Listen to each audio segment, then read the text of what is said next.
Jim Furyk, one of the most precise players we have on tour, just radar-like with his short irons. He also comes up short, and whoops, before you know it, you've got a 30-yard pitch. So it's more difficult, about a shot more difficult. 5 over plus was the average yesterday. We're looking at 6 over to this point. Best round going out there, though, is Paul Casey, 77 yesterday. He has come back 4 under for the day, 3 over for the championship. That's the table set. Day 2 of the U.S. Open. Coverage begins now with Roger Maltby and Chris Berman up at the 18th tower. Boomer. Mike and Andy, good morning. It's a beautiful morning at Oakmont Country Club, just to the northeast of Pittsburgh, Pennsylvania. Sun-drenched? Will the scoreboard be drenched with smiles or frowns? All eyes this morning on Phil Mickelson. He dug in to hold on yesterday. What kind of morning can he put together? Can somebody else make a move? A lot of locals rooting for this man. Spent a lot of his life in Pittsburgh as a youth, Jim Furyk. Will it be VJ Singh to make a move towards his first U.S. Open? Whoever it is who's going to win here will have to put his head down and grind. No American golf course has hosted more majors than this patch of land in the hills of western Pennsylvania. A test of strength, endurance, most of all patience. For more than a century, one course has held true to its intent. The more difficult the conditions, the better Oakmont will continue tightening its grip on Old Man Par. Only 2 men bettered it day 1. Nick Doherty, he had a 68 that gave him the overnight lead. Unfamiliar ground for the Englishman. Argentinian Angel Cabrera has tested the waters before. He knows the difficulties ahead. It's a bunch leaderboard with major champions in position to add another title to their resume. But only one man can defend. That's Jeff Ogilvy. He began strong, as did his playing partner Tiger Woods. The 2-time U.S. Open champ wants nothing short of victory, a 13th major championship. All eyes are on Phil, specifically the wrist. Mickelson made it through the day, but the rough is unrelenting. He has work to do this morning. Oakmont Country Club, a national treasure, home to our national championship. ESPN, the worldwide leader in sports, and the United States Golf Association are proud to present a national championship. Today, live second-round coverage of the 107th United States Open. It is truly a Pittsburgh Chamber of Commerce day here at Oakmont. Sunny skies, light breeze, morning temperatures in the 60s. That's the thermometer, not the scores. Pittsburghers, they love their sports, especially their football. But with the Steelers season still 3 months out, fans are here at Oakmont in full force. After all, Oakmont plays like Mean Joe Green. Did we say greens? Quick yesterday. Today they'll be more elusive than Franco Harris. The rough. Ah, yes, the rough. Tougher and harder hitting than Jack Lambert. To win here will require artistry more nimble than Terry Bradshaw to Lynn Swann. Make no mistake, Oakmont's victor will feel like he's won the Super Bowl all by himself. Action this morning. Phil Mickelson went off the first tee at 8:06. Second shot through the green. Good news, pitching back uphill. And this is for a par, Roger, at 1, and the crowd kind of, they like the tough guy, and Phil with wrist. How would he react? You tell me if he's, wait a minute. Come on, Phil, show it. Yep. He's ready to go with par at 1. Now, look, fairway. Fairway, Roger, second shot at the 3rd. And he hits a good-looking second shot here. But the green's firming up at Oakmont. Watch this shot. Perfect, right? You would think, but gets through the green and down into a hollow in the chipping area behind the putting surface. And remember, this is kind of blind from where he shot it. He figured it was on the green. He's walking up. Let me mark my.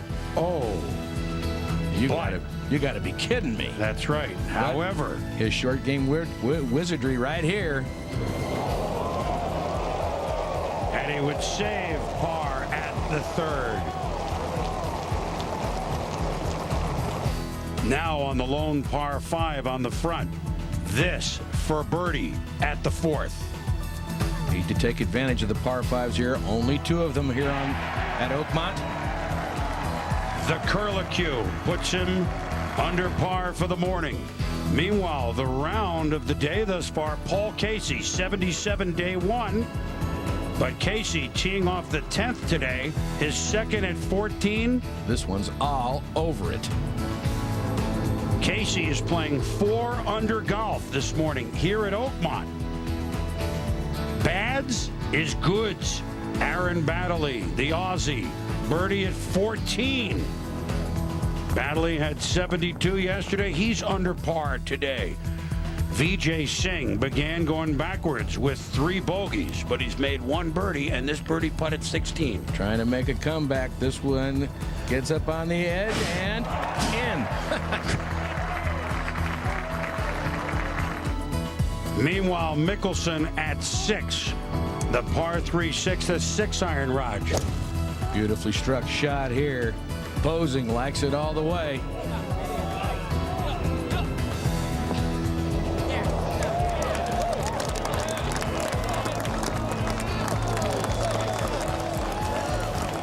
Puts him in position for his second birdie of the day. Little uphiller breaking to the right, and no doubt about it here.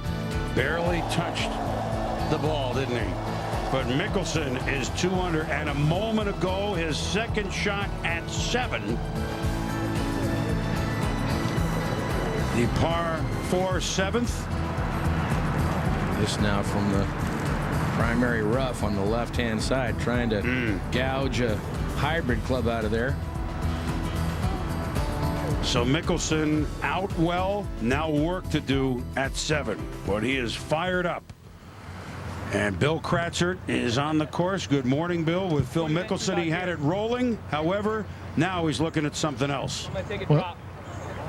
Well, you just heard Phil say that he's going to take a drop. In fact, it took us, maybe 3.5 minutes to locate the ball, but within the hazard, so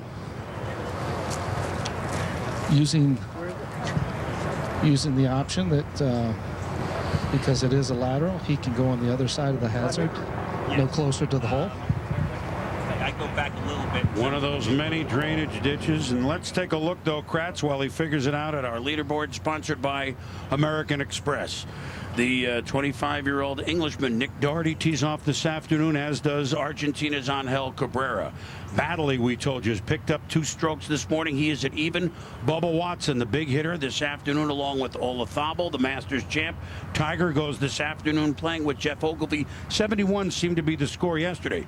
J.J. Henry had 71 yesterday and is even par thus far through 5. Then Olin Brown, the young Spaniard, Pablo Martin, Ben Curtis, Anders Hansen, all the Hansens, the Hansen brothers, they're all there. Phil Mickelson is back to +2 after 74 yesterday. Singh had 71 yesterday, so as we showed you that he's 1 over. Tom's, Kanata, Boo Weekley, Tim Clark, they're at +2. Ernie Els had 73 yesterday. Jim Furyk gone the other way a little. He had 71, so he's 2 over.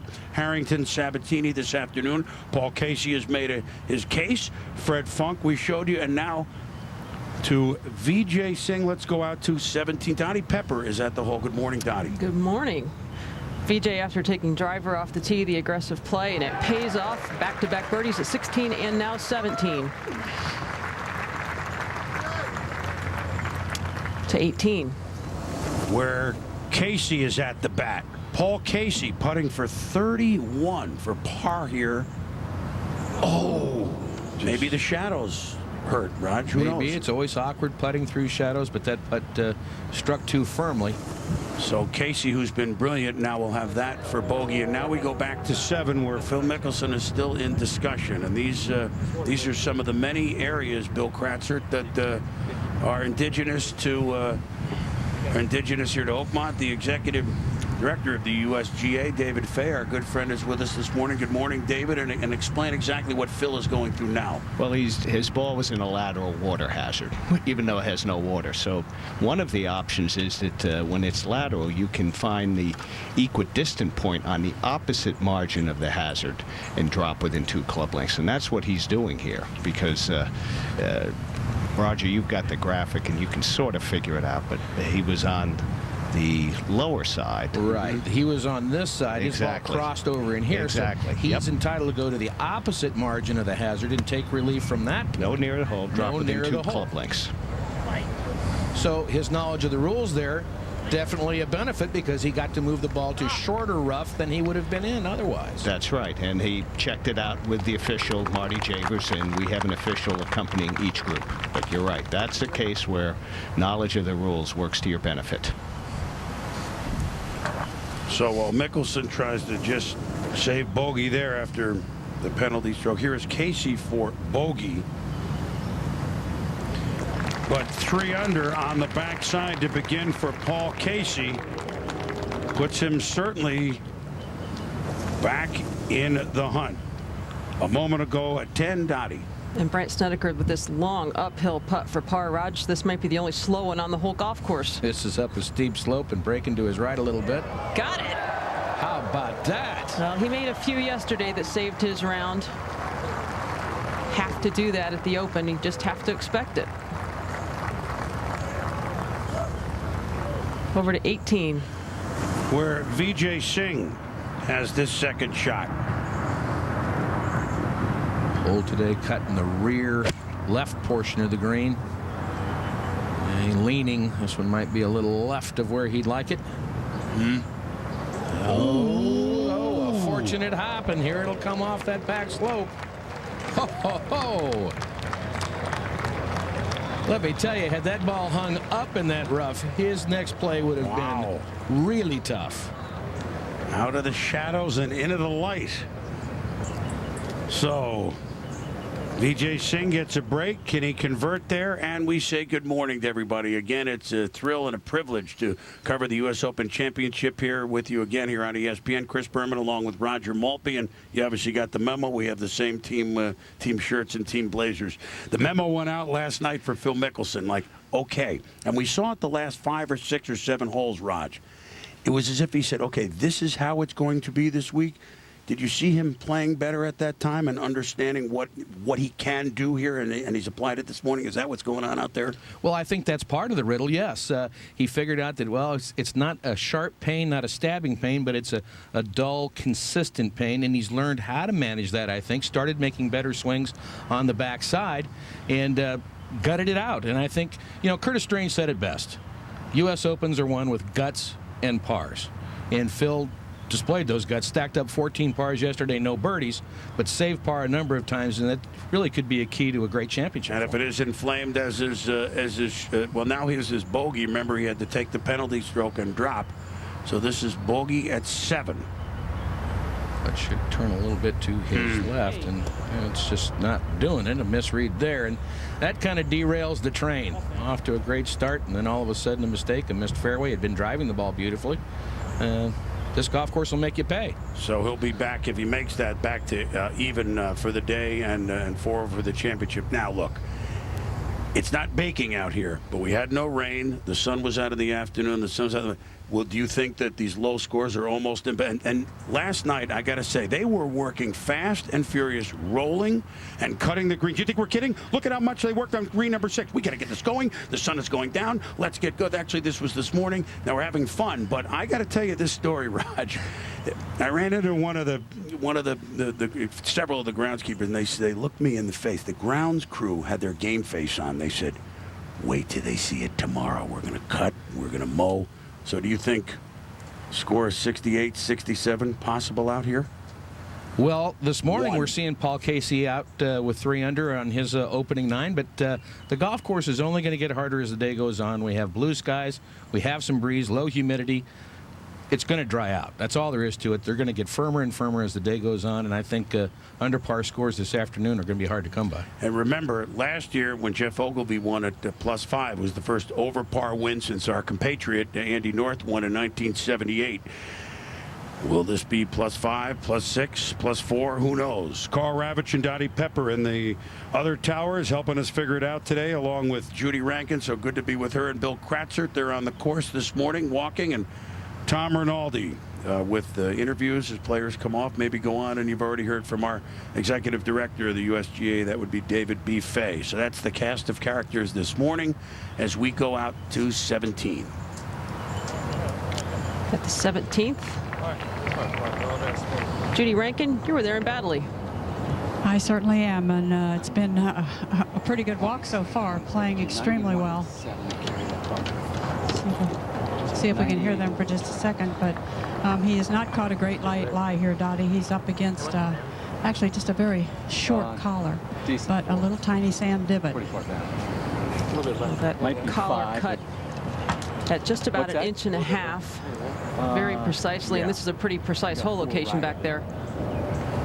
Back up in the total 117. Okay. He looks at 117 yards back to the hole. It is a little uphill slope all the way to that hole, and I kind of like his layup because he can make a full swing. Judy, is there enough rough there that the heel of the club might get caught a little bit? You know, I think not. I don't think it's that severe, but the little sand divot, certainly he has to have a good clean strike. Coming over the big mouth bunker. Good swing out of that lie. Sounded good. Kick right. Okay. And you can see the ball's still able to check just a little bit this morning. Some of that moisture retained overnight. Aaron with a win earlier this season.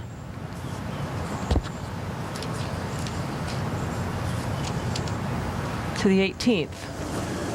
All right, Daddy, this is Davis Love. For par putt, surveying the scene, Davis has the full stripe mode going today, Raj. Well, he has not been striping it to this point. No, he's 75 yesterday, and he's 4 over here through 8 holes. He drove into a fairway bunker here, so this would be quite a par save. Davis just obviously already at +9. You already think cut. You already wonder. We showed you how many consecutive rounds he's played in majors. So far, not so good for a guy who has won just umpteen times out here and a PGA champion. I think might be a little early for him to really be fixated on the cut. I mean, in this championship, if he could, say, hold this putt and shoot 2 under on the front side, hey, he can, another good round, he can get himself back into the championship. You know, so there's no reason to give up at this point or think about the cut. He'll have that for a bogey to 8, which playing 280 today, the 8th hole. Not quite 288, but still the longest that we have, Raj. That's plenty for a par 3. A major, a 280 par 3. Played a little shorter yesterday, and it's really 280 because the pin is up, see? Well, I played the second hardest hole on the course yesterday, and I would assume that could happen again today. And just a touch of breeze behind him, Raj. Thankfully. 3-wood for Furyk. Down.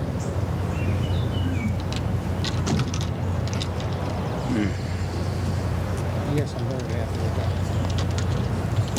Yeah, the pin was all the way back yesterday, so what's the different approach here, even though... Well, we'll go back to that discussion and go to Vijay Singh now for the bird. Remember, we saw this putt bounce off of what could have been trouble back left. And I think he might have learned a little something watching Davis's putt come up here, but he too will miss left. Has that for a par. Now back to 8. Here's Adam Scott. 2-iron. Ready. Well, in answer to your question earlier, Chris, I think we're going to see most players try to chase the ball up onto the green with the hole in front. You can't go flying it on the green, or it's going to go to the back or over. So we're going to see guys try to scoot the ball onto the front part of this green, and that's not a bad leave. Leaving it short of that green in the opening there, not bad at all. And Adam Scott, of course, yesterday really scuffled. Opened with a triple on 1, and so he is 5 over today, 11 over for the championship. This is Phil Mickelson now. And where he's aimed, Roger, he's going to play a big left to righter in here. Yeah, needs to get back on track, needs to make a good swing after making double at the last. Would he rather be there than in the funk? Yes, absolutely. Now Phil Mickelson rolling early, double on 7, trying to get back on level footing. As our leaders tee off this afternoon, we are rolling here in round 2 at Oakmont. Don't normally see that kind of demonstrative show of anger, and that got to him. You could see he was fired up. A couple of birdies early, he got himself back. Hey, I'm only 4 shots out of this thing now. I'm back in the championship, and you know, a bad swing and a double bogey, and it obviously got to him. All right, Bill Krantzert to fill in the bunker. Well, clean lie, plenty of green to work with. You know, everything sloping down towards the hole. I would think that this is pretty much a gimme that he gets this within 3 or 4 feet. As good as he is with this, I would agree with you, Billy. This is right in his highway here.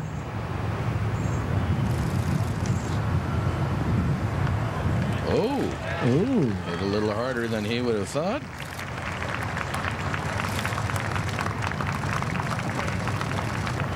So he'll have that for par to 17. And Aaron Baddeley for birdie. Breaking right. Everything breaking down the big slope here. He'll have that remaining for par. It's 8. Jim Furyk. As much green to work with as Phil had. See that ball run out. Played a pretty fine shot, really. Stuart Singh on the first. This is his second shot a moment ago. Stuart 72 yesterday, but 5 over on his first 9. Now making the turn and playing 1. Hole set in the center of the green, but deep. This green runs away from the player from front to back, but today playing into the wind, which will help them stop the ball, but it's a pretty good indication of the pace of the greens here. Singh hoping his front is better than his back, and now Aaron Baddeley on the tee at 18. Judy Rankin. Chris, I'm down the fairway just a little bit, so you might have to help me with what he has in his hand, but one of the more difficult holes to find short grass yesterday, certainly. Off the tee, I'm not so sure the driver isn't the play, and just you have to grit your teeth, and sometimes you just have to play a shot. This may be one of those holes where you have to do it. Well, Judy, you're absolutely right. This was the hardest fairway to hit yesterday. Just over 42% of the players found this fairway with their tee shots. Breeze kind of quarters from the left and helps. Leaning left.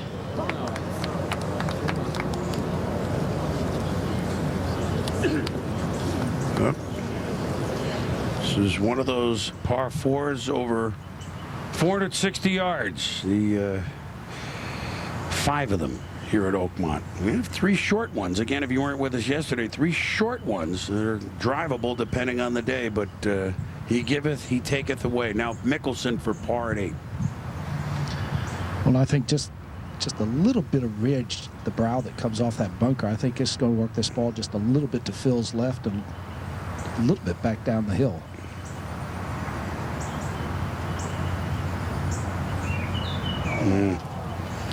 So such a promising start, huh? And all of a sudden. That's the nature of the U.S. Open, the nature of this golf course. It can go quickly. To the first, where Paul Casey has this zip code putt for a birdie. Big breaker right to left and fast.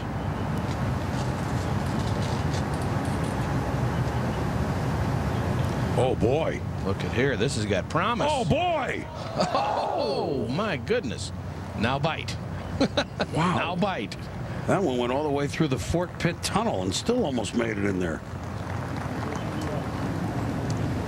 To 17. And on the tee, J.J. Henry going for this par 4 and with the driver, 308 to the hole today. Tee's been moved up some 18 yards from yesterday, trying to entice the players to go for it.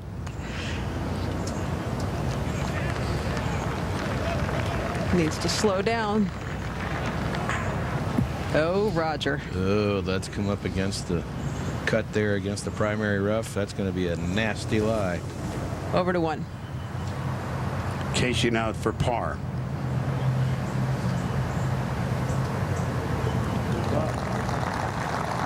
Does it? So Paul Casey remains 3 under for the day. For the championship. To 8 a moment ago, Jim Furyk for par. Remember yesterday he missed a short putt here, got to grinding on it. Hit one of the worst putts I'd ever seen him miss, but drop another shot here. Stewart Singh now for birdie. Should move a little bit to his right. But uphill, one you can stroke firmly. Nope. Ooh. To 8. Singh cleans up for Phil Mickelson now for bogey.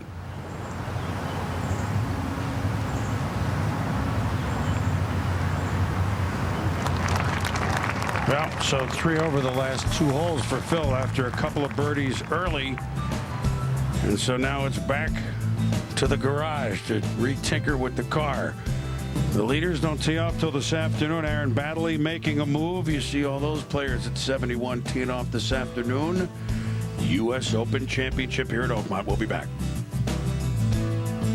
Across the Pennsylvania Turnpike, and since you're not going to just kind of run across and beat traffic, there's the bridge as they all come back at 9 to see Phil Mickelson.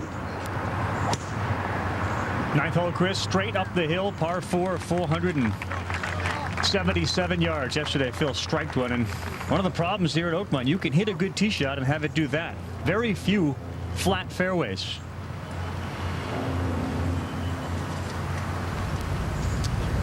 Group in front of him, Ryan Moore, second shot at the 9th. And like yesterday, today's hole location. Kick right. Right side, 17 paces on, just 4 from the right side of the green. One of the best shots we've seen as a second into the 9th. Let's go to the first. Where Vijay Singh started 3 bogeys, had 3 birdies, all on his first 9. Now here's his 10th hole, which is the first.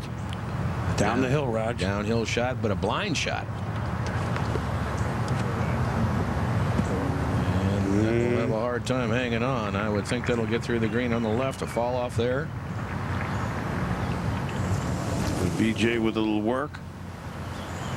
To 18 with Aaron Baddeley. Judy. Well, he's got 213 yards. You can see it's an awkward stance. Ball well below his feet, but in the rough, but I think potentially a playable lie. I think if he can just get a little club on the ball, I think he can land it short and maybe get it to chase up on the putting surface. Judy, what have you noticed about Baddeley today? Playing mature beyond years a little? No, I think playing kind of happy. He's got a little smile on his face, and he seems to have his mind right where he can think straight and perform. Trying to do this with a 6-iron. Ball well below his feet. Even left. Ball should come out going to the right a little bit. Stay out there. Right there. Boy, he got a lot of club on this ball. He carried it a long way.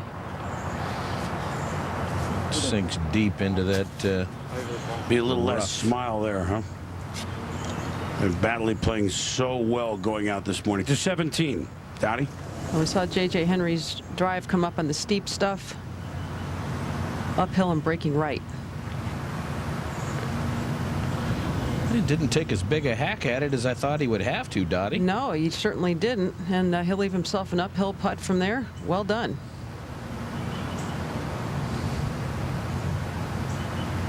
Back over to 7. Just earlier, Paul Goydos, who won at Hawaii this year. This is his second shot. Playing a low left to right shot, trying to chase it back in there. How about this? Watch this. Oh, come on. Oh! What a shot. That ball had to run 40 yards or more before it went into the hole.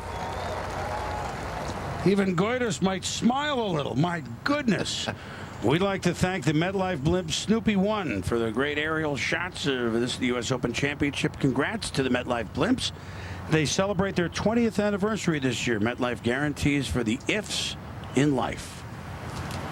Snoopy out front of the Red Baron as should be. Lucas Glover now, Judy, on 18. Well, he hit that tee shot I was talking about. I mean, he just hit a beautiful tee shot. It split the middle of the fairway. Good thing to note for later in the day, Tiger Woods jumped right out of his shoes at one yesterday, put it in the right rough, at least 25 yards past this one. Only 182 yards left for Lucas Glover, who has gotten off to a not a very good start today. 6 over par for the day, and trying to get the train back on the tracks. He has put it back together and made a few pars in a row. Yes, 71 yesterday, but as you say, 6 over with a couple of doubles at 12 and 14.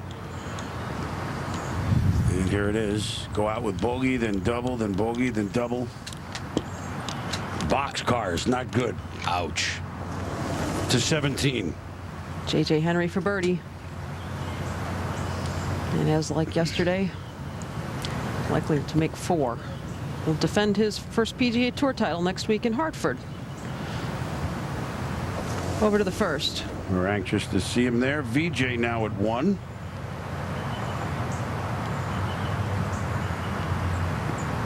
So remember, he had just hit the pitch up. Let's take a look. And he's got to chip it up a slope there, an edge that falls off. So chipping uphill, then the ball starts to run away into the left, and not everything he would have hoped for. To 8, where Lee Jansen won this event twice in the 90s at Baltusrol and an Olympic.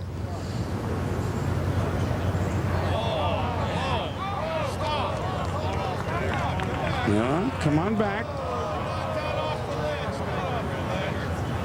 Well, Lee yesterday had a 73. He's 3 over thus far on the front side.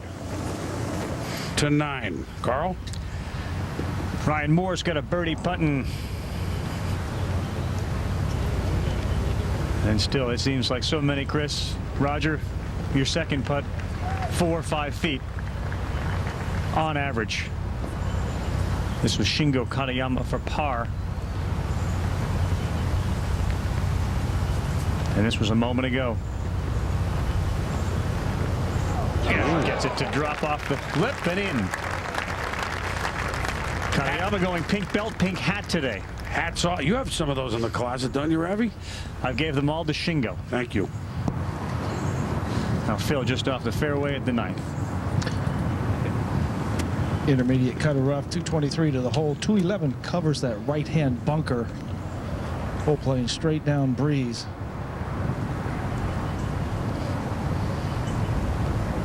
I just see no way keeping this short of the hole if you go with the flag. You can see, you can't really see the surface of the green, certainly in the area toward the hole. See the flag stick. Well, that's a 6-iron straight up in the air.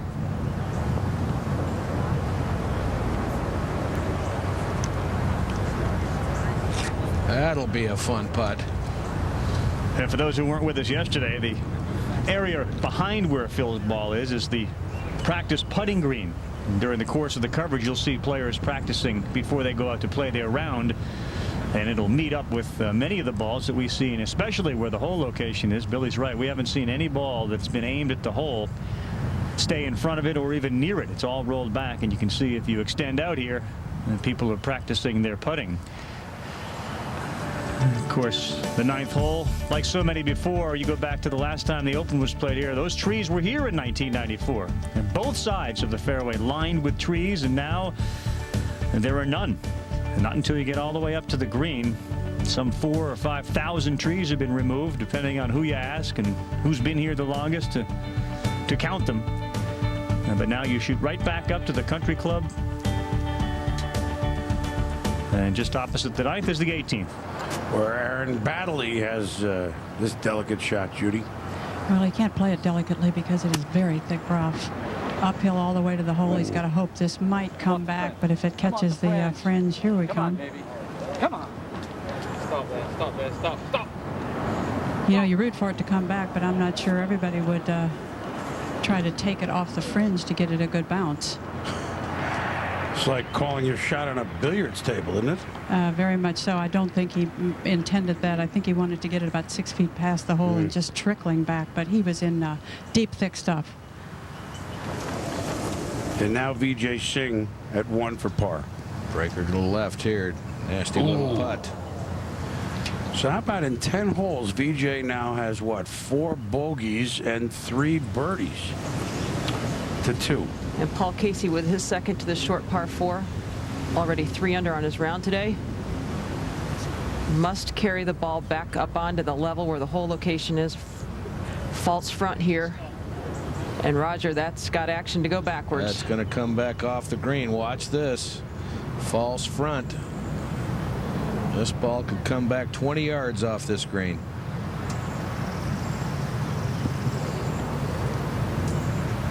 And it's working toward the short side. This is going to be a really difficult pitch when it comes to rest for his third.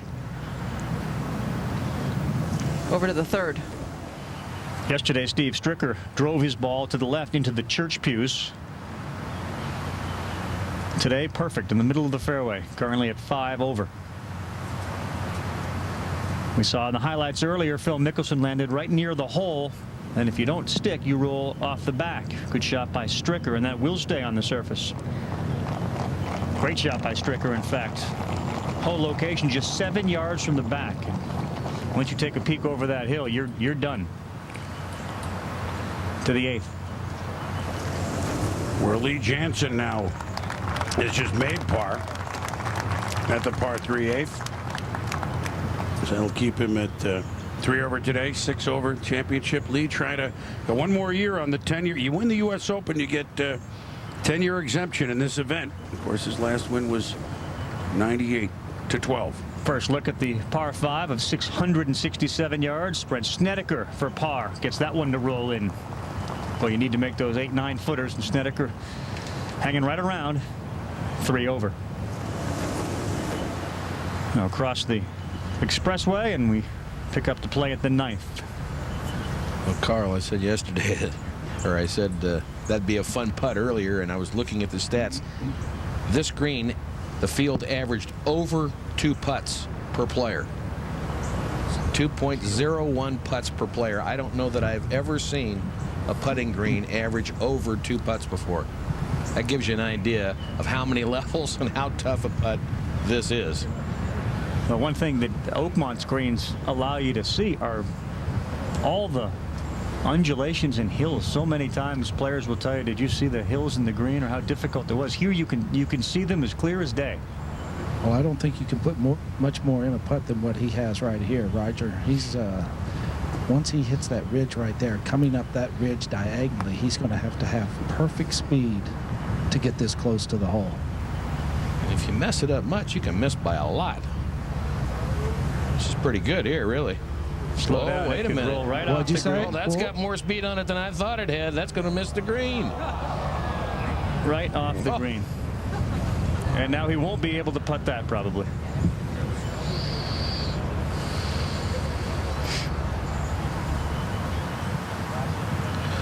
Look at this. He's trying to see what's going to be my next one.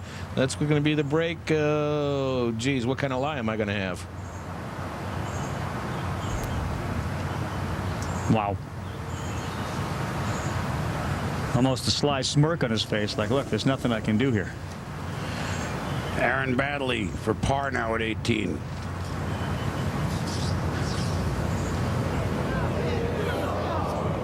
after that big ricochet that we saw a moment ago off the fringe. So he'll drop a shot, put him back to 1 over, but 1 under for his friend to 9. David B. Fay, this again, for those not with us, the putting green behind the regular green. So blue stakes here. Yeah, we got blue stakes. We don't have many. Chris, this is unusual, and you could have a short story, but I'm gonna just touch on one part. This is considered one green for the sake of this championship. Because if it were not, like normally you'd have practice putting green would be a wrong putting green. But picture this, if you go by those blue stakes and you're now above the blue stakes and it were a wrong putting green, Roger, you know what you'd have to do. You'd have to take the ball off. Pick the ball up and drop it off the green. That would be fundamentally unfair. There are a lot of crazy things that could happen this week on this, and that's why I'm not going to cover them now. Let's just hope they don't happen. Ball colliding in motion. But there's another point, too. It's the practice putting green.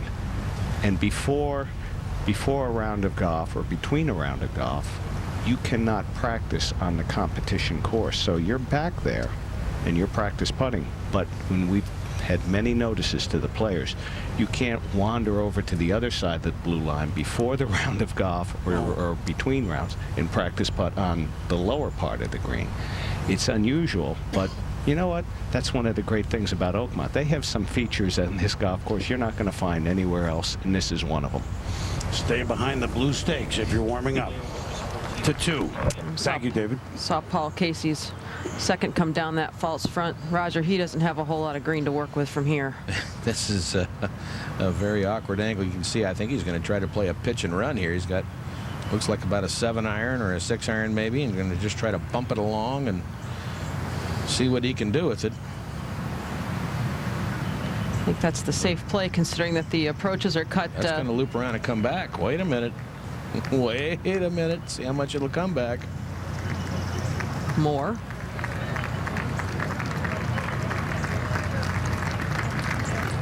That was well engineered right there, Dottie. That was some pretty good imagination, you bet. Over to 9. Mickelson's gone from his putter to his wedge, and now he'll have his second putt at it. But hitting a wedge in between the 2 putts. Definitely see things at Oakmont you've never seen before. Odd way to get a 2-putt green, wouldn't it be? Yes, it would, because that last one was not a putt. I know. Now Jim Furyk. That's David Fay. Is that considered, if he were to make this, a 2-putt green, or is it now the second time on the green? A 1-putt. It's 2 putts, I think, according to the PGA Tour. That would be the statistic. Yep. Stroke wasn't played from the putting green. Something I do quite often, but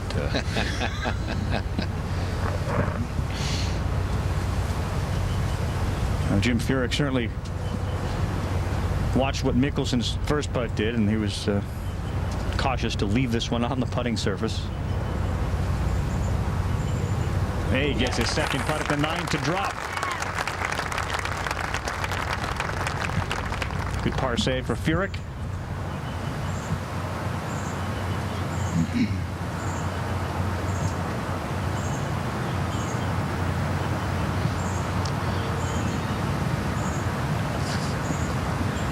And Carl shouldn't be a lot in this putt. Should be pretty straight. A little bit back up the hill. But the double on 7, the bogey on 8, and now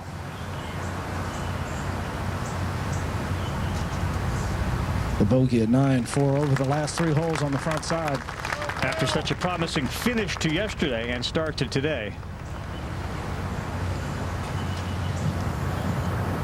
Tell you what, I think a lot of people give him credit for kind of hanging around yesterday, and in fact, you could see his spirits were lifted by his play in the last 8 and 9 holes. A moment ago, Charles Howell on 8 at the chip up to the par 3 for a 2. Charles Howell III with a 2. And so he had the 76 yesterday. He's back to even for the day. So the shots, you have to author some beauties to make any run at this leaderboard. Aaron Baddeley is the one that's made the best run today. VJ back and forth. as play continues here.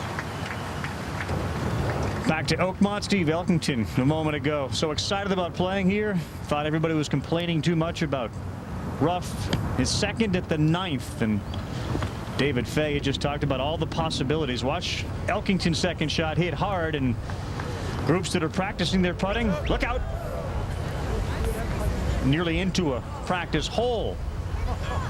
Everyone looks back. Oh, who hit that? He'll just putt that. Now to 2. Vijay Singh with his second, went with driver off the tee. Hacking it out of the super long rough here, short of that cross bunker. That is fantastic. Leaves himself an uphill putt. How about getting the ball to back up out of that stuff? Sheesh. You could make a nice salad out of Look that. at that. That's a Scott Van Pelt. Over to 1. Jeff Seattle Sluman on 1. Drove into the rough, had to pitch it out. Now here's his third. One of the most personable guys out here you'll get to meet. Still got game. Had a great wing foot last year. God, he won the PGA in '88. Yeah, long time ago. And here's a par. Attempt.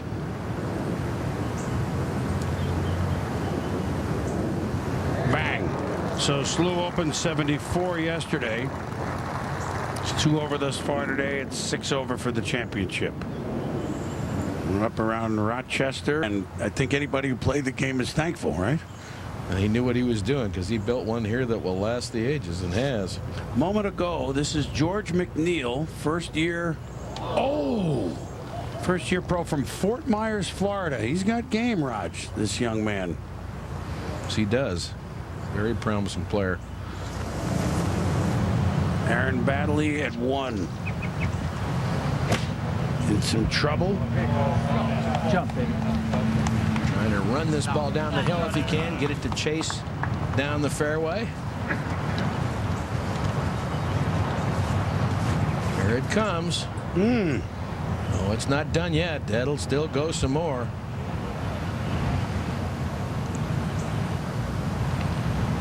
It's quite an effort, huh? That's nicely done. It really is. To 9. This was a moment ago. Steve Elkington. A long, long birdie putt. It's rare you see a backswing that long on any putt.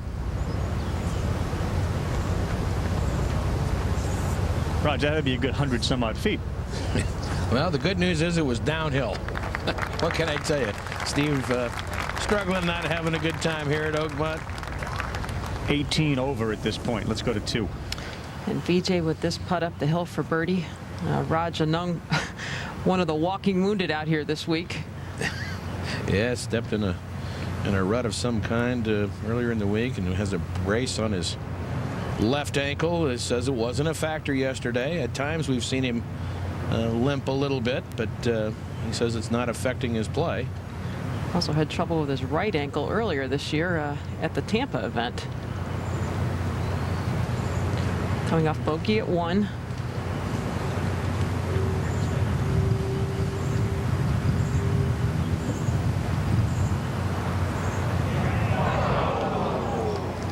Opportunities that you know you're just not going to get very many of out here. 8.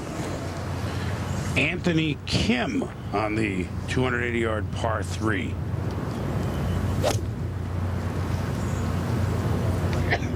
One of the really talented young players in the game. Trying to chase the ball on, bounce it up. Yep, that is the play of the day there if you can do it. Well struck. To 9. Lee Janzen, the same year Sluman won his major championship. Janzen was winning the second of his U.S. Opens. A different angle to attack the 9th on, and greens are rolling. Bang for Lee Janzen. First birdie of the day at the 9th. There were only 2 yesterday. And Elkington a moment ago, as you see, putting his ball down, was able to convert his par. So the adventure ended with a 4 for Elkington and a 3 for the 2-time Open winner, Lee Janzen. Let's go to the 10th. And Ian Poulter with this putt for par.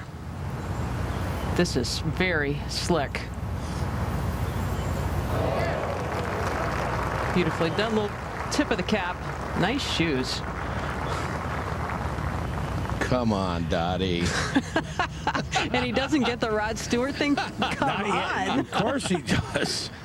I think he should put on Xingzhou's hat. That would be great. Oh, phenomenal crowds out here this week. I think they're enjoying a bit of the punishment. Well, we've talked about that, and I really do believe the spectators and the viewers enjoy watching the players have to struggle, at least once a year. Billy, Adam Scott. 211. Actually drew a pretty good lie, but just such a poor angle. Chased out of there well, but that's going to hustle all the way back into that left corner.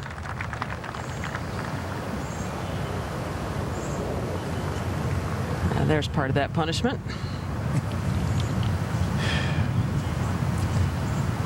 Tremendous crowds. Now Phil with his second. Intermediate cut of rough, really good lie. I don't think you could get a more open look than what Phil has, Dottie, with this right hole location, but 196 yards back into the breeze. Just to chase it just on the front. That's just a flutter, kind of up in the air. Needs to go a little bit. I saw Lee Westwood with that putt earlier this morning. It breaks in the neighborhood of 10 to 12 feet.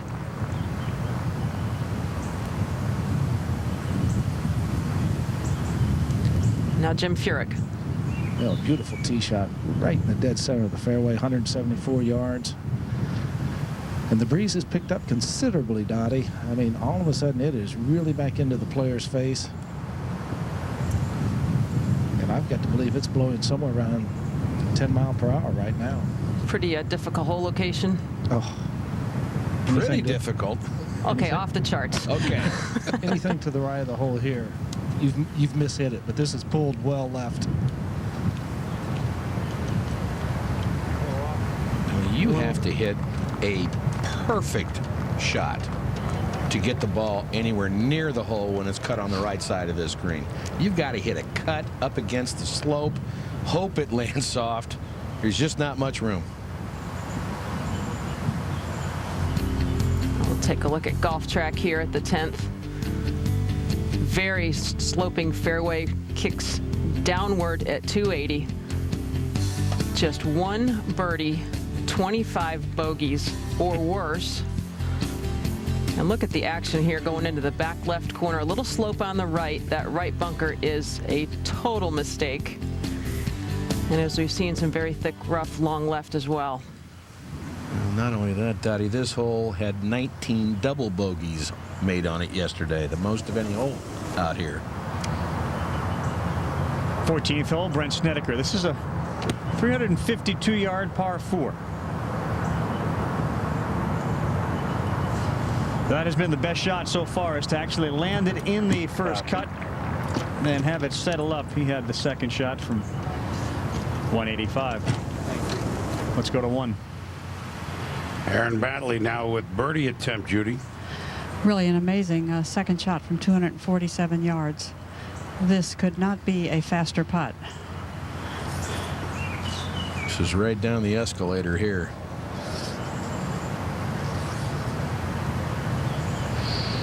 Not too bad an effort, really. Yeah, shaking. Wow. Thought that ball was short of the hole, and there it goes on 5-6 feet by. And now Anthony Kim at 8 to try to make the birdie.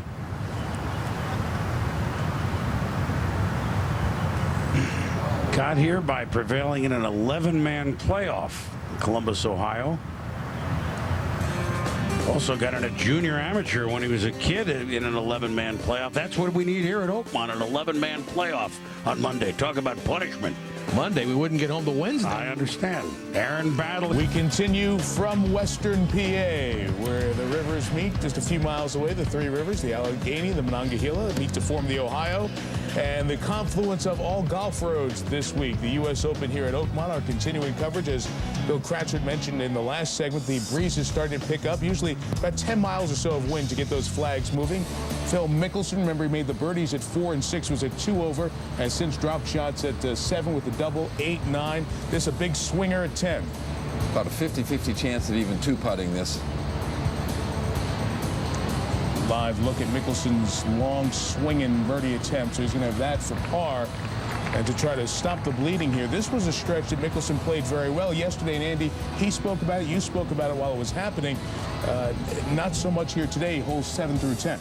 Phil actually mentioned yesterday that was the key to his round. He thinks that's the key to this golf tournament, to be able to play those holes well. Well, obviously today he's really had some issues, and he's got a good chance of making another bogey at 10. And again, Mickelson started at 10 yesterday, then 7, 8, 9 was the finish of his day, starting off the first tee today, and without a driver in the bag, because we have not seen Phil go to the driver because of that wrist and not taking the risks that. And he has, coming up the 12th hole, par 5s always, during a regular tour event, play under par for the most part. Majors, they play tough.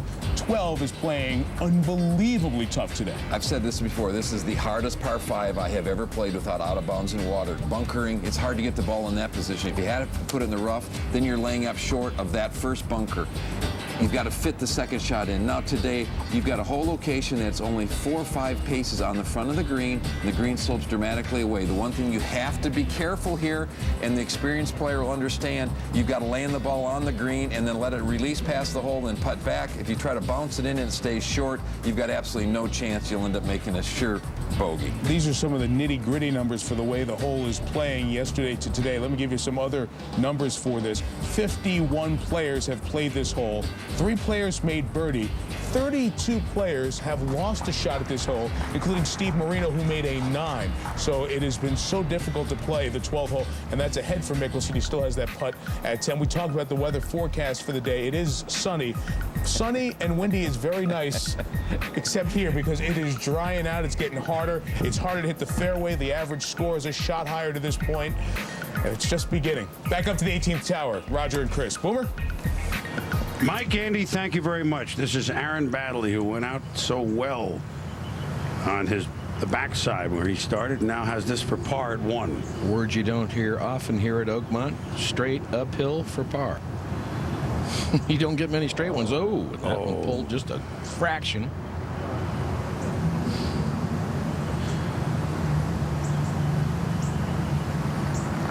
So the Aussie who won out west earlier this year is not happy with that bogey to 10. And just a moment ago, Phil Mickelson for par.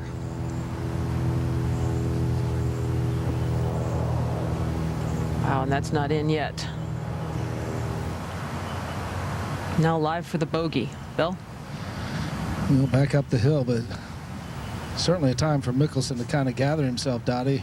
Already going double bogey, bogey, bogey, and now another double bogey. Wow. And all of a sudden, he's 8 over for the championship just that quick. Think you'd like to turn the clock back an hour? Oh, my goodness, Roger.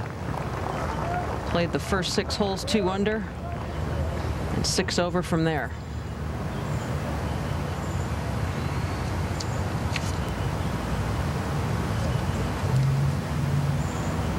He says some rust needed to be kicked off after these couple of weeks he's missed. Active consecutive cuts made in this Open Championship. Phil Mickelson. Vijay Singh clearly ahead of the rest of the pack.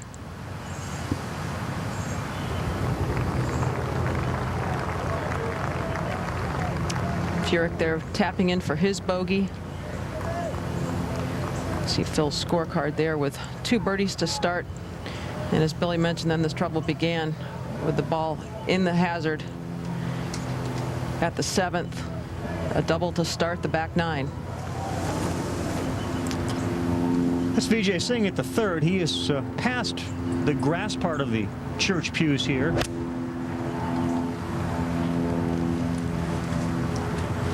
Sees that tail away, and that will come back.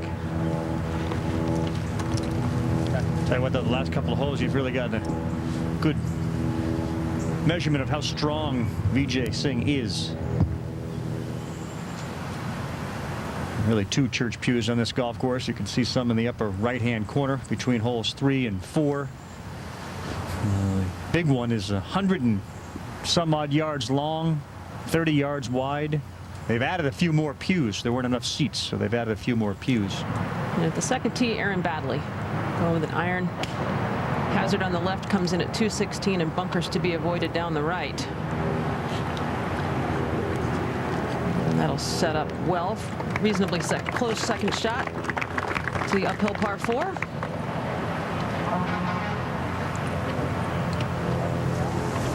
And at the 17th tee just a moment ago, Kevin Sutherland, 282 yards uphill and blind just to the get to the front. Roger, that's a pretty skinny opening. There's not a lot of room there, and you don't want to miss into Big Mouth, the bunker there on the right. And that finds the front of the green, but a long putt for Eagle.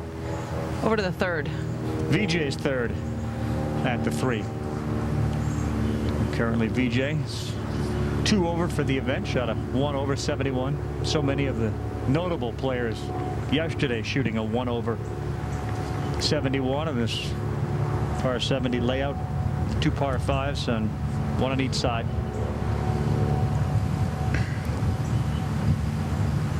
Once you get on top, he's pitching it into that hill, and he hit it way too hard. That's going to go right off the back and way off the back. They shave these areas and nearly got all the way to the first cut on the backside. VJ making a mess out of a relatively short hole. If you can get the ball in the fairway, he didn't. He's got a lot of work to do now. Let's go to the 11th. Where Phil Mickelson's on the tee.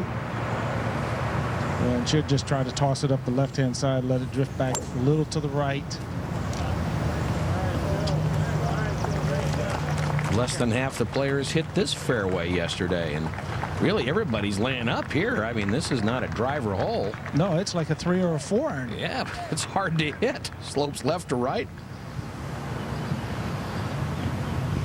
Phil just trying to put the brakes on fast to 17. And Kevin Sutherland with this for Eagle, better part of for birdie, excuse me, pitch to here from the very front of the green from nearly 90 feet. This putt ever so slightly uphill and wants to go to the left.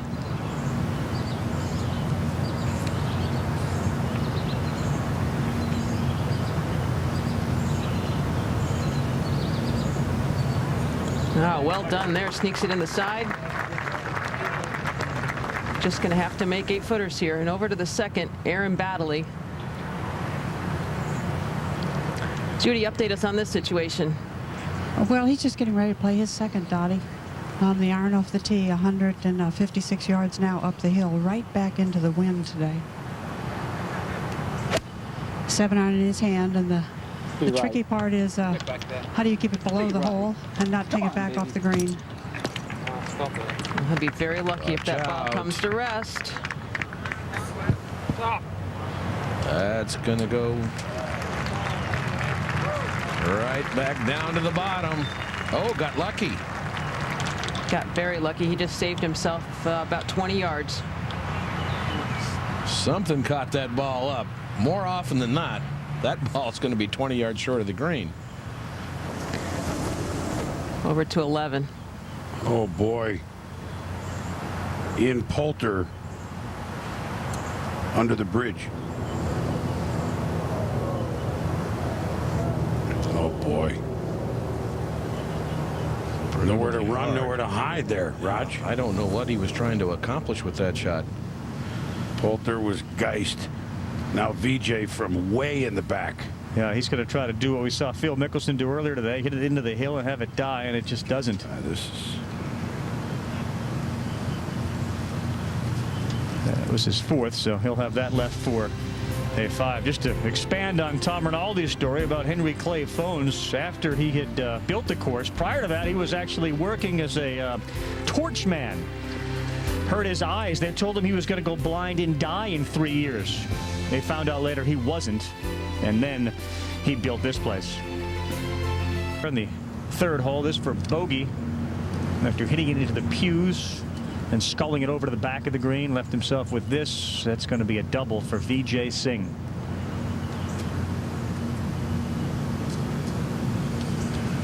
No relation, but on the 9th, Jeev Mickelson. He's third at the par 4 9th.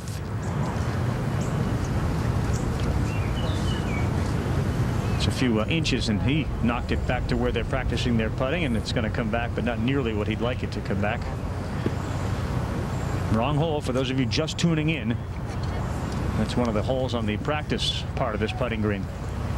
He still has quite a bit of work to do until he gets to where he's ultimately wanting to go. Let's go to the second. And Aaron Baddeley. Judy? Well, it is a long putt up the hill. I'm curious to see if he will let the putter come to rest behind the ball, because even though the ball seems to be sitting very nicely, it doesn't seem to have come to rest in anything. It is a very glassy slope. Looking to find a way to get the ball. There's a little ridge, maybe 6-7 feet short of this hole. It comes over that ridge, and I believe it will turn back to his left. Had Lucas Glover move his marker. Talk about those glassy slopes. The approach is here running about 9.5 on the stimp meter. Judy, those were faster than the greens we grew up on. I was just going to say, decent greens in a lot of places. Exactly.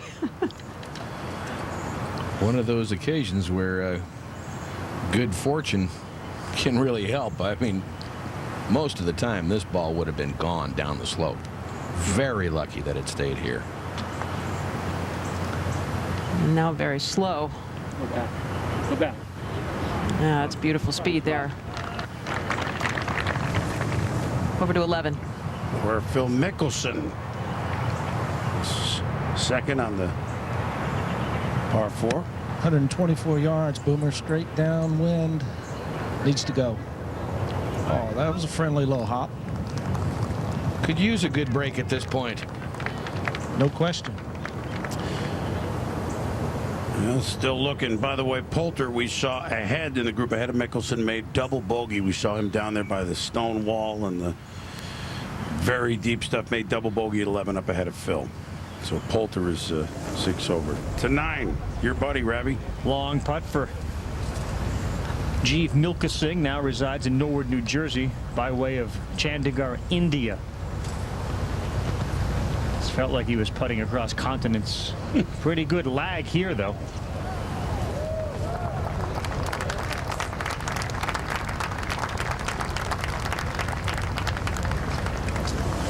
Tom Purdy's having a pretty good U.S. Open Championship so far. This birdie attempt at the 14th to get to 2 over.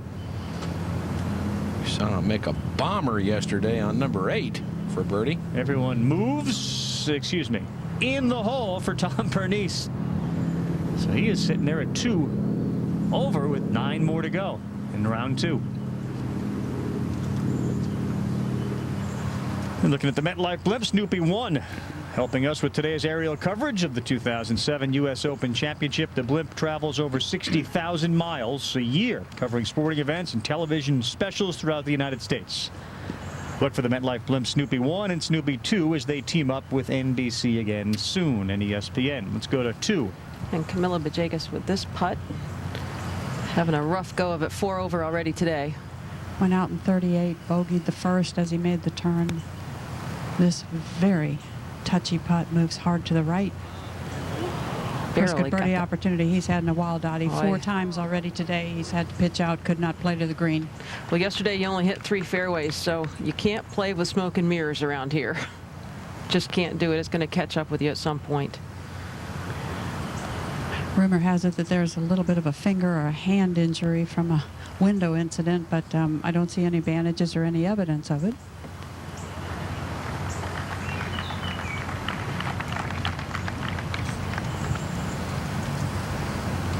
So we look at Bajegas. May Jose Reyes and the Mets took 2 of 3 at Shea Stadium from the Yankees. Sunday night, the red-hot Yankees, Derek Jeter and the gang, try to even the score as they meet one more time in interleague play. Sunday Night Baseball, presented by Taco Bell. Presented by ALNL Showdown, presented by State Farm on ESPN at 8 Eastern time. We, of course, begin with baseball tonight. Ravi and the gang. That's at 7 Eastern. Yankees, Mets. Now, a month ago, the Mets were hot, the Yankees weren't. Now, the Yankees are hot and the Mets are not. Baseball, like this golf championship, is a marathon. to 5. And Steve Stricker, who played so beautifully in this championship a year ago at Wingfoot. Comeback player of the year last year. Second shot here plays downhill and short of its yardage. Hole today cut in the middle right. Slope from right to left really a factor. He's actually going to leave himself a makeable putt, Raj. Well, it hadn't stopped yet. Okay, maybe not. Like so many here, it looked good for a while. They just catch the little wrong side of a ledge, and there it goes. To 11. Where Phil Mickelson has this for a birdie, Billy. He needs some magic. Well, this is certainly a putt that you can go ahead and be aggressive on up the hill. Just got a really good look from the putt of Adam Scott.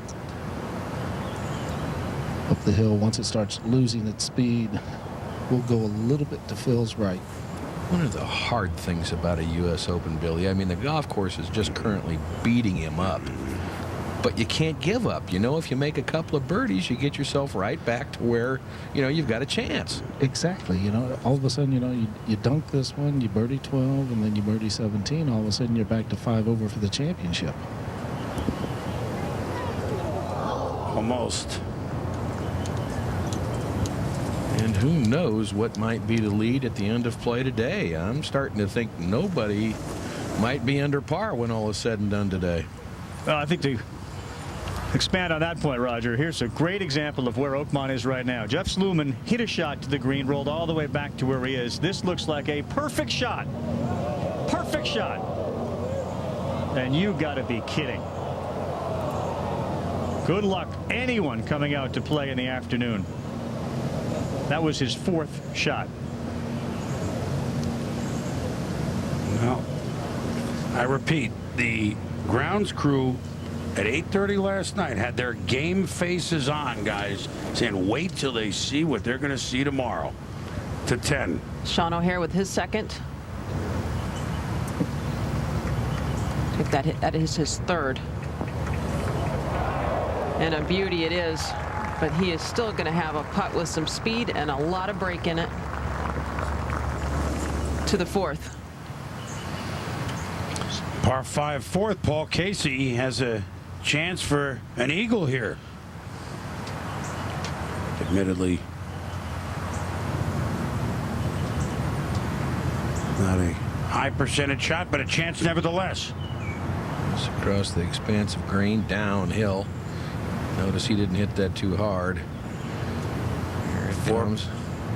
4 birdies, 1 bogey for Casey. A little careful there, huh, Raj? Yeah, well, you know, you get the ball sitting down in this rough around the greens, and sometimes it just doesn't come out with the force you'd like to think it would. That was a pretty slick little play anyway, but he can't be too thrilled with that. Look at that start, though. Birdie, 10, 12, 14, 17. Take that any day of any year. Absolutely. Well, it shows there are some birdies out there that can be made.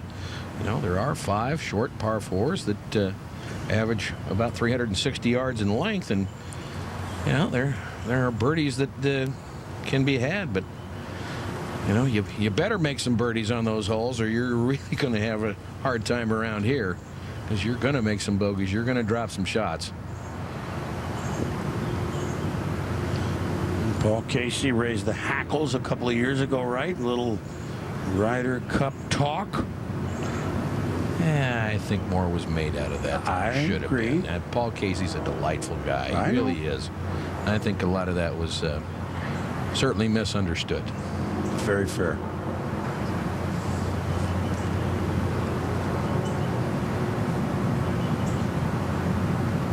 Can he raise some hackles with this birdie? Oh. Right. Well, disappointing there. So he'll take a par after having a look at eagle. Paul Casey's still one of the few. Look at the leaderboard. You see how no one's playing yet? See anybody? There's the first page. No one's teed. Oh, we finally have someone at the bottom of page 2 who's played today. Tom Pernice.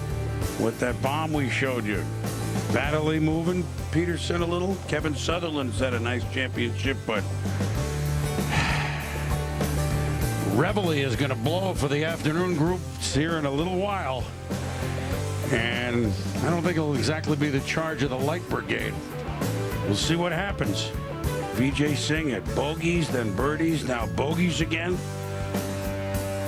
Red numbers scarce and maybe disappearing as we head towards the afternoon tee times. The 107th U.S. Open Championship. It's a bear, it's a beast, it's Oakmont. Even Nels last time here, $320,000 in 1994. So, my boy Ben Hogan, indelible on this game. Third hole, Chris, 181 yards. Aaron Baddeley can't even see the hole, which caused Jeff Sluman so many problems. Sluman ended up making a 7, and that likely will trickle back off. It looks like it may stay. That's a rarity. I can promise you that on this hole. 17th. And amateur Chris Condello qualified for this championship at Jupiter Hills. This just a moment ago. 2 over par on his round today after 79 yesterday. And a beautiful shot there under the hole.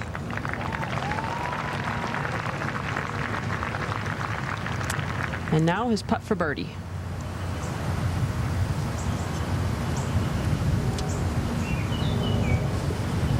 Oh, now just 1 over par on his round after that beautiful birdie, and he will go to the treacherous 18th. Roar, Lions roar, Columbia Lions to 8. Richard Lee. Hey, I don't want to call it Ted Mack's amateur hour, but these guys they didn't get here by accident, Raj. No, they didn't. It's a very tough qualifying process to get here, and it's quite an accomplishment to make it to the Open. Phil looking at his second shot.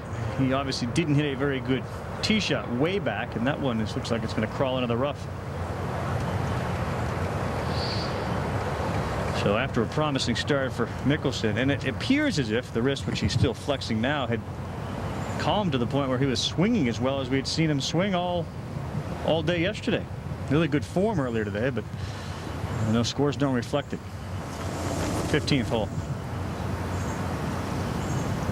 Tom Pernice for birdie.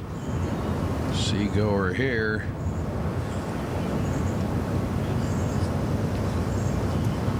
And another one of those nasty par putts left. We showed you a couple amateurs while Pernice contemplates that for par. The 4 that Davies and Kelly, Kokrak, Ramsey. Ramsey, of course, playing with Tiger Woods and Jeff Ogilvy. These guys haven't teed yet. Meanwhile, the 4, Vijay, third shot at the par 5 fourth. Have a pretty good lie in that front bunker, a little bit on an upslope. Doesn't quite carry it far enough. You can see didn't have much green to work with. Tried to just land it on the front, came up just short of that. He's made everything but par today, right, Roger? Birdies, bogeys, He's had everything. This was a moment ago. Ian Poulter's third shot at the other par 5, the 12th.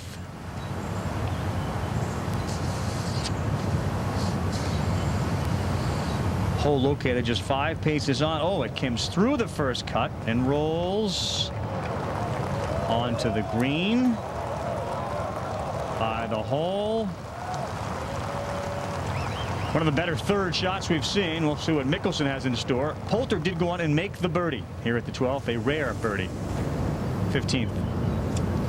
Or Tom Pernice for par. Pernice 72 yesterday. Had birdied the last 2 holes, but now he'll give one back, but still +3 and almost done. Hello. They are leaders. They have yet to tee off. They'll do so this afternoon along with Tiger and company. Nick Doherty, what a interesting story. You learn a little more about him, and you lead, and you shoot a 268, and they're calling him George over there in England when he was a youngster for George Best, a Joe Namath-like nighttime soccer player, if you know what I mean. I didn't get to bed early. And said, I've changed some things, and I was young once, and it was great. He's 25. He's still young, and he has the lead as he hits the first tee. Of course, the last British to win the U.S. Open was Tony Jacklin, 1970. Foreigners won the last 3, but non-American champions in the majors since World War II. I think Gary Player is up there a few times. It's just not a setup that they see very often. We tend to play greens that are quicker over here, maybe firmer, more rough than maybe they're used to, a different style of play than they see a lot. It's the only reason I can see for it. A moment ago, Roger, Camilo Villegas from behind the green. That's how you do it, almost. Spins away, and now it's got a 9-footer. Nasty. Let's go to the 5th. And Paul Casey with his second at the par 4. Again, that hole cut on the dangerous right side. Earlier we showed Steve Stricker here. He went on to 2-putt for par there. Casey 3 under on his round today. And a gutsy play from right of the hole location. Impressive there. I'm not saying anything till it stops. Back to 3. Well, now Aaron Baddeley, and Judy, I guess he's fortunate to have stayed where he is. He is, and you were not able to see that he had a 7-iron in his hand. He thought about it a long time, looked up at flags, and put an 8-iron in his hand. I really think he was going to be here, or he was going to be where you saw Villegas. But a very, very difficult 2-putt. Judy, how badly do you think he'd have to hit this putt, say, to putt it off the green? Not all that bad. Yeah, not all that bad. You could hit a pretty good-looking putt and knock it right off the green if you're not careful. A few moments ago, Lucas Glover had a birdie putt, and then he was backed by Villegas. So that is a beautiful touch. Sure was. We haven't seen many pars. Now, Lucas Glover hit a wonderful shot that appeared to have stopped and left him a good birdie putt, and then it did not, and it was, 20 yards beyond the green. We've seen that all day so far, Judy, and it's only going to get worse. 12th hole, Phil from the rough, 223 yards, 3rd shot on the par 5. Yesterday's hole location, back center, today's front and right. And those familiar with the 12th here, it all goes from front to back. And that's exactly where Phil's ball is going to go. All the way to the back. Who's having fun today at Oakmont? Maybe the spectators. Wow, the members. On the first is Hunter Mahan. This is his 4th at the par 4 first.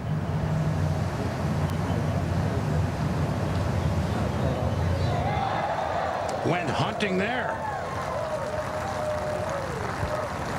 Played pretty well. Just saves a par there. Just 2 over today. Open with 73. Hey, 5 over is something to talk about here after 27, 28 holes. BJ now for birdie at 4. Going with the putter from a little taller fringe rough there, and not a bad effort, but does not get a birdie here on this par 5.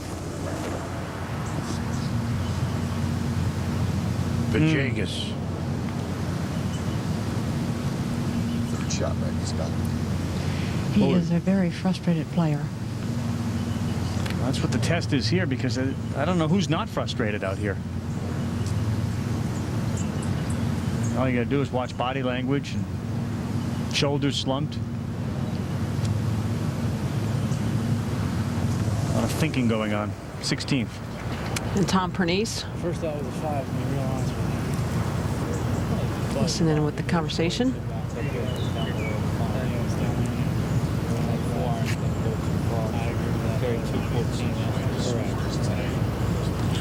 Mentioned the carry at 214. There's a false front in play also at this hole, totaling 228.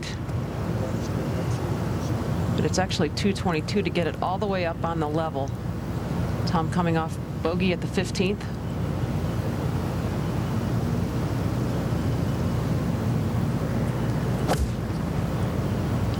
Sounded as though the discussion was between a 4 and a 5 iron. They went with the 5.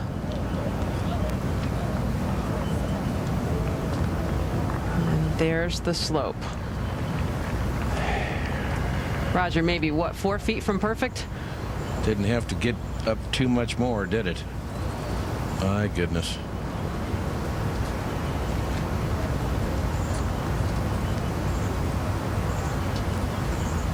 Over to 11. Where Justin Rose has this for his second shot. Justin 71 yesterday, 2 over today. All below his feet there. Shot that plays uphill. Not bad. He kept it underneath the hole. Has a very makeable look at birdie. He'll have a good look there. Ian Poulter on 13. Par 3 at 166 today. Hole right in the front right corner of this green. And that may loop it back around here. Got a slope behind the hole. Here it comes. Come on. Come on. Come on. Pretty good stuff. From the bridge to a short bird to 12. To a 120-foot putt for Phil Mickelson, and this will curl towards the hole. How about maybe in? How good a Well, putt. you can't It's hard to judge it any better than describe that. how good a putt that is, isn't it, Billy? It is unbelievable. It is unbelievable to get it that close from down there. And to get away with 5 with playing a par 5 this long without a driver, pretty good. Be good if he can roll it in. So many people have come here to comment on the golf course. It's been written about since the first major back in the early 1900s. Jimmy Powers of the New York News may have put it best when he talked about putting on the greens at Oakmont. Says it's like putting down a marble staircase and trying to hole out on the 3rd step from the bottom. That's what we're seeing today at Oakmont. Coverage continues right here on ESPN of the U.S. Open Championship.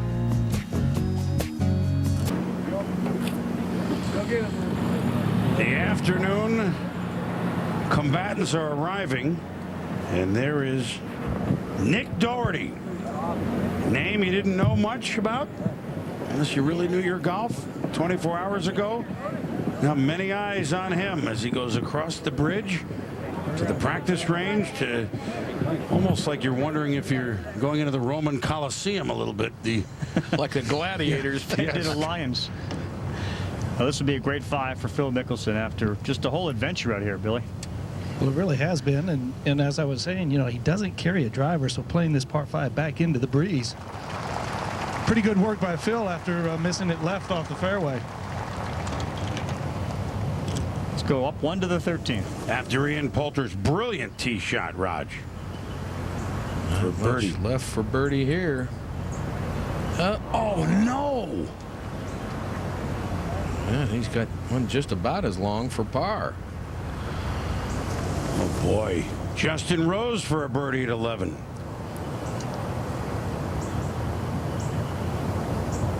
This one uphill one you can be aggressive with. That'll be for par for Rose to keep him at 3 over, 2 over today to 16. And Tom Pernice with this putt from just off the putting surface, up over the ridge, and then flat around the hole itself. I've seen numerous players leave it right in that range short today. Just scared to knock it the equidistant long. Henrik Stenson, I've had enough. No moss. He's 14 over, 5 over today, at 79 yesterday. I mean, and here's a guy who's playing as well as anybody, right, Raj? Oh, he's had a wonderful year to this point. That's Fanny right on the bag. Fanny Sinnison, Yes, longtime caddy for Nick Faldo. To 17. Brandt Snedeker playing out of the left rough. Only the tip of the flagstick visual to the players from down here. Stay down and I'll watch it. Here's Caddy say, stay down and I'll watch it.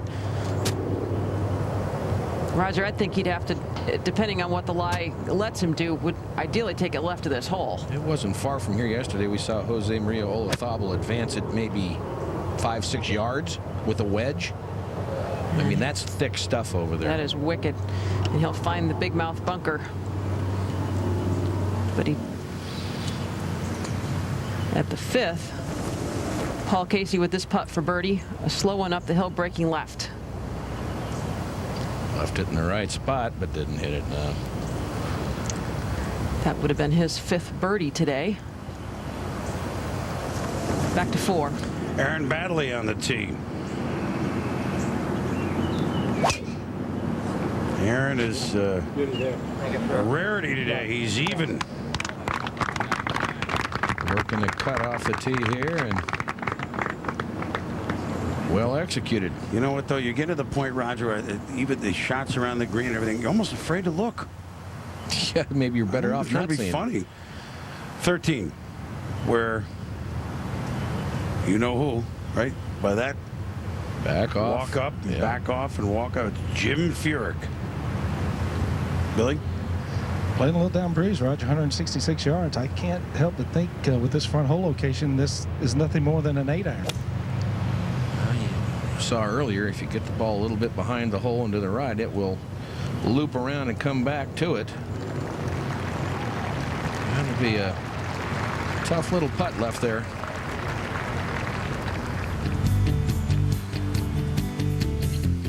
Take a look at golf track here and see how this green operates. You can see the various slopes, a little ridge in the right-hand side, the one that Poulter used. But that slope, that arrow going toward the hole, is substantial. Very quick from that side of the cup where most of the players are going to be today, I would have to imagine. Jim Furyk bogeyed 1, 3, 7, 8, and 10. Now Phil. And as he was walking down the 12th, just kind of slid over here and just kind of took a little peek at the hole location. And I think he's kind of right in between, Raj. You know, it's either, you know, not a huge 8 or just try to just force a 9 there. I think there's enough breeze behind him that he can get the 9 there. Probably get a little more spin on it, too, if he hits it hard and throws it up in the air. Ooh. Remember, that is flag high, but left. If you're just joining us, Phil started well, birdied 4 and 6, doubled 7, bogeyed 8, bogeyed 9, doubled 10. So a 4-hole span of 6 over. Now Tom Pernice. Save his par here. 16. Nicely done there. He'll move to the 17th, where he'll have a decision to make whether he puts the ball in play in the fairway or goes for the green. To the 5th, Vijay Singh. We're being told this is his 4th shot. He's already hit it in 2 bunkers, played to this point. And he'll have that breaker for bogey. Damage control. Sounds like that would be a pretty good bogey. You're darn right.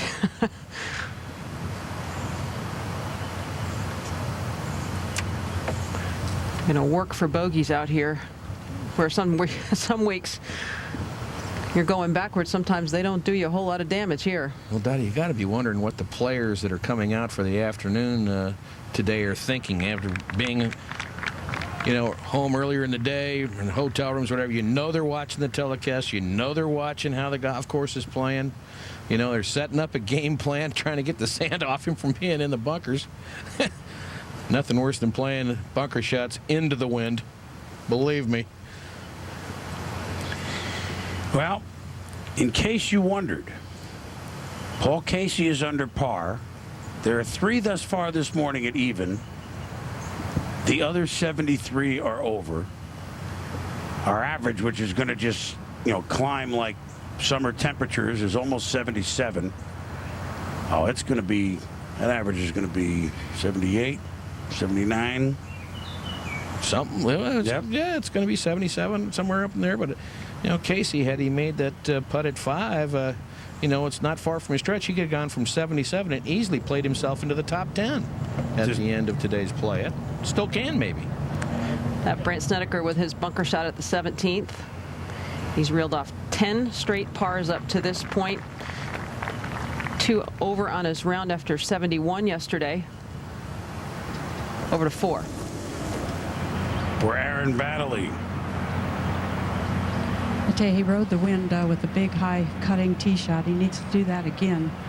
This is taking a go at the green. It is 280 to that front right portion just to get the ball on the putting surface. 299 all the way back to the hole. You can't chase it on here. If you can catch it solid, maybe you can get a good hop. Million miles right. Yep, that'll take care of that then. Oh, boy. Loudon Wainwright.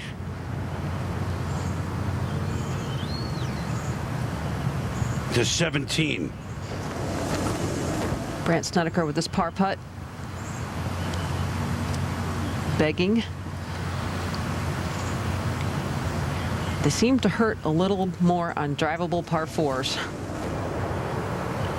Over to Phil Mickelson. He's on 13. Billy? Very awkward lie. Actually, it's taken 4 or 5 practice swings trying to get a feel as to how the ball will react with this lie up against that collar. And Roger, there's a lot of grass between the club face and ball. I mean, this could come out dead. It could come out hot. That's right. That's what you don't know. That's the variable here. You can see him try to make the big swing, take it long, and see if he can get it to come back some. But it came out a lot hotter than he wanted. He wanted to slide the club more under the ball. Well, I think you get the point. They're laying it on with a spatula here at Oakmont. Birdies, almost impossible. Pars, rugged. And then there's the rest. The leaderboard reflects those who have yet to tee off. There are leaders. Aaron Baddeley, Paul Casey playing the best of anyone out here at Oakmont. Yikes. Beyond with the wrap-up of second-round coverage here. Phil Mickelson starting early this morning. Mike Tirico, Andy North in our Sports Center host position. Watching it all. Phil off at 8:06. Andy made birdies on 2 of the first 6 holes that he played. Let's pick him up over at 3 first of all, as Mickelson still dealing with the wrist injury that has been a story throughout the week for the #2 player in the world. Here he is with his terrific chip. And this is the hole that we're going to see disasters as the day goes on. We're going to see players over this green. Beautiful play to save par. We mentioned and the birdies at 4 and 6. Now 7. 7, trying to get it out of this deep rough, hitting it well to the left into one of these ditches filled with 18-inch high fescue grass. He would take a drop from there, which would cost him a shot, put it on the back of the green, and then 2-putted for his double bogey. They are marked as lateral hazards, and you saw the uncharacteristic show of emotion from Mickelson and disgust. He was really playing very well at that point, but then in this stretch, from when he was 2 under par for his round through the first 6, through 7, 8, 9, and 10, these 4 holes, it only happened in 1 hour and 16 minutes on the clock, and everything went south for Mickelson. Very difficult hole location at the tough par 4 ninth. Putting it off the green, he would get that up and in to save his bogey, but later had a 4-putt, and this is now a moment ago at 13. After missing the green in the front fringe, pitching to here. So he had a stretch from 7 through 10. He played 6 over par. Yesterday he played those holes even par. Now you look at Mickelson in that stretch, Andy, and that's exactly what you were talking about. He talked about that being the key, and then you add the bogey there. So Mickelson has gone from 2 over par on the 7th tee to 9 over par as he gets over to 14 now. And talk about the wrist, but what you're seeing of Mickelson is exactly what's happening on the golf course for everybody right now. The golf course is drying out. The wind is picked up. These are the conditions the players did not want to see here. Yesterday, as easy as they'll play. Today are the conditions we'll play the hardest. Clear day, warm, with the wind blowing, drying it out. The greens are getting firmer, faster. We're seeing disasters. We're seeing players look absolutely silly chipping and putting around these greens. Yeah, scores a shot and a half higher already. It's about a 50-50 proposition to hit the fairway, 50-50 proposition to hit the green. So there's a little bit of stress and tension over at the driving range because the players like Nick Doherty are leader still, who tees off in an hour and exactly 1 hour, as a matter of fact. He's been watching this happen. Wendy Nix is up at the driving range to get us ready for the Englishman who's going to take the tee in about an hour. Wendy? He is, Mike. As a matter of fact, I walked over to the range with Nick Doherty and asked him about being the first round leader. He said, you know what? It's awesome. This is his third trip to the U.S. Open. Yesterday, the first time he shot under par, so he's thrilled. I asked him about today. He said, yes, the course is playing harder, but you know what? I'm not supposed to win, so I don't feel any pressure. He seems relaxed, ready to go out. He will tee off just after 1 o'clock, and by all accounts, seems extremely ready to go. Yeah, among the other players with a good score, Lethabel at 125, Tiger at 136 Eastern. Andy, these guys are going to have a brutal afternoon ahead. Golf course is playing just a shade under 77 right now, which is 7 over par, and that's only going to get more difficult as the day goes on. So hang on, boys. It's going to be some kind of an afternoon. As we go up to Chris Berman, a Boomer, Angel Cabrera at 1 under par, 158, likely to be the last guy under par, maybe in the championship. Up to you, Chris. I think that's right. You know, last year it took a little after 5 in the third round when we saw the last of under par. And let's get you caught up, and I'm going to read you some of the scores out here in a moment. Here's Jim Furyk at 13 for birdie. We're away a little bit. Let's get you caught up. It can be done, Raj.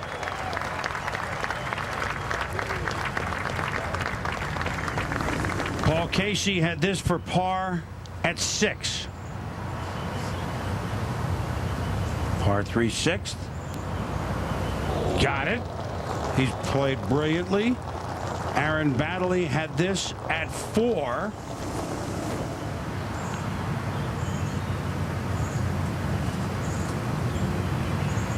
This is another putt from just a little short. Went on to save par there. Now let's go to 17. And Tom Pernice Jr. from the fairway, choosing to lay up off the tee. The wind left to right and a little bit in the face of the players off the tee. This is a par 4. If you've been watching, that is drivable. And the whole location back right today.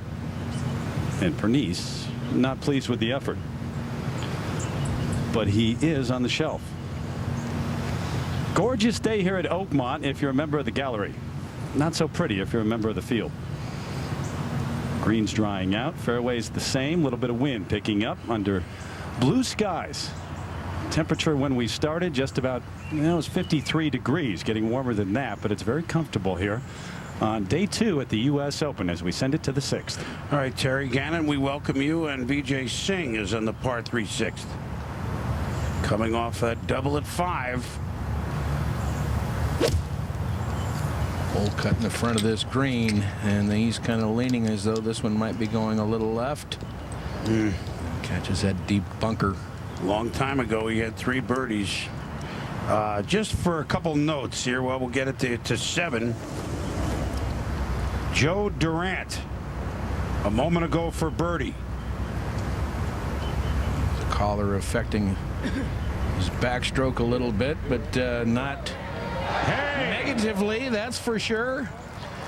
Joe is 12 over, but now 11. So Durant on that one, hungry like a wolf. Davis Love, 10 over today with 9 bogeys and a double. So he's plus 15. Rich Beam, 9 over through 11. Trevor Immelman, open with 73, 9 over. Adam Scott, open with 76, 8 over today with 3 double bogeys. Brett Quigley, 11 over today, and he opened with 78. I'm just picking out a few of the scores. They're still playing. This isn't done. This is a bloodletting. It really is. Oakmont is winning the battle. To 14. Furyk 4 over for the day. 131 yards. Whole location tucked over on that right-hand side.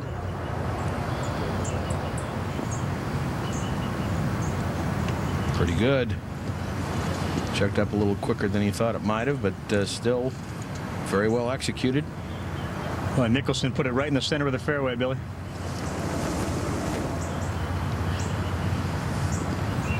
Ian Poulter had made a mess of the 14th hole a little bit ago. Just to show you what he did, his third shot came up short.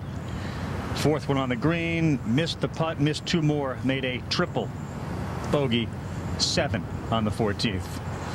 So, Bill, it's a relatively benign hole when you can put it in the fairway, and then you get to the rough of the green, and it's not so easy. Well, 105 yards, and actually a lot of room to fit this ball in between the front bunker on the right-hand side and the flagstick. This is supposed to be one of the short, easy ones. Well, he better hope this spins hard to the right and backwards. Oh, it does. Did. Great shot for Mickelson. Best shot we've seen. Second shot on 14. We've been here since play began at 8 a.m. Good shot, Phil.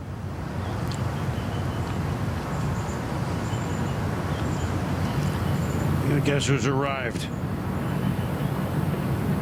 Eldrick Tiger Woods, 71 yesterday. I think he realizes you're going to have a few of these to hold today.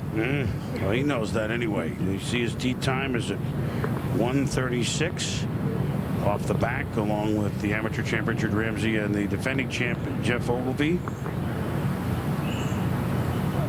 While Tiger warms, Brent Snedeker, a string of pars in the fairway at 18.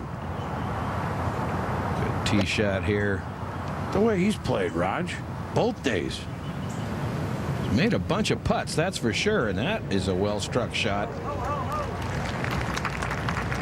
That's as good as we've seen here at 18. 71 yesterday, just 3 over today, and you say, well, 3 over today. That's good. Hello. Very good. To 6 now. VJ bunker. See how deep that bunker is. How tall he is, and he can't see over it, right? Well, this is going to go to the far side of the green, catch the slope back. At least Oakmont gives you that opportunity here and there.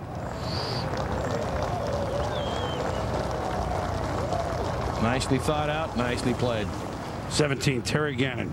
Tom Pernice, this for birdie. 2 birdies, 2 bogeys in the last 4 holes. 1 over on the day, 3 over for the championship. Hold on, ball. And yet another one of those for par. Back at the second, Eric Axley coming off birdie at the first. Got his first win last year at the Valero Texas Open. Again, another short one here, Terry, that's supposed to be where the players have an opportunity. And starts to come back, Roger. Here it comes. Yeah. And he's glad it did. I'll tell you what, if it had hung up there, well, this gives you an idea how fast it would have been. Wow. It's one way to play it. To 13. A moment ago, poor Steve Elkington, one of the best mannered folks out there. And at least he can put that in the bag. The personable Aussie who had 84 yesterday was at 5 over today until that moment. So you keep plugging and take something to put in your suitcase and bring it on home and work with. Here's Phil. Here's Furyk and Phil. For birdie. Well, unusual circumstance here, a guy that can go birdie back to back, but certainly a putt that is very makeable down the hill, maybe moving just a little bit to his right.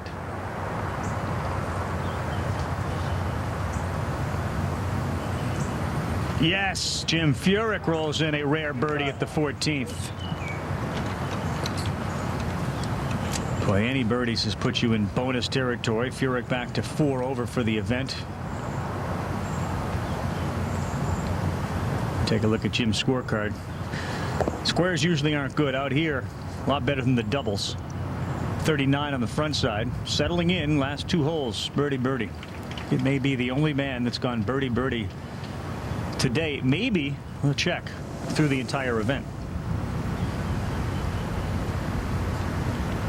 Lee Jansen playing with Steve Elkington. We saw Jansen earlier. Downhill slicing putt. Hey! Waking up memories of the 90s for Lee Jansen. Hold a bomb back at the 9th. He's got the putter going. He's 3 over yesterday, 3 over today. That puts him at 6 over for the championship. 14. Hi, Billy. I promise no group has made 2 birdies on this hole. This putt just going to move just a hair to his right.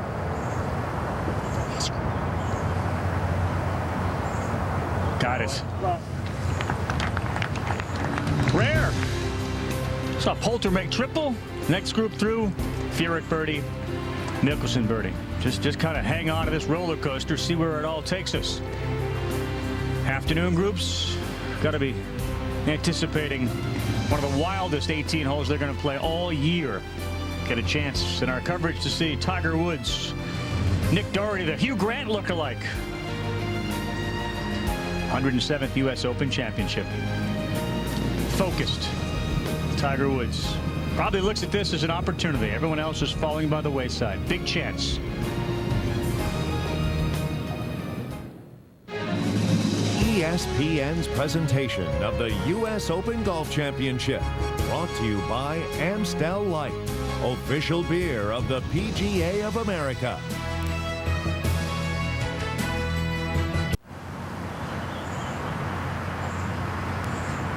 Aaron Baddeley here at the 5th, second shot, currently at 2 over. 146 yards with a 9-iron, the wind from his right.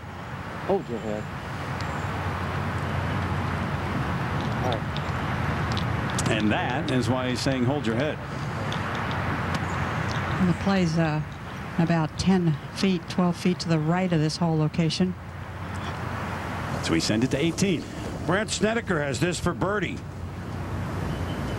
One of the few that has played well both days, and has he hit some good putts. He is really rolling the ball well.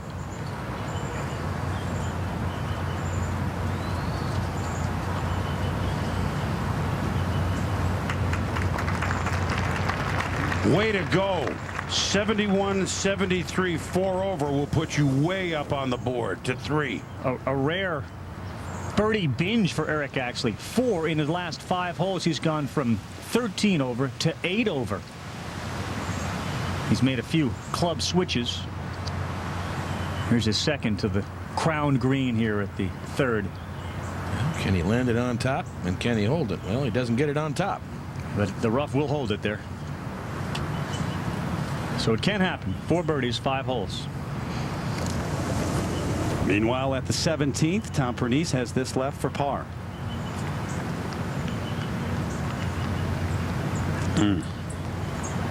Pernice, who got into this championship with his top 30 finish on the 06 money list.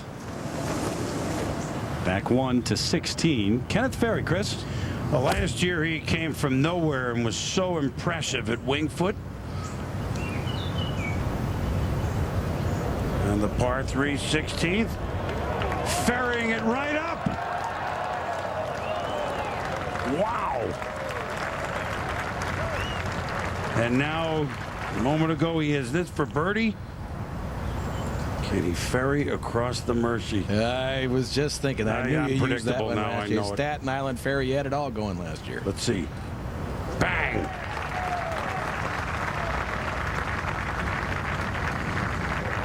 So memories of a year ago for Kenny Ferry. Yeah, a ferry or a bridge to get across the river here, the Holton Bridge. The Allegheny, Monongahela, they join a little while from here down the confluence in Pittsburgh. There's the beautiful look. You see the railroad and the Pennsylvania Turnpike at the top of your screen, and holes 2 through 8 are on the top. 1 and then 9 through 18 at the bottom, but either side of the pike. You've been up the pike today. The MetLife Blimp Snoopy 1 provides today's aerial coverage of the 2007 U.S. Open Championship. The blimp contains 68,000 cubic feet of helium. Like this broadcast booth, Raj, measures 130 feet in length from nose to tail, has a gross weight of 4,400 pounds. In case you wanted to know, MetLife guarantees for the ifs in life. Here's Poulter at 15 for par. Well, he's had quite an adventurous day, Raj. Quite a back 9. Double bogey at 11, and then triple at 14. Ooh. Those birdies at 5 and 6 are a long time ago.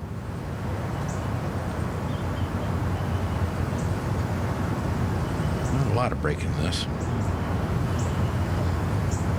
All right. Just want to look in that suitcase and see everything that he packs. I mean, I got to think that's How many suitcases? Well, I just think it's... You got to have a lot of luggage if you got pink shoes in it. That's all there is to it. How do you fit in the pink shoes? To 14. It's an orange shirt for Lee Jansen. Third at the 14th is going to come up well short. Being told that was his second shot. So he will have a birdie opportunity. The impression the veterans start realizing, you just hang around, get me to the weekend. Who knows what's going to happen? Let's go ahead to the 15th. Phil Mickelson. Billy? Well, this is another hole playing back into the breeze. I'm sure Phil would have liked to have had a driver, but went with a 3-wood and well back, 258. Drew a pretty good lie. This going left. Oof. Looked like it caught the bunker. Yeah. But may have a good one down there. I mean, relatively speaking, Roger. Maybe, but he had a heater going there. If that ball had hit the putting surface, it would have gone through. He knew he had a flyer.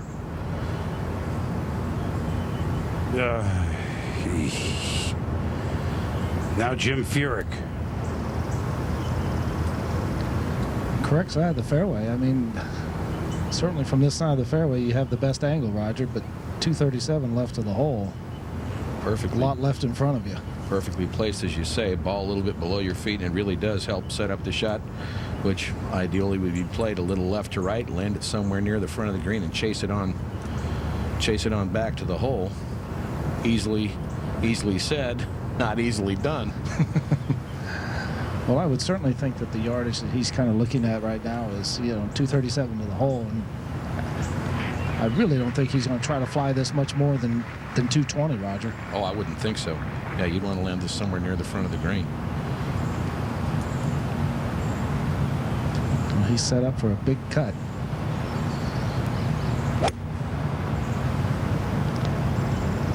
Like that's high and started soft, right. and that's a good-looking line if it's up.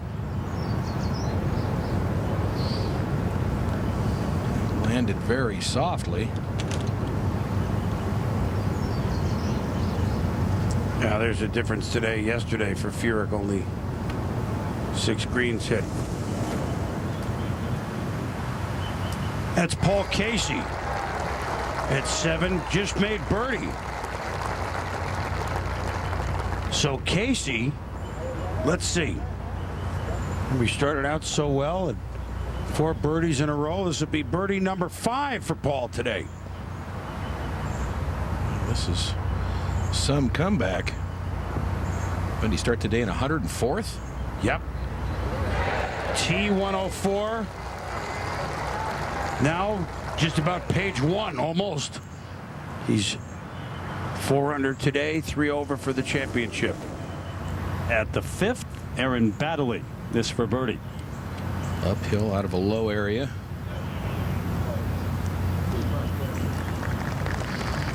Baddeley, the 26-year-old who lives in Scottsdale now, won the FBR Open.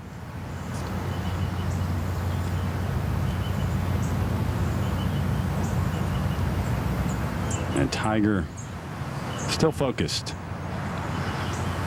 And you go into your rounds, Roger, knowing at the U.S. Open, especially here, that you're going to have countless 5- and 6-footers to try to save par.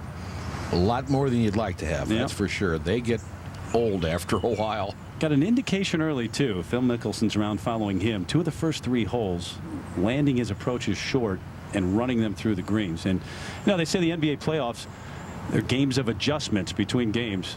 Same is true in golf. Adjusting these conditions, much different than yesterday. Terry Paul Casey's got 5 birdies. So does Eric Axley. 4 in his last 5 holes. This was a moment ago at 3, and this is what 3's done to so many today. See ya. Thought he had a good chip, but now he's going all the way behind the green, some 20 yards away. 3 birdies on this hole, 24 bogeys. And now here he is live. This is how the wheels come off the cart real quick. Now, what you say to yourself after one of those, Carl, is, I thought I could hit the green from here. You're really, it's a shock to the senses that you could hit a shot from right off the edge of the green and whip it 20 yards over. I mean, it's hard to rebound from things like that. It's hard to get refocused and play the next shot. Yeah. And for all the adventures we've seen, it's only the 7th most difficult hole at Oakmont today.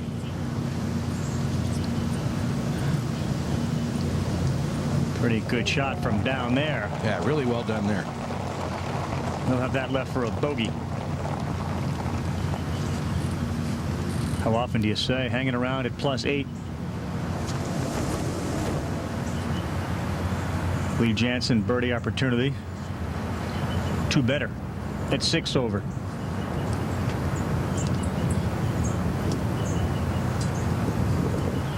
Always a tester coming back. 15th. Well, that was really a hard shot right there, and I cannot believe how good this is. I mean, it may wind up 10 or 12 feet from the hole, but to get it all the way to the hole from that line, to get it up that quickly, really a good shot.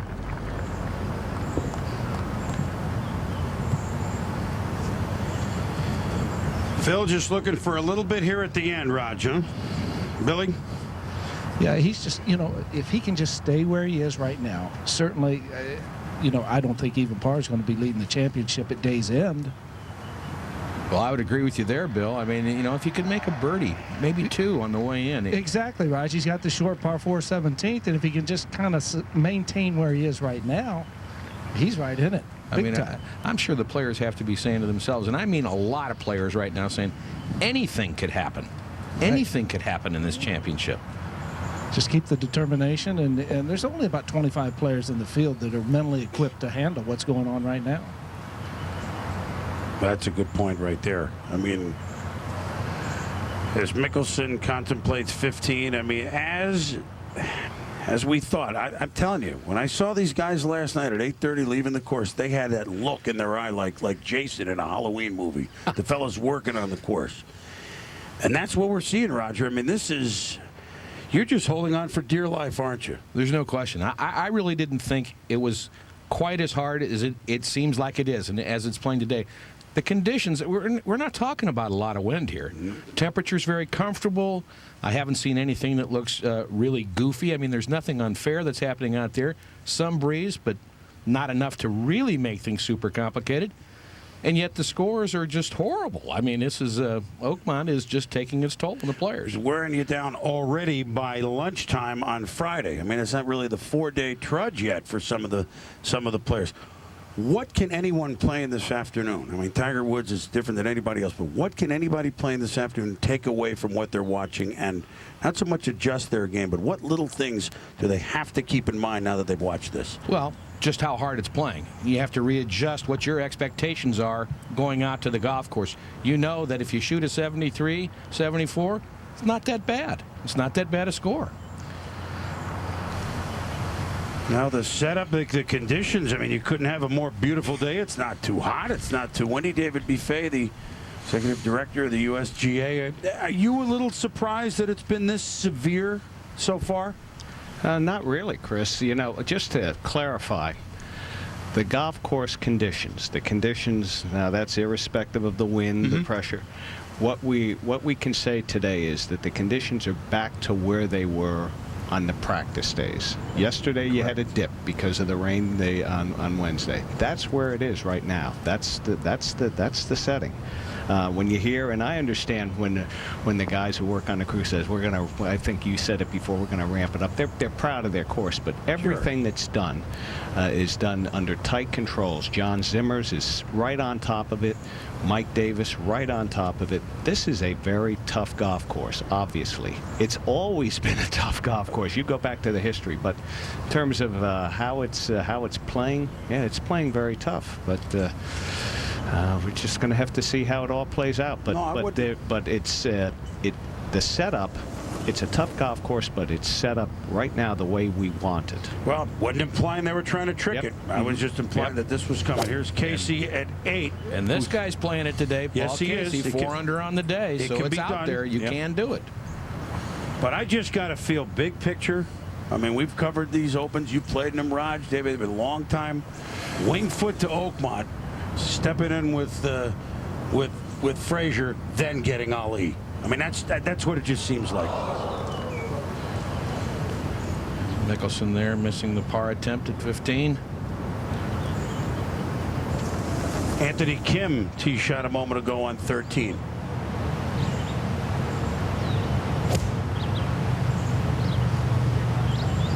Good looking golf swing there. 74 yesterday. Oh, only has a chance to get it to 2 over today. It can be done. Tom Pernice is one that's done well. To 18 for a birdie attempt. Across the expanse of the green here.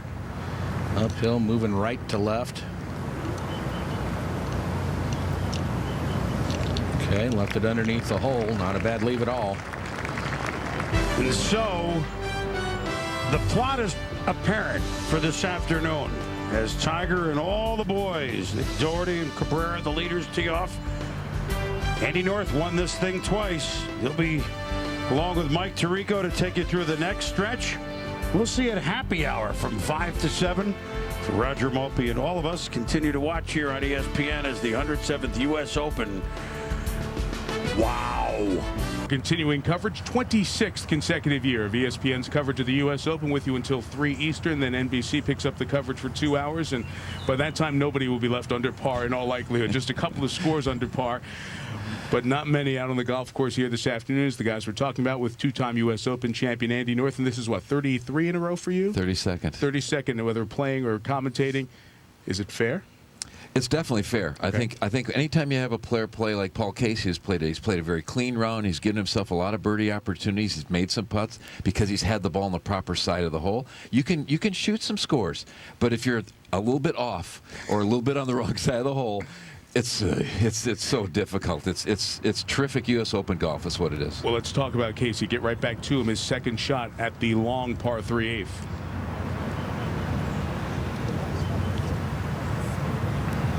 And sloping down this direction is very, very quick, but a good solid play. Paul Casey tried to chase it on the green, which I think is a proper play on the tee. He just pulled his tee shot a bit. Let's move over to 13, the other par 3. Anthony Kim hit that beautiful shot. Cold in here. This for birdie. And the golf course is showing us if you hit a quality shot, you can make birdies. Up at 18, another player who's been pretty good in this morning wave, Tom Pernice for par. Tom has putted the ball very well this week. We've seen him make a handful of pretty good length putts. A 72-72 is fabulous. That's even par. Or 4 over, but it's even par. To 16.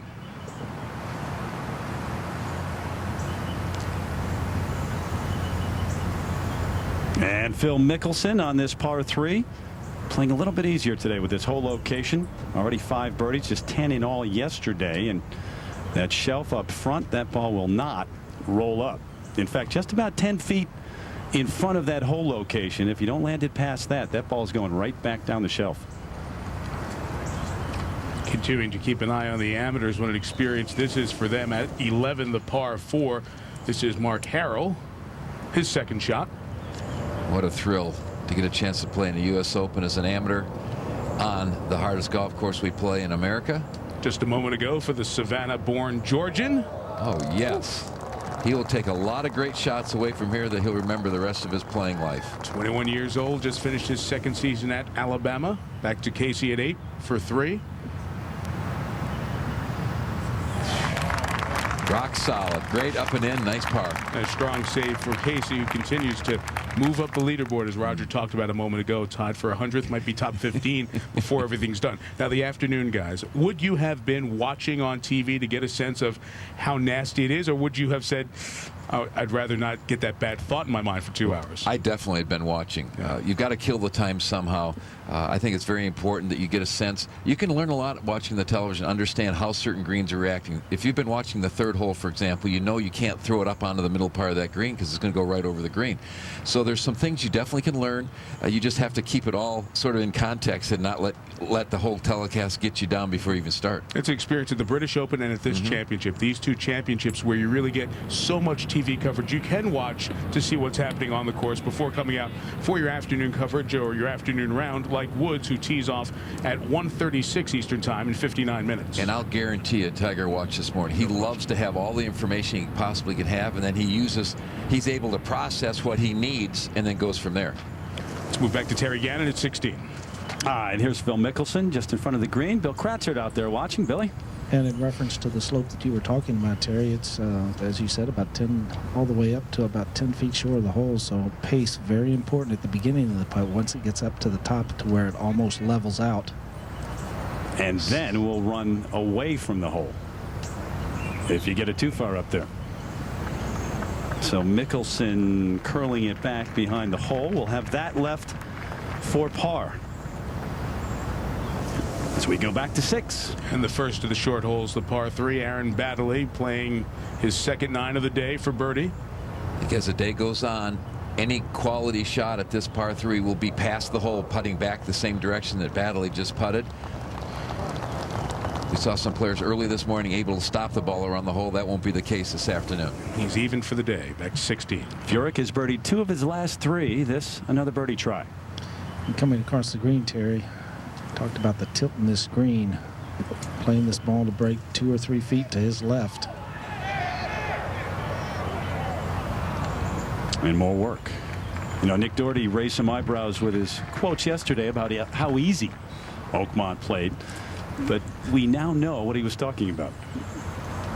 Relatively speaking, yesterday, as benign a day as you can get here. Not today. 2 early bogeys, and Furyk scrambling back from those. The 26-year-old Justin Rose for birdie to get to 2 over, which would be a top 10 right now.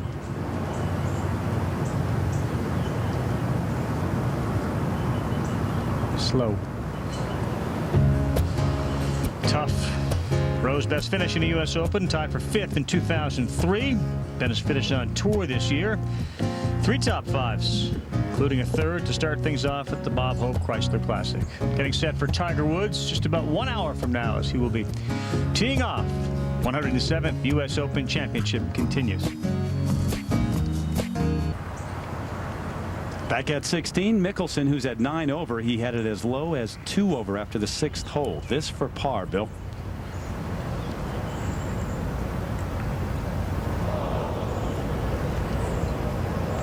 And that, well, it wouldn't be a 4 putt if he missed this coming back. It was in front of the green, but had his putter in his hands. And now for bogey. To double digits. 10 over par, playing with Furyk and Adam Scott. These are the must-makes. 14 for Justin Rose, par putt. Yes, knew it right away. So Rose moving around here at 3 over.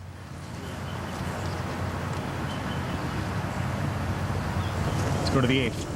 And at the long par 3, Vijay Singh has a long birdie opportunity. Is there anything but long birdie opportunities at 8? What a par 3, but I think it really is a fair par 3 because you've got all that landing area short of the green. You can land the ball a good 20, 25 yards short, and it's going to roll down to the front portion of the green. Even for the start, although wild up and down with the 3 bogeys and the 3 birdies. And the back 9 has not seen any of the comeback holes as the golf course has gotten tougher. 5 over here for Vijay with the 2 doubles and the bogey at his 10th hole, the first on the golf course. So as he plays 8 and 9 here, sitting at 6 over right now, that's tied for 58th. And once again, cut here in the championship, low 60 and ties, and the 10-shot within rule. 10 shots of the lead, and that could mean a large number of people are around for the weekend.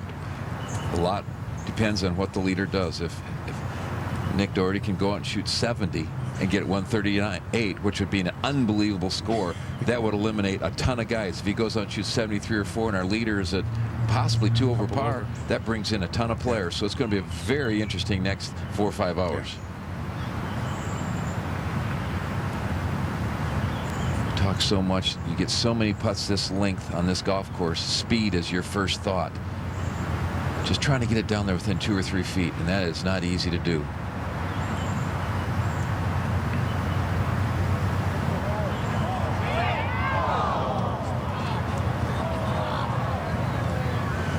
Have we seen anybody have a putt that he went up and tapped it in afterwards here? It doesn't seem to ever happen. And it takes your confidence out, takes your aggression out. And when you think you can make one, the doubts come quickly to the ninth. Ninth hole, that par 4. Used to be a par 5 here at Oakmont, now measuring 477 yards, playing a little longer as it's all straight up the hill. Paul Casey's made a monumental climb. He was in the hundreds when the day began. He's now below 20. And the way things are going, he could end up with a top 15.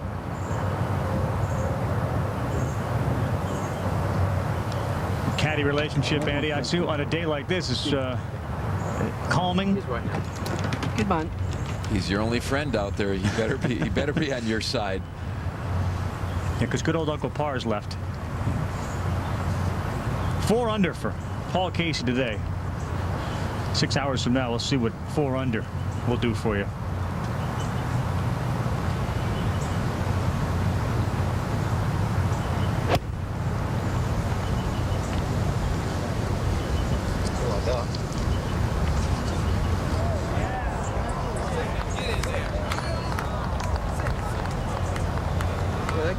No idea. That's all I got. Where'd it go? But that No is a idea. good shot because he's missed it in an area he can get the ball up and in.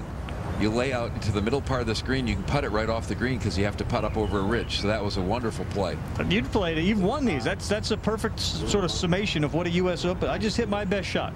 You know, now you got to go play it as it is. You know, we wonder why has he been able to do this today? He has missed one fairway. You hit the fairway at Oakmont, you can play this golf course. If you put it in the rough, you have absolutely not a chance in the world.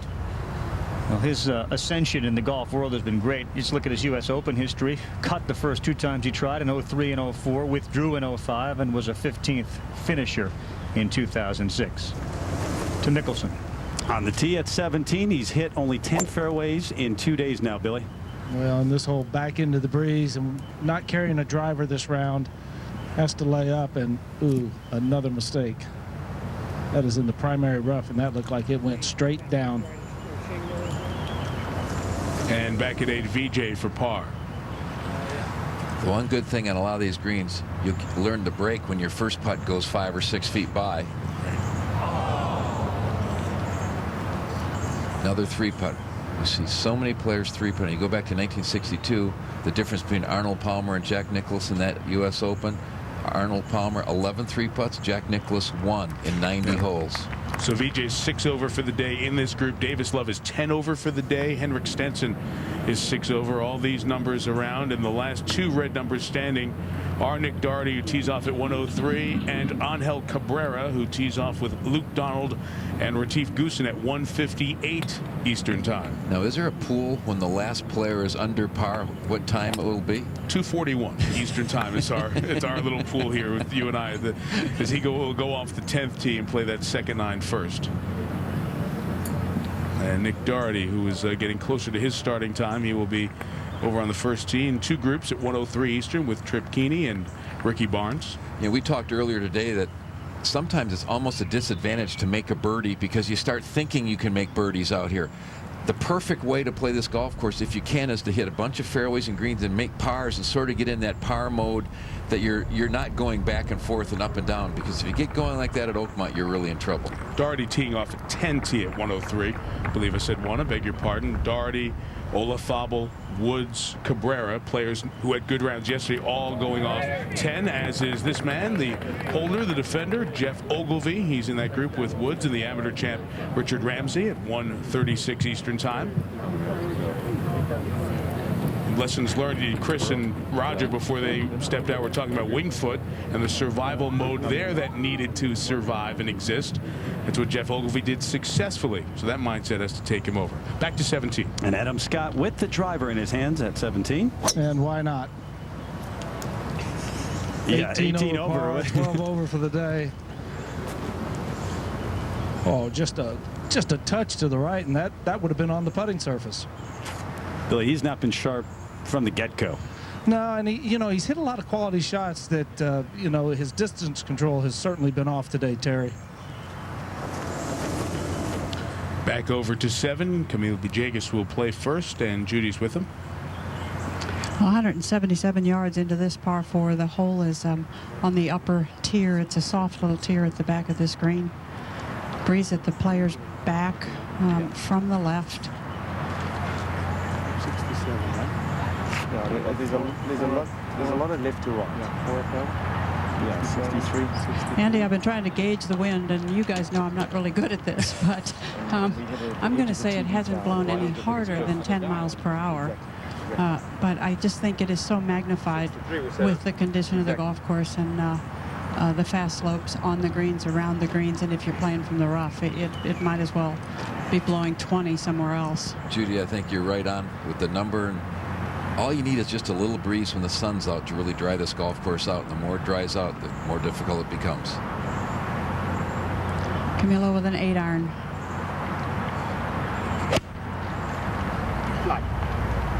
Hit it. Hit it.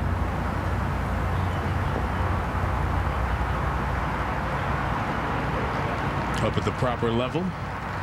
Very good shot. Vijay is 5 over for the day, 8 over for the championship, and also in this group, Aaron Baddeley, who is even for the day and 2 over par. Let's go over to 9. The best round of the day is Paul Casey. He's hit 4 under. The next best rounds, 4 guys, all even. These are obviously the people that have begun to play. Baddeley, Axley, Duke, and Sam Walker are even. No one else is even or under. That shows just how well Paul Casey has played today. Like to get up and down and finish with a 4 under.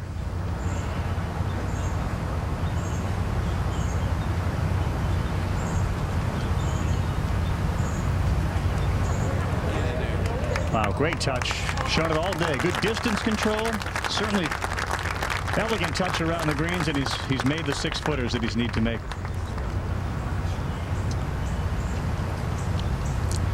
Just a look at a halfway decent lie.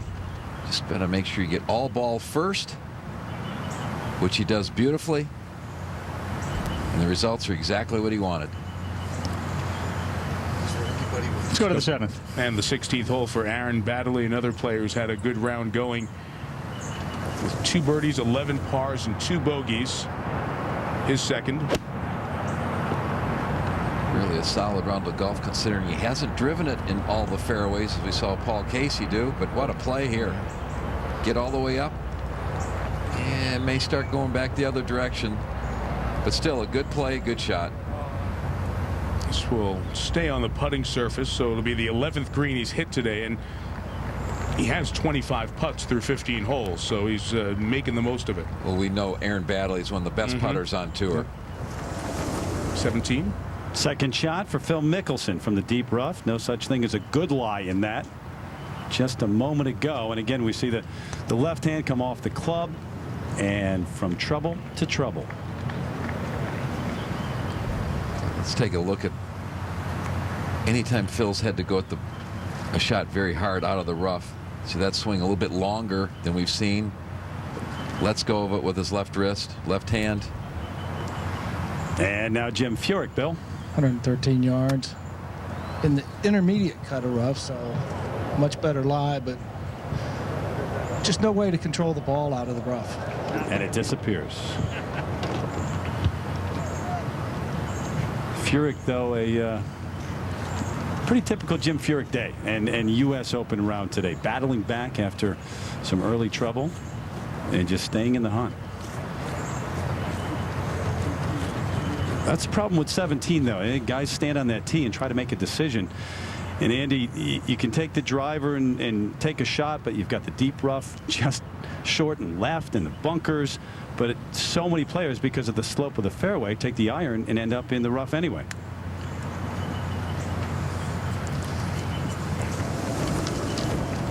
A moment ago at 14, Marcus Fraser, who late yesterday afternoon had a chance to be at even double on his way home. He's currently at 10 over. Good shot there from Marcus Fraser.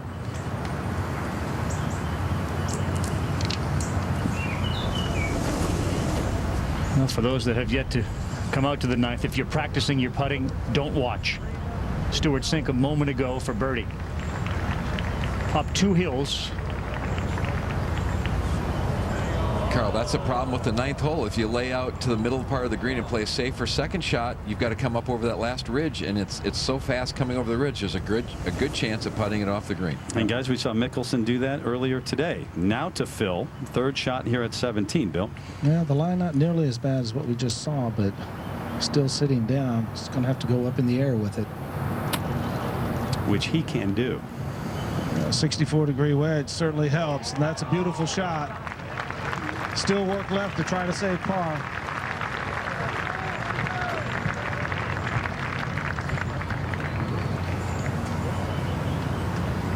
Short turnaround after yesterday's late round with the wrist, trying to get back this morning, and had it going early.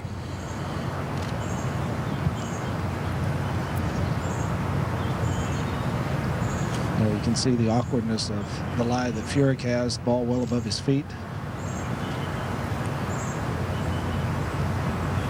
Boy, when you think back about Mickelson, Terry, after 6 holes, 2 under par, played the last 10 holes 8 over. And all Jim can do with that.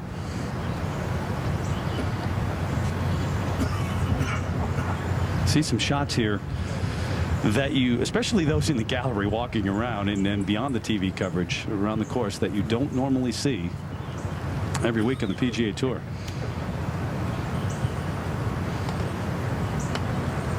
So a lengthy par putt, Bill, for Furyk coming up. Yeah, and we talk about Adam Scott going for this green at 18 over par. You think back 2 weeks, that's a man that shot 62 at Memorial. Yeah. So the game was pretty much intact, and that's what Oakmont can do to you. And many thought he was ready for the U.S. So did he really make a run? Furyk coming across the green, and this is where I think this is one of Furyk's strongest attributes. Hits a poor tee shot, laying up, poor second shot, poor third shot, but yet the worst he's going to walk away with is 5. He's just not going to panic.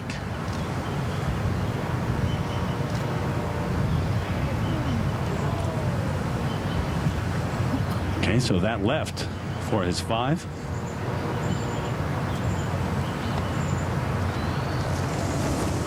Get back there in a moment as we end it to 9. And somewhere in there, you'll find the black shirt with the light pants. That's Paul Casey for a round of 4 under 66, which would be remarkable, and he rolls it in. Andy, you look at other sports and you have good luck, you have good health, and you have good fortune. Out here, but what percentage is good play and what percentage is good fortune? Because you can hit good shots and end up with a bad break. Well, I think the key in Paul Casey's run we mentioned earlier, because he had the ball in the fairway, he was able to put the ball in the right parts of the green. So it had to do with an awful lot of skill today. He didn't shoot 66 hitting 6 fairways. He hit 13 out of 14 fairways. I think that's really the key. You need good fortune to play and win a U.S. Open? Well, you better have some. Here at the 5th, Chad Campbell just a moment ago. This for birdie to get it to 4 over.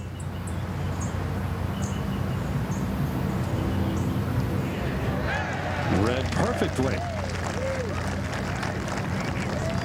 So with the birdie, he moves over to the tee at the 6th. 186 today, this par 3. Hole's cut the very front of the green. Cannot afford to miss this to the right.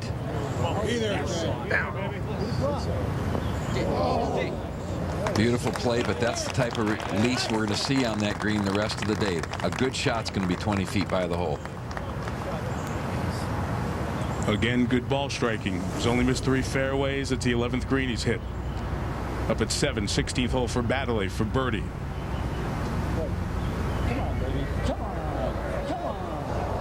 It's one of the few players we've seen that has had wonderful speed from every distance. Hasn't had a lot of pressure on himself on short putts. You're at 17. Mickelson for par. Can stay in it.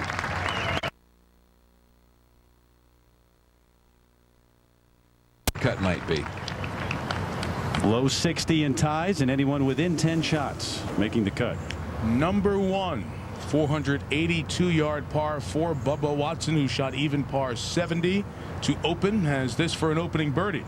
Very, very quick putt to start the day. Just barely getting it started. And it finishes exactly where he wants. Wow, what a way to get the day started. Just the 5th birdie of the day, and you have more than half the field having played the first hole. So Watson in red figures for the championship at 1 under par. And back to the tee where Nick Doherty will get his day started momentarily. We get to the top of the hour here at 1 Eastern. Our coverage continuing into hour 4. And to get you caught up on what has gone on so far, here's Scott Van Pelt. Mike, thank you very much. Just a little afternoon. Tiger Woods arrived here at Oakmont. He'll be part of your afternoon of coverage here on ESPN and NBC, and then back on ESPN later this afternoon.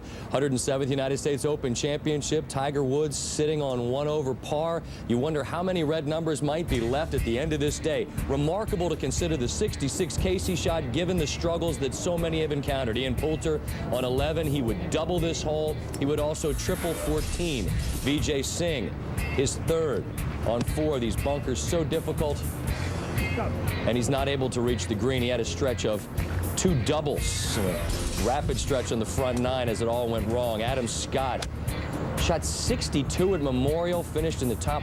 Well, he played well in Memphis until Sunday last week. You thought he had it going? Maybe he'd be a man to keep an eye on here on 10. Nothing.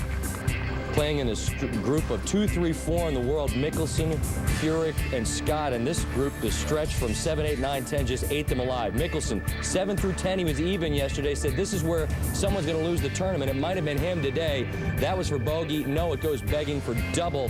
He was 6 over on a 4-hole stretch. Now, it's tough to say our golf course plays over 5 shots above par in round 1, and that was the easy day. But it is evident that Thursday was the day to get this course if you were going to get it. It's playing not a shot and a half harder, but very nearly a shot and a half harder on Friday. And we are yet to get to the afternoon, and the wind is freshening. We get over to the driving range and Wendy Nix. And Wendy, our leader, Mr. Doherty, said 468s he thought he could shoot. Andy North said there's not a man on earth that can do that. You've been with him this morning. What's the sense of what's going on with him?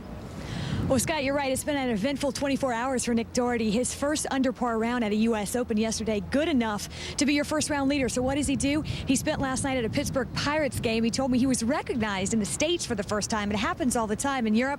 He said, I kind of like it when that happens. He did tell me also, though, that believe it or not, he did not feel like he hit the ball from tee to green yesterday as well as he did in practice. So he spent some time after that first round with his coach. They tweaked his swing. He actually feels like he's in better position today to hit the ball cleanly than he was yesterday. Scott? Wendy, thank you very much. And on the tee, young Nick Doherty. Will he find the fairway to get his second round started here at Oakmont? Says he was high in the face, is he? Off and running, splits the fairway. The coverage continues. Back to Mike Tirico. Okay, Scott, thank you. And Nick, Andy popped that up a little bit off the first tee, didn't he? It looked like he got a little bit high, but it's still in a wonderful position. It's in the short grass. That is where you want to be. All right, let's move over to players finishing their round. Aaron Baddeley playing his 17th hole of the day at this long par 3/8. He's taking the 5-wood and throw it way up in the air. Let it ride the wind from left to right.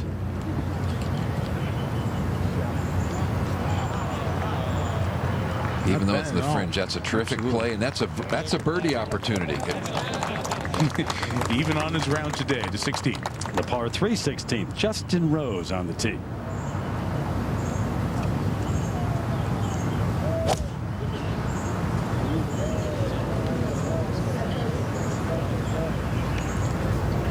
Terry, the 16th is really a difficult hole to figure out how you want to play it because of that false front. If you land it right in the face as he did, you can get a good hop, and it's well played. You carry it up where the hole is, you might knock it over the green. So you've got an area about 10 feet square you need to land the ball if you want to get it close. Yeah, and he was about a yard from having that just rolled right back down to the fairway. As we check out the leaderboard here, the 107th U.S. Open Championship, 200 the number as Doherty gets his second round underway. How long will that hold up? Paul Casey, what do you have for breakfast today? 66 as we send it out now. Get a word from him. Here with Paul Casey. Paul, a 77 the first round. A day later, while scores are soaring and the field is stumbling, a 66. What was the key to your turnaround? I think a little bit of motivation after shooting 77 the first day, which was disappointing. I've got no explanation for that, though. 66 was, I mean, that's by far one of the best rounds I've played of my professional career. It's, you know, still with a bogey on unfortunately on 18, my 9th hole of the day to blemish the card. The rest of it was a dream. I got up and down when I needed to, and I made a lot of putts out there. You rocketed up your position on the leaderboard. How good do you think 66 might look? What position do you think you might be in at the close of the day, given the conditions? You know, I've not even thought about it. I was just trying to make the cut today. I felt like I needed to probably finish in single digits over par to make the cut. It might go higher than that as we look at it right now, and a couple of birdies early on really just got my confidence up. You know, I struggled a little bit with the swing yesterday, and I've been working really hard with Peter Costas on the swing, and it wasn't really there. I mean, it wasn't clicking, and it clicked. Something happened. I started firing at some pins and tried to be a little bit more aggressive, and it paid off. 15th in this championship a year ago, a top 10 at the Masters earlier this year. How ready are you to contend for a major title? Well, I'm certainly ready to contend. I mean, winning it's a whole nother ball game. So I got to just try and put myself there in contention over the weekend and see what happens. But you know, I consider the U.S. Open to be the toughest test in golf, and that and Oakmont that's probably one of the toughest golf courses I've ever played, maybe the toughest. And you know, to shoot something under par is a dream, and to shoot a 66 is fantastic. Paul Casey, a little stunned himself over the 11-shot turnaround from round 1 to round 2. Very well played. Mike? Yeah, the question, what course did he play to shoot that 66 today? But Andy, you heard a piece of scaffolding fall behind him. It wasn't him ringing the bell to shoot 66, a small piece of the metal scaffolding that so many little small setups happen here at the Open. When you do that, let's go with Mickelson here into one of these ditch areas. Billy, you down there with Phil? Mike, I can't even believe he's going to try this. I mean, it's a hazard. He could have dropped it in the intermediate rough. I do not understand the play. At best, he could have only moved it 25 yards down the fairway. Billy, if he'd have dropped it and taken the penalty, could he have knocked it on the green? Oh, absolutely. He'd have had under 235 yards, and he would have had a helping breeze, but he's just making a mess of this.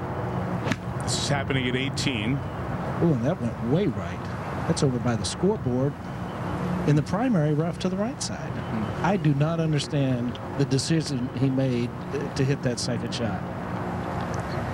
What was such a promising day for Phil, 2 under through 6, has gone the other way, as has so many other players here today. But Mickelson at 10 over, certainly make 5. Look how far back he was as we check out Golf Track. There's where Mickelson's tee shot was. But if he could have if the best case scenario out of the lie he had was been advance it down the fairway, maybe he thought he could hit it 100 yards and get it on the green and save par, figuring that was a score he had to get into to make the cut. But at this point in time, you don't have any idea. And this green is diabolical. Where the hole is today is a fantastic spot. If you just get it back in that back level someplace, that's good. Well, Billy was talking about, here's another look from straight on at Mickelson of the first swing he makes here in the hazard. You know, at this point in time, too, why take a chance in really injuring yourself past the point to where you might sit out 6 months? And it wasn't like it was a halfway decent lie and an easy shot. And as he has been along the hand coming off, you have to expect some of the frustration of the entire day and the buildup. And you played well, and the emotion that we saw was a great shot on 7 when 16 and Terry Gannon. And Justin Rose within striking distance. This for birdie after the approach that we saw a moment ago.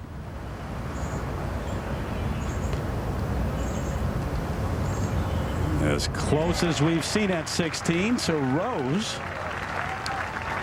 gets it to 2 over par. And just 4 off the lead to the 8th. And the second just off the edge. Baddeley taking it out. Chance for birdie.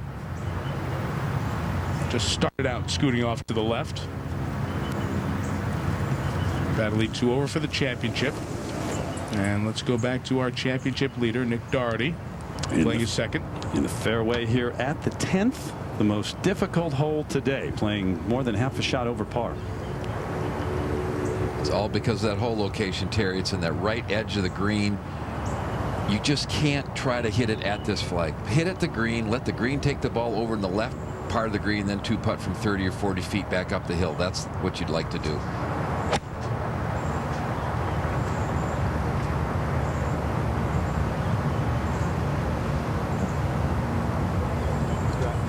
Inching up. So on the green, I don't know if it's just an exterior that he's adopted. I don't think so, but he's looked awfully relaxed since his round yesterday, and even Andy moments before.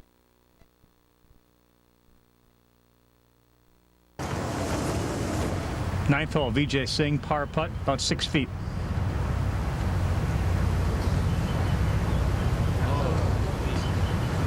No, sir. And no one has practiced more putts during the first couple of days practice this week than Vijay Singh. Bogey +8.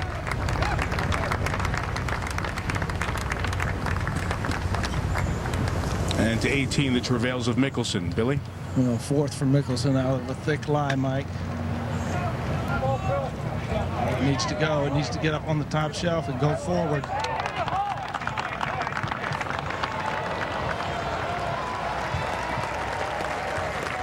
He surely plays some unbelievable shots. Just vintage Phil. He'll have a putt for 5, trying to make a cut in a major for the 31st consecutive time. It's the best active streak. Last time he missed a cut in a major, the British Open, 99 at Carnage. It's where they'll all be next month. Chris DeMarco, 76 yesterday. This is third shot at the opening hole. 482-yard par 4. One good thing there, the hole there is in the back middle of the green, so the players can actually get it near the hole. Oh, after driving it in the bunker, hey, birdie!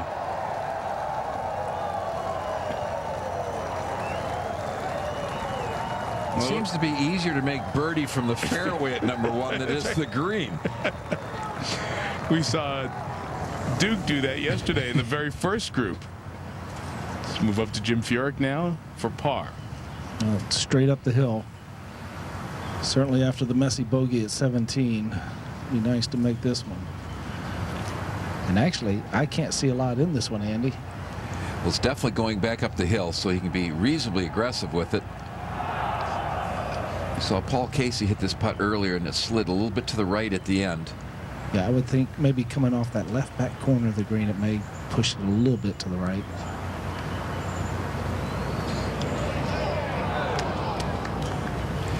That's the type of putt that you have to hit it so much harder than any other putts because you're going back up the hill. It really is hard to make a good stroke because you've practiced all week long hitting these little teeny strokes, just trying to get the ball rolling, and then all of a sudden you have to hit one. Billy, give me a summary of Furyk's round of 75 in a sentence or so.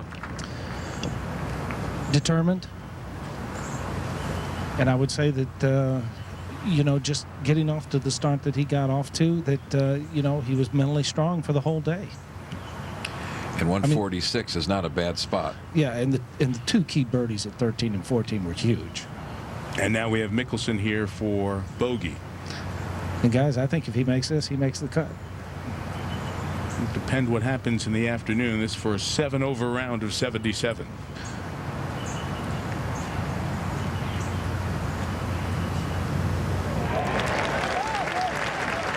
What a bogey.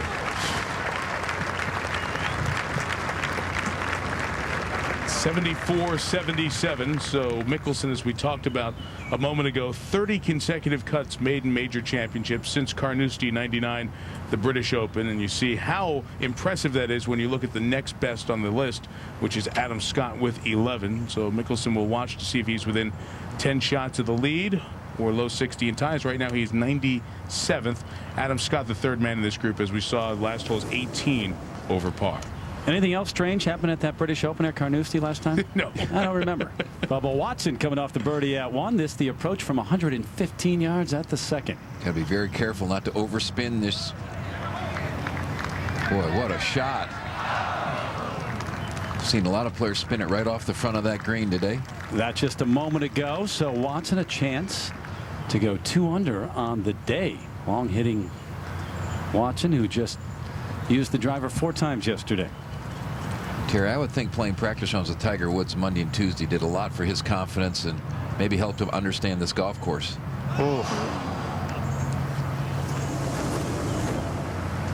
To 10, Doherty, your leader, leaving it short. And that will be a very difficult next putt. So Judy Rankin has joined this group. A test for the man at 2 under right away, Judy. Yeah, and you know, Terry, he had the advantage of watching Ricky Barnes putt from just a few feet farther away, similar line. So he didn't gain a lot from that, but you play the big slope here, and the ball gets running up into the hill, and you think it's going to be faster when it turns. It was not. Nick playing with Ricky Barnes and Trip Keeney. Just a moment ago, Charles Howell with the driver on the tee at 17.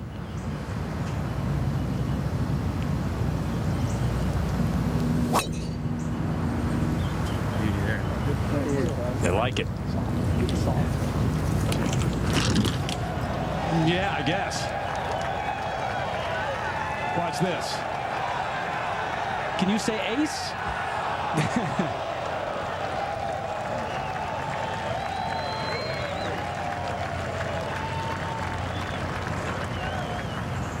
And now live, Justin Rose second from just in front of the green. About where Tiger Woods was yesterday here at 17. Much different hole location today.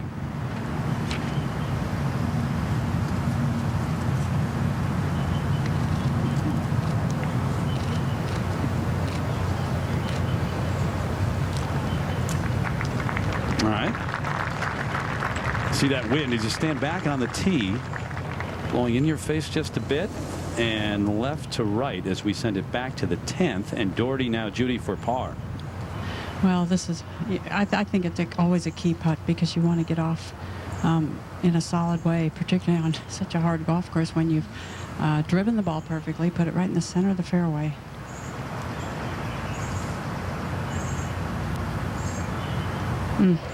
Beautiful. This was the 9 holes that made his round yesterday. He shot 32 on this 9. Ever-present smile. And he's been like that since the start. Doherty with a 1-shot lead over Watson and Cabrera here at the U.S. Open. Championship Doherty. Judy? Well, clearly just an effort at this par 4, this uphill par 4, to put the ball in the short grass, put it in the fairway.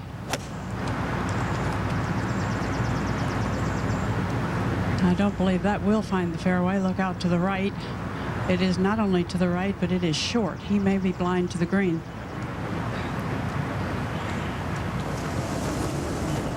There at 17, Justin Rose looking for his second birdie in a row. This would get him to within 3.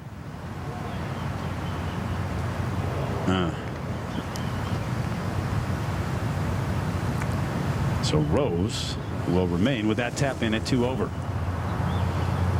Aaron Baddeley at the 9th, 8 straight pars. His last 8 holes. Whoa. Whoa, well short. When a healthy player takes his hand off the club that quickly, he's usually fanned it. Bubba Watson, healthy start in the pews. Left side of the fairway. Second shot to the par 4.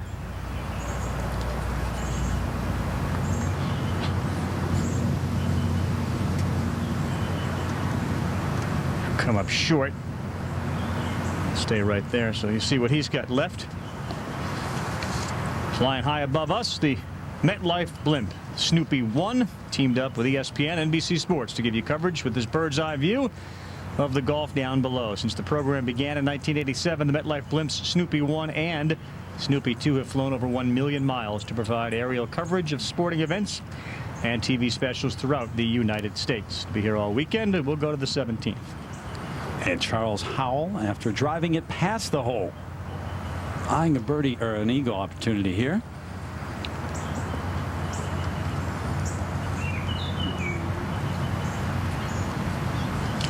And some work to do, but of course if you're 9 over right now, you are thinking cut line. What will it be? The leader right now at -2. Chances are that will go a little bit higher than that, maybe to even par. A lot of people speculating.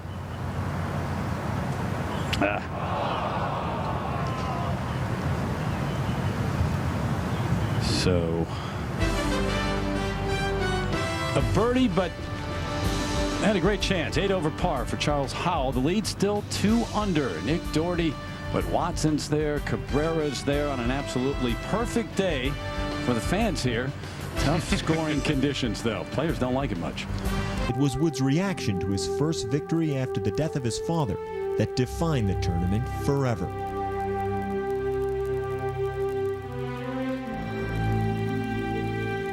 Everything just came flowing out. I just could not stop it. I mean, it's just, I miss my dad so much, and I wish he was here to watch this. At the peak Dinah, Wood shot 4 rounds in the 60s, tied his own tournament record of 18 under, and improved to a perfect 12 for 12 when holding or sharing a 3rd round lead at a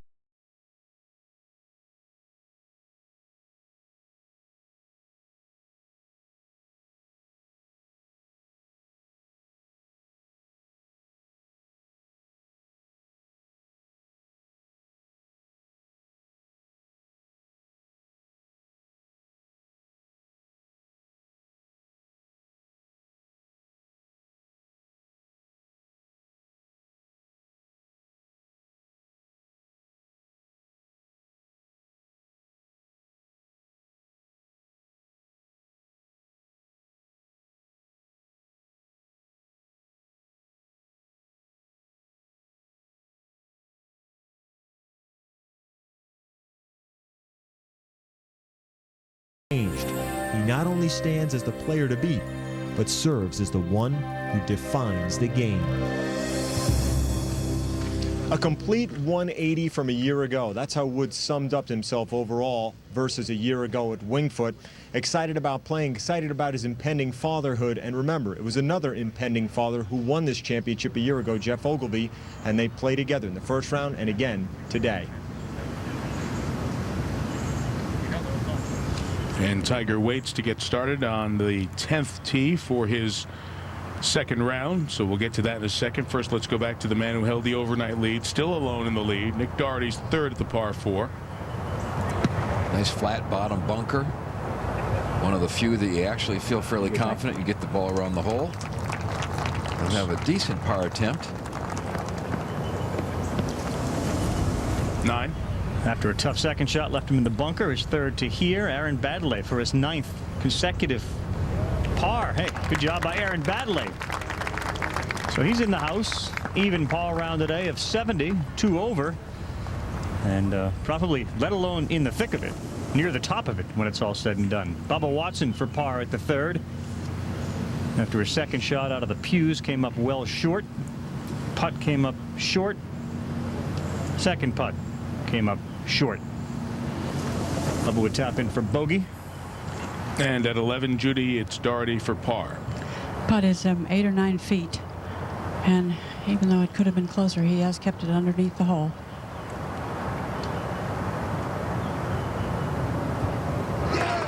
So a strong save for Nick Doherty, and Terry earlier was alluding to that attitude, that affable look, a comfortable look in this high-pressured situation. In speaking with Nick Faldo yesterday, mentor for Doherty, he said that is what Doherty is all about on the inside, and maybe in some ways it has been the reason he hasn't leapt out a little bit quicker as he's turned professional and come out. And he's had a great year in Europe, a 2nd, a 3rd, a 4th. All right, Terry, let's go over to 10T. From the leader to the favorite. Tiger Woods getting set to go, get his second round underway. A 71, 1 over on day 1. Mark Rolfing's going to follow Tiger and the group throughout the afternoon. Mark. I just spoke with Hank Haney, and he said that Steve Williams just told him Tiger Woods is getting ready to go out and play in the toughest conditions he has ever played in. Straight from Steve Williams. Well, you think back to that British Open at Muirfield. That's a huge statement. And Andy, you were there that day at the British Open. This golf course is playing very difficult right now, but let's just see how it unfolds the next 5 or 6 hours.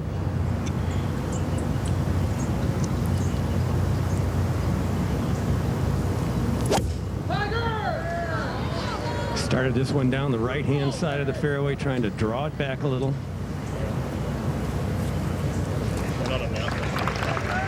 Yeah, doesn't quite get in that primary cut of rough, so the intermediate cut. like it settled down as it finished.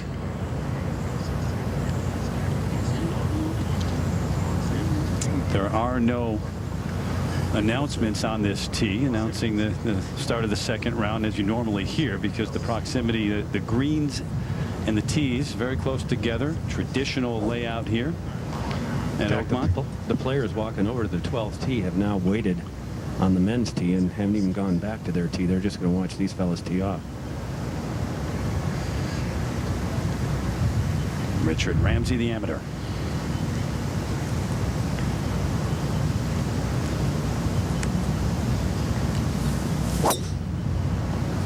Pretty daunting task trying to find this fairway with a driver, Andy. Well, that's a tough play, but if you can get it in the fairway, then you've got a fairly simple second. But to put it in this fairway with an iron's a tough enough shot. And that's how he started his first round, too. He was left consistently first 3 or 4 holes off the tee. And here is the defending champ, Jeff Ogilvy.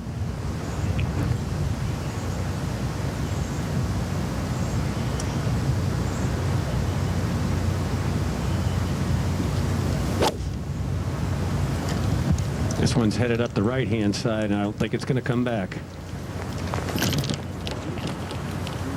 And does not. Ogilvy with a 1/71 on day one as well. You tend to forget the shots he made coming down the stretch last year at Winged Foot, and then hung around to watch others fall apart, capture the U.S. Open crown. Tigers round underway here. Second day of the 107th U.S. Open Championship at Oakmont, and the wind picking up. Par 5, 12, 667 yards.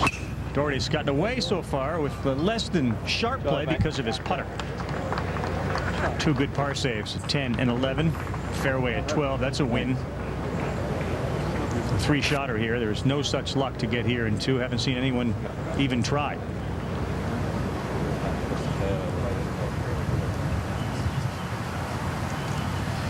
Take a look at the crowd. 35,000 strong for the 4 days here. Really, golf fans, U.S. Open fans have been blessed by the venues that the USGA has selected. Next year it goes out west to La Jolla. And all those blank boxes to the right of their scores, I mean, they still have to deal with this. Apparently the Woods Camp feels would be the toughest conditions. It must be referring to the golf course and the conditions at Oakmont, where it's fast and it's furious and the wind is starting to tip some flags over. To the 10th. Michael Putnam for birdie here at 10. And yeah, just the second one we've seen today. Paul Casey with a birdie earlier today, but 10's been the most difficult hole as we send it back to Tom Rinaldi.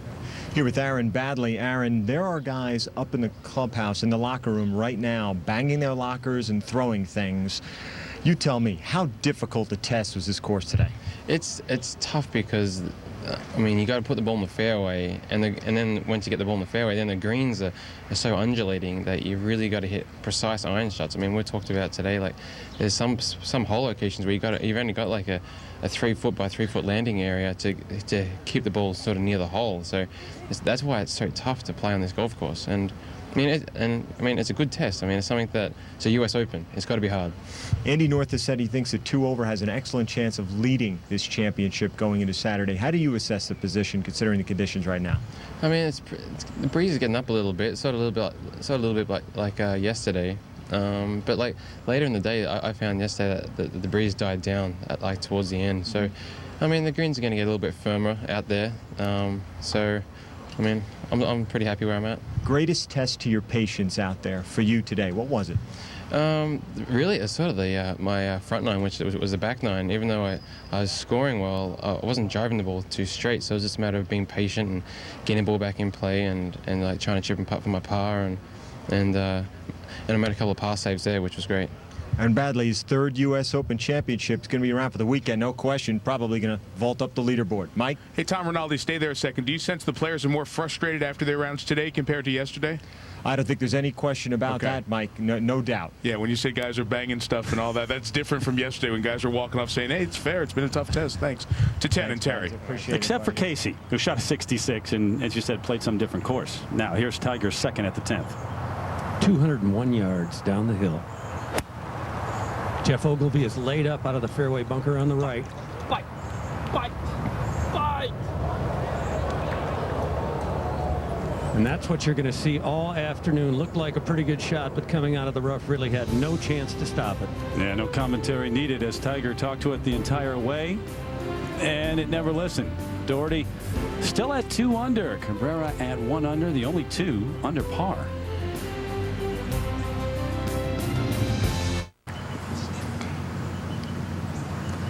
Less than a handful of birdies at the third as we pick up Kirk Triplett.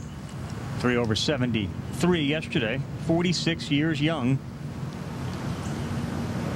The veteran rolls one in the center of the cup.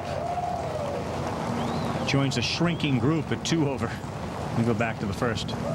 Now let's check in on the beginning of Ben Curtis's round. This is for par. And it will be a very quick putt, sliding from his left to right. Just getting it started going down the hill. Are we going to see something wonderful? No. Ben shot 71 yesterday, 2 over for the championship, 12. Second shot, Doherty just trying to lay it up.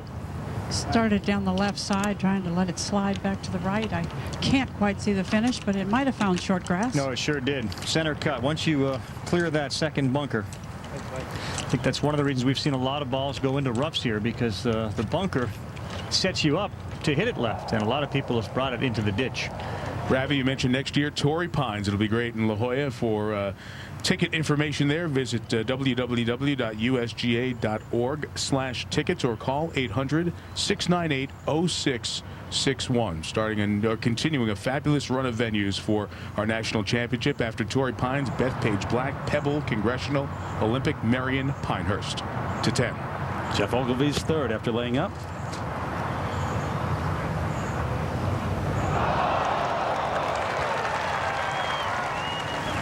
To the fourth. And Bubba Watson at the par 5. That from 194 yards from the 5th fairway.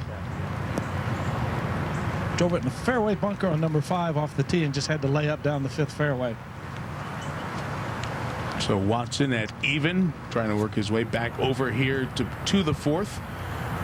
He starts on the front, Wood starting on the back. At the 10th, this the third for Tiger.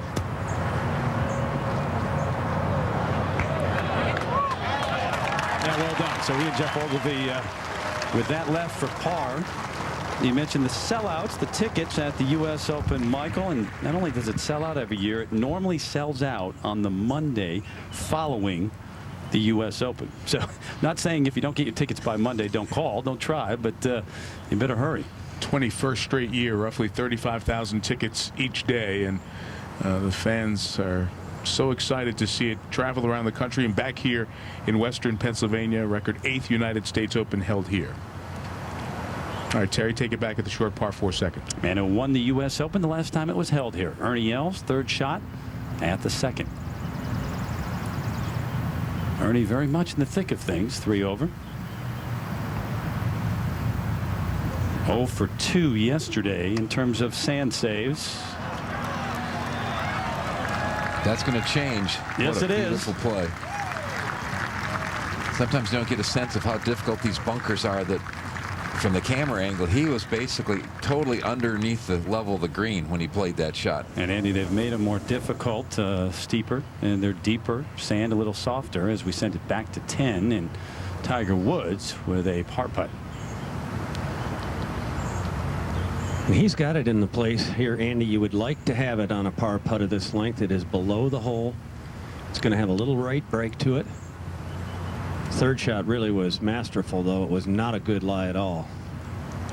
Mark, I think it's so important on this golf course. Even though he missed this green, he had it in the right position that he could be aggressive to give himself this type of shot.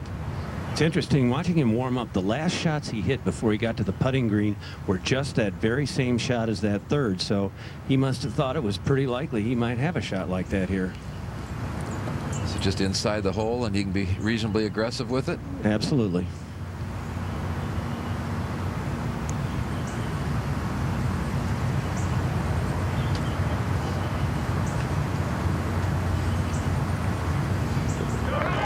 Now, Tiger Woods just does not miss those. course, he doesn't play Oakmont every day either.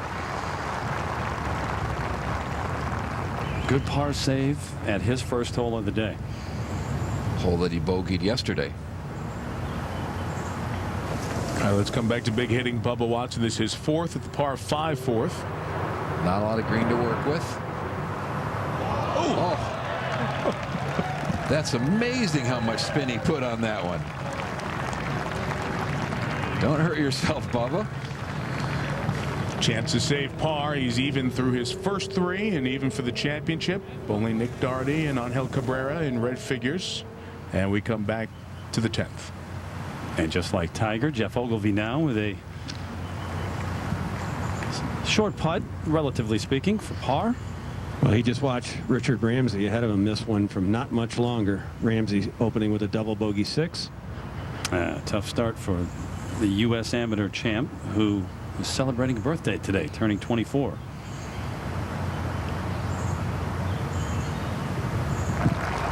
Center of the cup. You see the players take quite a bit of time on these 2 and 3 footers because they are so dangerous. It's got to hit the dead center of the hole. Anything on the edges can lip out. Pars for Ogilvy and Woods at the 10th.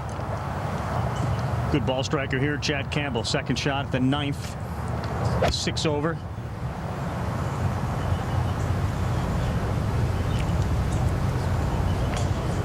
A good angle to come in at the hole. At third place, SSJ 3 victories. That 2004 Tour Championship, one of his best. Let's go to Tom Rinaldi. Here with Justin Rose, a couple of 71s for a 2 over for the championship right now. How would you characterize the challenge? Yeah, I think today it showed its teeth a lot more. I think yesterday, I didn't finish so hot and was almost disappointed with my 71, whereas today I'm absolutely delighted with my 71. So today was a really, really tough day, and I think just a little bit more breeze. And still, I think it's going to firm up, and that's what makes the difference. That's going to make it really, really tough. How would you describe the fairness of the test? Well, I've had my head down. I've been playing hard, and I certainly haven't been worrying about whether it's fair or not. I think I certainly haven't thought it's unfair. I mean, I haven't seen balls moving on the greens and things like that, which is generally when you start to call it unplayable. But for me, it's just extremely challenging right now. Justin Rose has a tie for 5th in this championship, and he finished tied for 5th at the Masters earlier this year. Let's head out to 11. Okay, Tom, thank you. Rose's 71 is the 3rd best round of the day. Baddeley 70, Paul Casey 66. At the 11th, here's Jose Maria Olazabal, who bogeyed his opening hole, the 10th, now playing his 3rd here at the par 4 11th. If you put it in the rough off the tee, we're going to see players trying to figure out ways to make par. Drove it in the rough on the right, only able to advance it to there. Part of the reason there's a ditch in short of this green that you can't take the chance of trying to hit it over that ditch from the rough. Good shot downwind there. Chance to save par. We go to 12 in our leader. Third shot, par 5. Nick Doherty wants to start this left of the hole, but he looks frustrated. Judy? Boy, 82-yard shot, and he just flat turned it over. You rarely see a little sand wedge take a big old move from right to left. Let's go back to the 11th. And Tiger on the tee of the par 4, 379 yards. Mike, he missed this fairway to the right yesterday, and today the wind, which was more behind him yesterday, is coming from the left, so it's very easy to lose it to that side.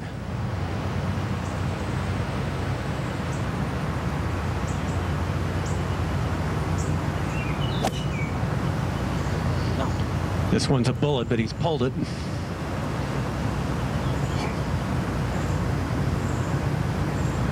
And works out okay.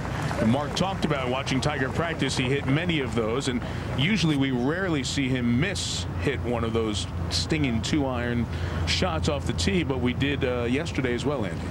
Well, I think this is a golf course. There's so much pressure on you to hit it in the fairway that maybe you tweaked even your favorite shots a little bit. And now Mark, Jeff Ogilvy. That was a brilliant par he made at that first hole after driving it in the fairway bunker.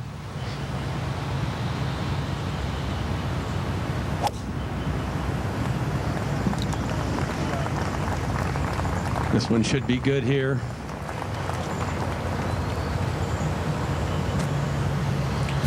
So Ogilvy finds the fairway.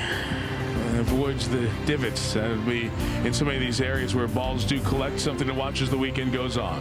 Nick Doherty's 2 under. Angel Cabrera getting ready to go, and that is it in terms of players under par. A 66 by Paul Casey, the headline of day 2. Ernie Els on the par 4. His second shot. Murph, we've really seen some disasters at the 3rd today. Players hitting what they think are good shots, and they've run right through the green. But that one's going to stay. It's just so difficult up there.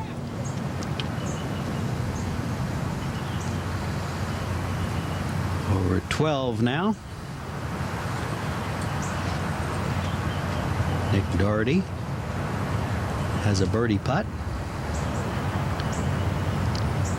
We should just mention Carl Ravitch and Terry Gannon have stepped out, and now Bob Murphy and Gary Koch have taken their familiar places in the towers, with Judy Rankin, Bill Cratchit, and Mark Rolfing on the golf course, and Tom Rinaldi and David B. Fay back in their regular spots. And Murph, as we send it back to you, Judy is with Nick Doherty in this threesome. Well, gentlemen, he didn't hit a very good shot to this green, but it turns out to be a very good miss. We haven't seen many good misses this week. At least he has kept the ball on the putting surface, leaves himself an uphill putt. It moves from right to left. Had one of those shots there, Judy, right in between clubs and just pulled it, and that's what we do when we try to hit them real soft. Well, the hole playing kind of into the wind. I thought it was going to be there for the taking. He had placed it so beautifully in 2. Good judgment of speed, however. You have to do that. And over at the 5th, Bubba Watson playing his second shot. 163 yards, Gary, back into the breeze. Just trying to keep it down, trying to flight it just a little bit low. Sit. In the valley. Sit. Well, that's got to hold on. The green runs away in that area. Come back. It's going to stay, but it is going to leave a very interesting putt up and over ridge, through a low, and up onto a little shelf. Ahead to 9. And Chad Campbell for a birdie. Excellent second shot on number 9. A hole which, of course, has been changed from a 5 to a par 4. Pretty good round for Chad Campbell, Murph. 72. Let's come up to the 11th, second hole for Jose Maria Olazabal. So Olazabal, who opens with a bogey, makes another one. And Jose Maria 2 over par now for the day in the championship. So Chad Campbell's 72 that he just finished, as Bob showed us there at 9, is the 5th best round of the day. Paul Casey's 66, the topper. And over at 14, Ken Duke for a birdie. Started his U.S. Open yesterday by holding his 3rd shot on the first hole, a par 4. Got a lot of excitement out of that one yesterday. Looks like the excitement has waned here. Oh, he likes it. He likes it. He's 3 over for the first at 11. Mark, you have Tiger over there at this par 4. Got a pretty good lie in the intermediate rough, Mike. He's got 140 yards to the hole. The wind is behind him and from the left. But the good news for Tiger right now is there is an open area in front of this green if he decides to bounce it up. If he's missing fairways all day long, but getting him in positions like this, it won't be too bad. But Mark, what a difference that foot would make if it was a foot to the right in the short grass, where we could really control the spin a little bit better. It is totally different. You're right, Andy.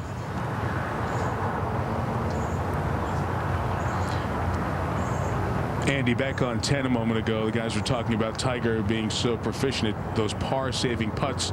They are not as easy here at Oakmont, but that is what it is going to take over the next 2.5 days. How are your nerves on these 3, 4, 5 footers? They'll be frayed at the end of the day. Exactly. But you're going to have so many 3 to 6 to 7 foot putts because you have one on literally every single hole because they're so fast. Hoisted this one way up in the air and going to carry it all the way up there. That was a little bit of a mistake, I think.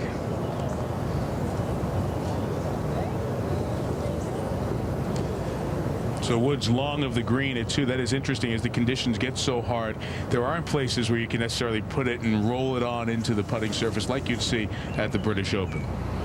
And over at the 10th, Jerry Kelly with a chance for a very rare birdie here at the par 4, playing as the hardest hole on the course, and the roar tells it all. Jerry Kelly, just the second birdie of the day.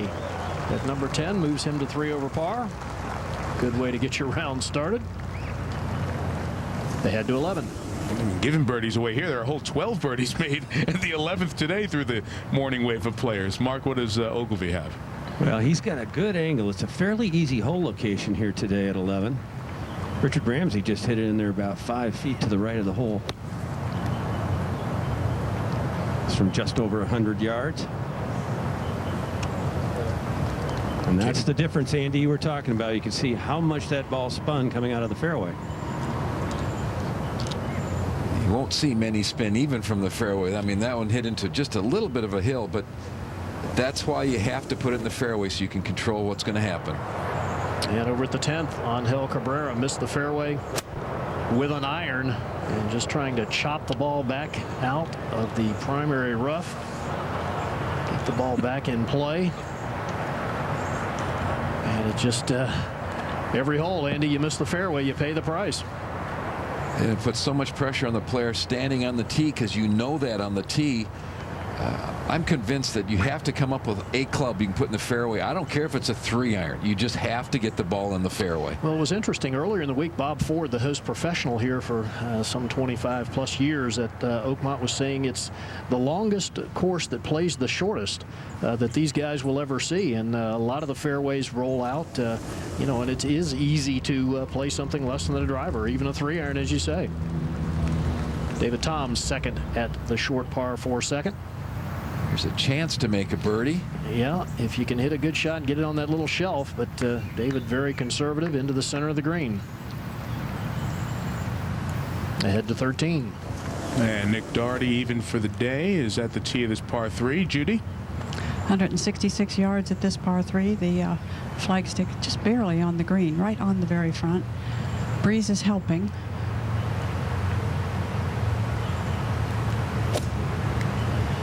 For a hole location that looks so difficult just over that bunker. We've seen 15 birdies here today because the ball will actually come back off that little rough area that comes in past the hole and get it a little bit closer to the hole.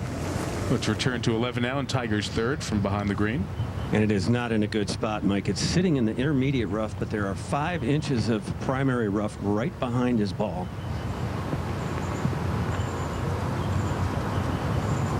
That was a great angle of, you see Tiger picking the club up very sharply. Just didn't get it to come out at all. Gary mentioned Bob Ford, the PGA professional here. Tiger did play when he came in April with Bob Ford. Get a look at some of the nuances of the course. Back to 3. And Ernie Els, who knows some of the nuances of this golf course for sure. A bit of a misread and a lot of speed. Wow. Everything we've been talking about, isn't it?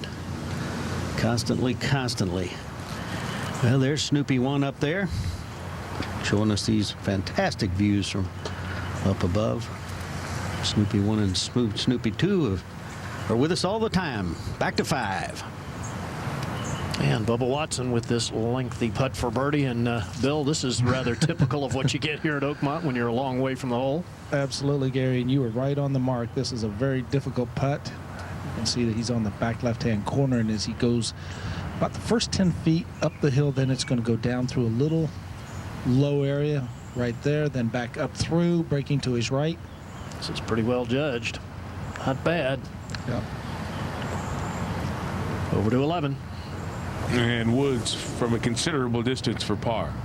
Not the kind of par putt he wanted. A very tough combination because it's downhill but into the wind. Certainly a putt he can't be overly aggressive with.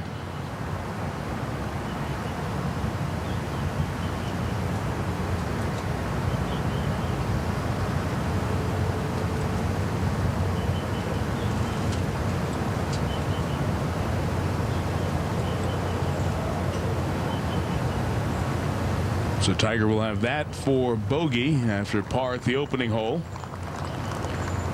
And he will drop back to at least 2 over par here. Slide over to 2. where David Toms has a lengthy putt for a birdie. Putting down into a little low area where the hole is located. David Toms got off to such an unbelievable start yesterday. 3 under early in his round. And then just had a horrible finish. 5 over par in just the last 5 holes. Good touch there. Something you don't see out of David Toms very often. Pretty rare, and it really was caused by missing fairways, which is normally his strong suit. Back at 11. And Mark, here's Ogilvy at 11 for birdie. And he is putting back up the hill.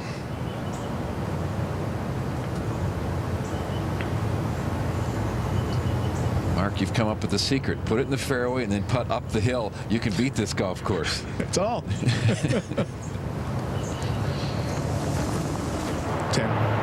And Cabrera's third shot now. It's a little 3/4 wedge, trying to take it right of the hole and not have it funnel too far away. Not all bad. He'll have an uphill putt breaking to his right. Chance to save par. Over at 3. And Ernie for par.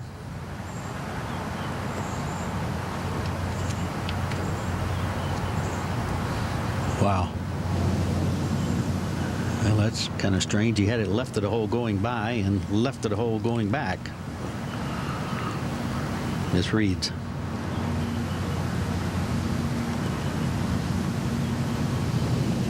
Bogey to +4.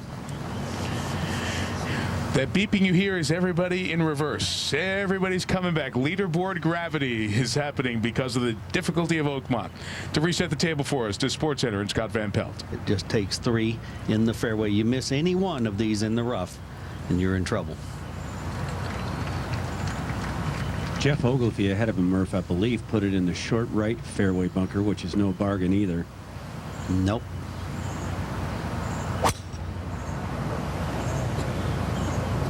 This one is very high in the air, down the left-hand side. And not bad. Up to 6. And Bubba Watson at the par 3. 186 yards, Mike, and that is 7. And nicely played. Bubba missed the short putt on the par 4 fifth, so now one over for the championship, but a good shot here. All over the map on the par 5 fourth a moment ago. 10. Cabrera's putt for a par back up the hill. Moving a little to his right. No, that's right all the way. So an opening bogey for Cabrera is going to drop him back to even par, and now there's just 1 in the field under par. Nick Doherty. And we'll move over to 8. And a moment ago, Soren Kelson had this for birdie. Very quick putt from the left edge of the green going to the right hole location. When you make 2s on this hole, it does help. Soren Kelson finding one of the rare birdies out there this afternoon. He's 5 over for the day, 11 over for the championship. Who knows where that will be when the cut comes. Low 60 in ties, and anyone within 10 of the lead that Nick Doherty has extended out now to 3. Last man in the red figures, day 2 at Oakmont. Jones with that amateur win, starting so many of the great names that have won here in the past, including Hogan and Nicklaus. Woods trying to join them. Second shot at that par 5-12.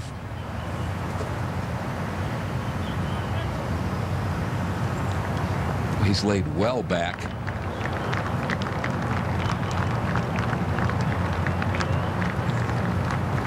But in the short grass, we saw Bubba Watson's tee shot at 6. He's 4 off the lead and has this putt for birdie. Big swinger from left to right. Did he hit it hard enough? These greens are so difficult to get the perfect speed on. You're so afraid of it. You leave putts that you think you can make short, then you run a longer one 8 or 10 feet by. 14. Just a moment ago, Olin Brown, 1 over par. This for a birdie. Wants to swing a little left, then back right, then pretty straight. Wow. Everything but. He remains 1 over. Now we're live, and Doherty and Judy, you're there. Very tough lie, Bob, and a hidden flag stick from any point of view, really tucked on the right side of the screen, and all you see is the top half of that flag stick. 125-yard shot. These are the kind of shots, Judy, I think you have to make a decision. Am I going to gamble with trying to go at that flag? There's just not enough room over there. He looks like he's set up that way, but I would try to put it on the middle of the green.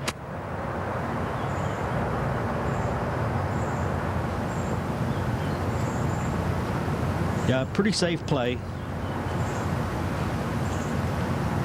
Pretty smart play, in my opinion.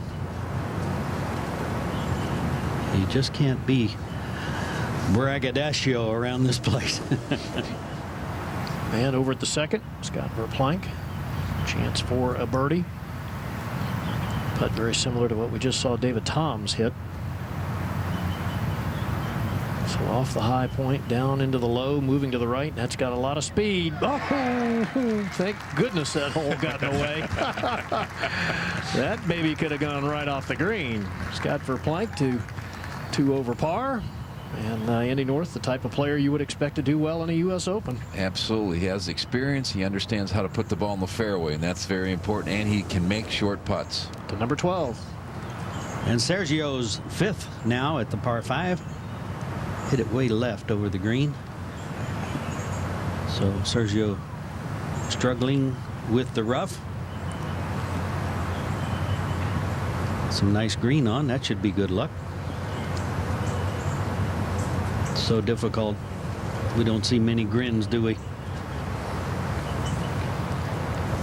I'm going to go at 4. Chris DeMarco, remember, hold his 3rd shot from the fairway at the par 4 opening hole. And that is a good solid birdie at one of the holes the players can take advantage of today. 2 under there.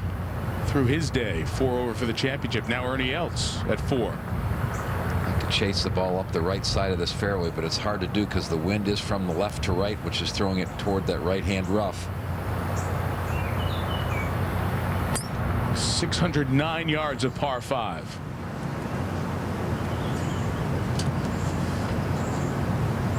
And left is not where you want it with this hole cut in the left part of the green. That will be hard to get anywhere near the hole.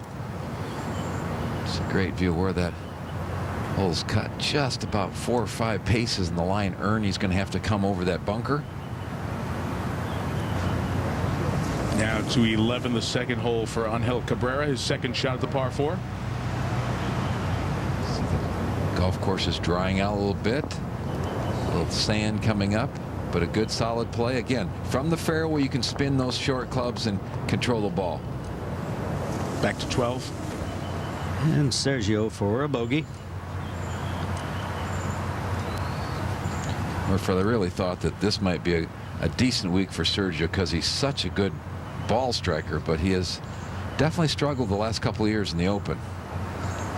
Yeah, his putter just doesn't give him enough support. Boy, when you're playing a golf course like this, Andy, you need support from the short stick. You're going to have to lean on it very hard over the course of the week.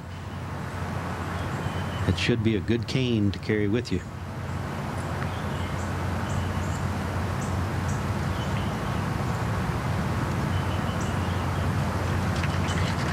Very nice as far as bogeys go. And just realize, you know, if he just misses that cup, that thing goes 5 feet past the other side because it's downhill from where he was. So Sergio, struggle. Well, Murph, there's certain players that have that understanding that of dripping the ball in the sides of the hole or the front of the hole. They're able to hit that type of speed. Sergio's a little bit firmer putter. Maybe that's the reason he has troubles on the greens at the Open. Pablo Martin, only 2 over par, had a reasonable birdie putt from the back left, players left on the green, and it just didn't break. And you can see it's gone easily 4 feet past. Won a European event as an amateur earlier this year. What a player.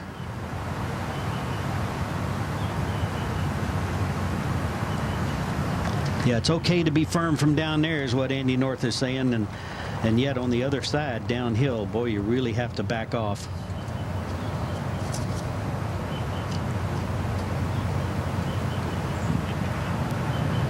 And now back in the fairway, and Jeff Ogilvy. Mark, you're there. He's got 260 yards, Murph. As I said, drove the ball in the front right fairway bunker over there and just had to gouge it out to here.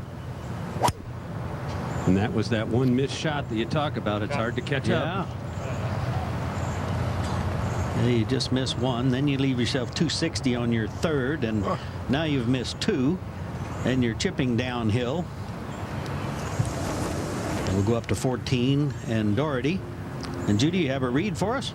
Well, long birdie attempt. This area of the green is a little bit flatter. Seems like this putt will die, though, off to his right.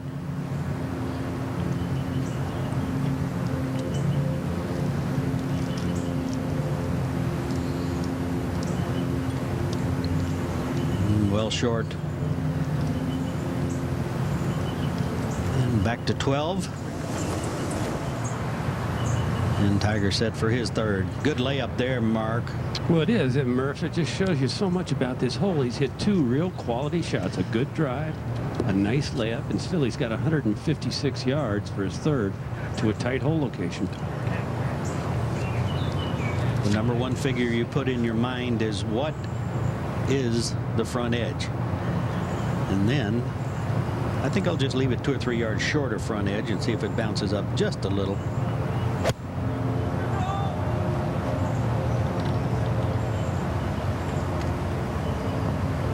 Just like that. That's well played. That is birdie position at Oakmont. So a very controlled swing there on Tiger's part, which most of them are.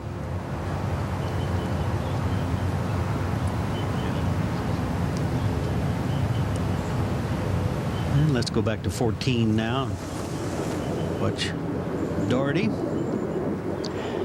Bobby must be a mentally tough young Englishman. He had a terrible run on the European Tour last summer. Over a 4-month period, missed 10 straight cuts. He came all the way back from that at the end of the year, and here he finds himself leading the U.S. Open. I think that bodes well if he's under a lot of pressure. That's very true. He's really had to fight it to come back, too.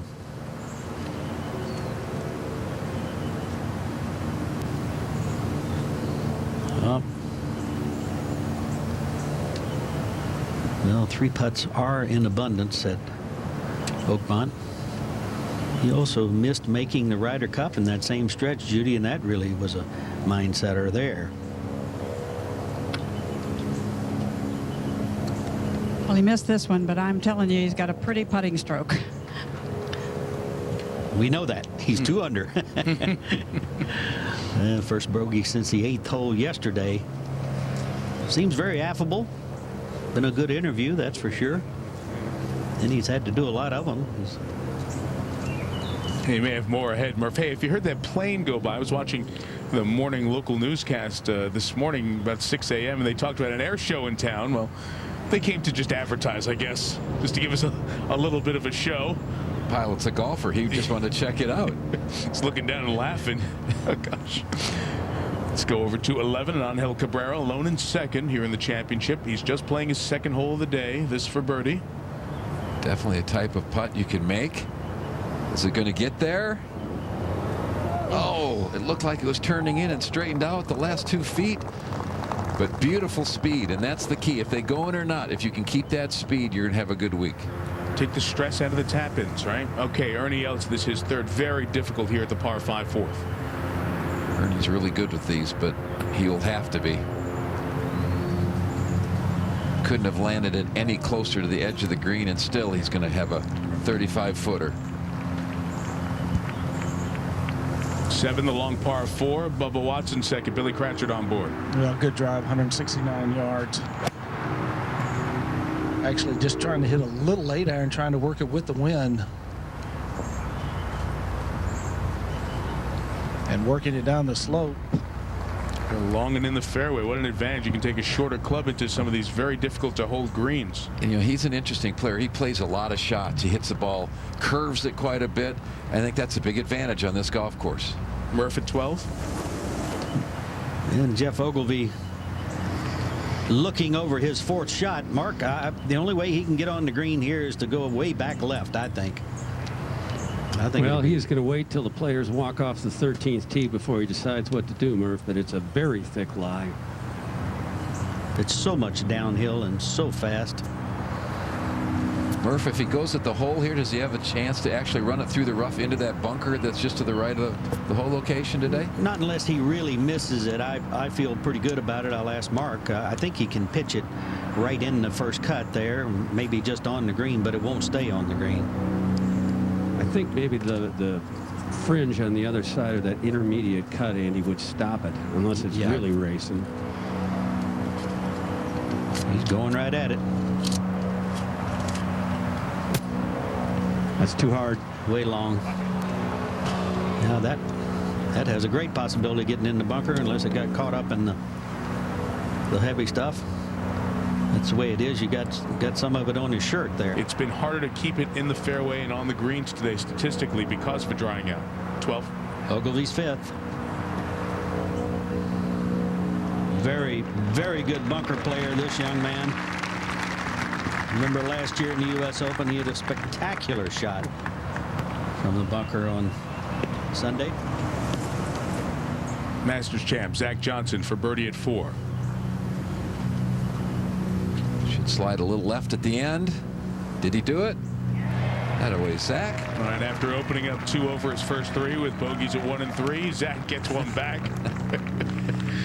Oh man, the reigning Masters winners coming into the United States Open. Woods going back-to-back there in 02, and some very good showings over the last really the entire decade here now, but in the last 5 years specifically, top 3s all the way through for the reigning Masters winners. Zach's going to have some work to do to get back in that position. He's currently 55th. Now Ernie for 5. Interesting, early in the week Ernie is putting left hand low. Now he's gone back to his conventional putting style, so obviously he's not very happy with his putting. So this 609-yard hole, the ability to get somewhere around the front of the green in 2 and take 6. It's so dangerous when you have to really hit it hard to get to this green. You pull it as Ernie did, that sets up that chance to make bogey. Back to 12. And Tiger with a chance to make birdie, but not an easy putt, Mark. No, it's not, Bob. And usually when you're on just the front edge of the green, your putt would be an uphill putt, but that's not the case here. This entire 12th green goes away from the front, and it looks to me like it's going to break to his right. Should do that. Tiger +2 for the championship. There you see he's breaking that putt down in parts. Par 3s he played even, par 4s 1 over, and par 5s 1 over. Par 5s most of the time are a gimme for this young man. Now it makes it tough for Tiger anyway when there's only 2 par 5s on a golf course, Bob, but when they're 2 pretty tough ones, that makes it even harder. Got to match the pace and the line here. Well, it's very odd, isn't it, when you're not aggressive, you're a bit defensive, probably more defensive than you are aggressive on a putt like this.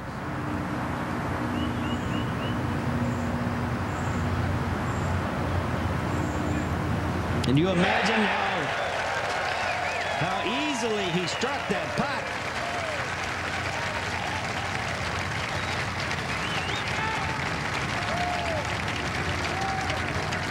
That'll give him a little reaction, I know. Watch this. You don't get a lot of reaction out of Tiger when he's in that mode, he calls it. But that's a good one. That's a good sign, too. That means he's in there and he's trying hard. To 7, Bubba Watson, who opened with a birdie, dropped 2 shots since, has this for birdie.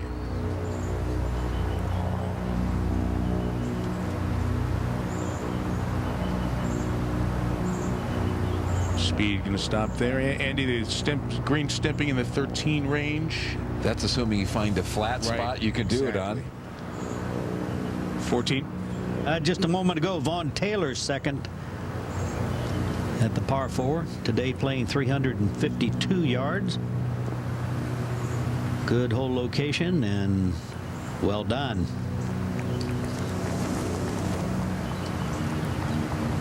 Also have some of these quick greens that you may get playing downwind as well. So really every part of the game being tested. Our leader still Doherty at 2 under par. Judy set for his second over at 50. Very good shot from the tee. I think anything that finds the fairway is a very good shot on this par 4. 201 yards for Nick. Very difficult hole location, carved over on the right edge of the screen. Just about midway back in the green.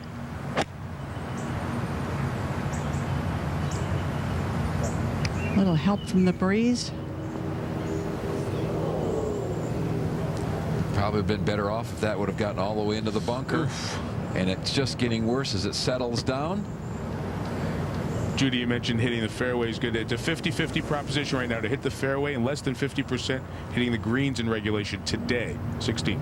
Golden Brown on the tee. 228-yard par 3 playing downwind.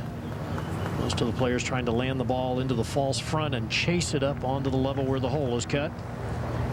That ball lands softly and will funnel back toward the front of the green. Gary, at least you know where it's going to be when you're playing to the front of the green versus trying to carry it all the way up around the hole where you have no idea what the bounce might be. Couldn't agree with you more, Andy. And the nice thing is, even if it trickles back to the front of the green, you're putting uphill to the hole. Thank heavens. Yes. Golden Brown at 1 over par, opening with 6 pars in his second round. Well, Sunday, of course, Father's Day. You get to enjoy the final round of the U.S. Open, and there's interleague baseball play around the country, including Mets Yankees. Sunday Night Baseball presented by Taco Bell, 8 Eastern. Coverage begins with baseball tonight at 7 Eastern here on ESPN. Take you over to the 13th, the 4th hole for Woods. Tiger coming off the birdie, now at the tee of this par 3. Mike, this is one of the few tees remaining at Oakmont that is totally protected by trees. The front is open, obviously, toward the green, but it's tough to judge the wind back down here. Hey, Mark, how is that wind? Because it had picked up, maybe an hour and 15 minutes ago. Has it died down just a hair since? I'm looking at the flags up by the clubhouse, and they're not moving very much. I would say 5 to 10 at the most. Those big flags were straight out about an hour and a half ago when Andy was having lunch, and that usually takes about 12 miles an hour of wind to get those big flags moving. And there you see it down at the green. Really a hole location you can go right at. It's a little backstop behind the hole, so it should stop fairly quickly.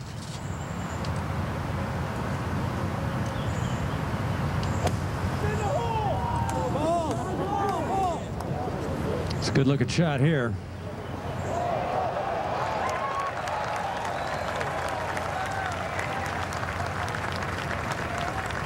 So Woods has a chance for back-to-back birdies to get within 2 of the lead and get to even par for the championship. See his putt in a minute. First back to 14. And Vaughn Taylor for a birdie. We saw him place it right here. Got a little help. Ryuji might have putted just before Vaughn and missed it to the right. So Vaughn saw that, took advantage, moves to +7.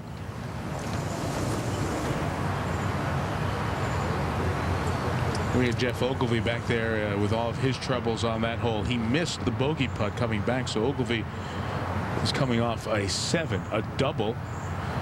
And now to the reigning U.S. Amateur champ and the birthday boy, Richard Ramsey.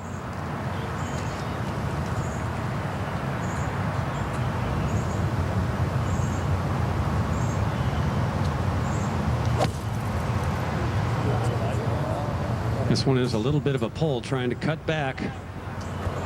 And won't. Fortunately for him, he'll get down in the bunker, Mike. Yeah, Mark, Ramsey opened with that double that you told us about. He's made back-to-back pars, 10 over par for the championship.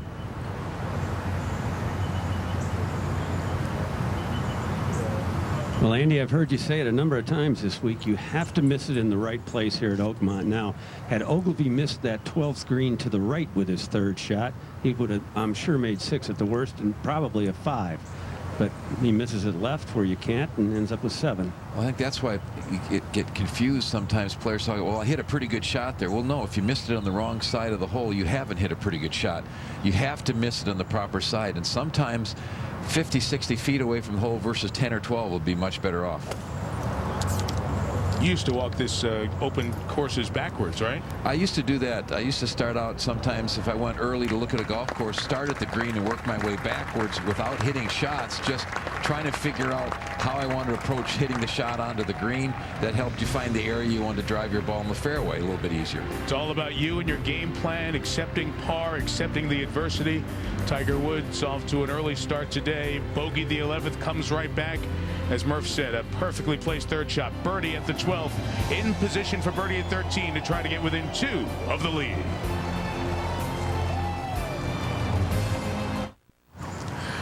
Back here at Oakmont, hosting its 8th U.S. Open. Most of any venue, of course, it has one of the most memorable moments in major championship golf history when Johnny Miller shot 63 in the final round, 1973, to walk away with a one-shot win. For those of you who can't get enough of this and love to see it again, a birdie at the very opening hole to start.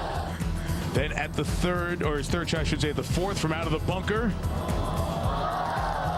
Part of this sensational day, and has been mentioned rain overnight, but still the other scores this day were nowhere near. The 2nd at 9, which was a par 5 then.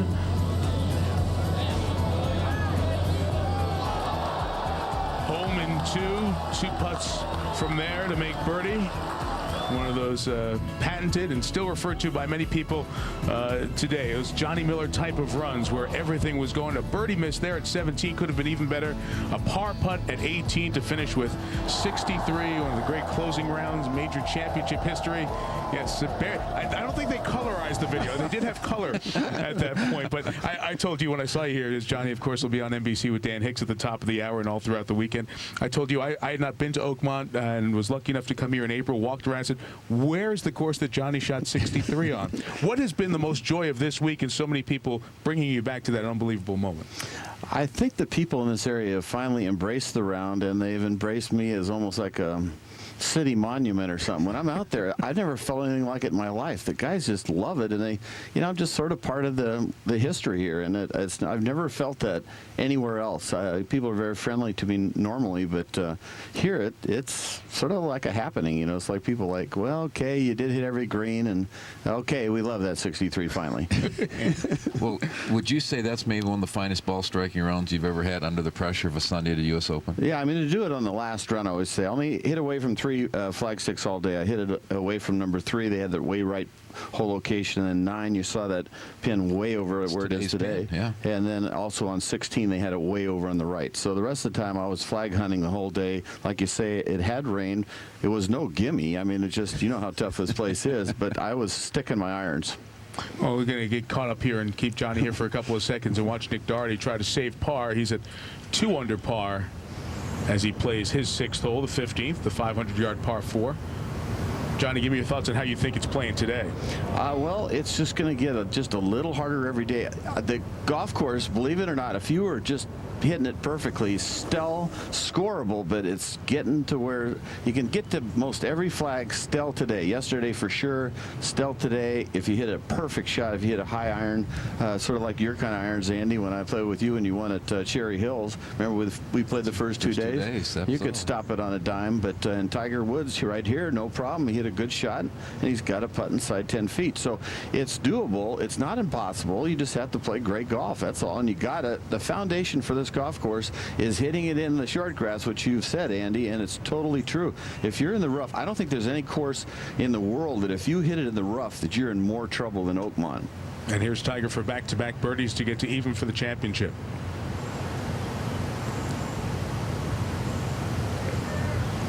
It was always left, wasn't it?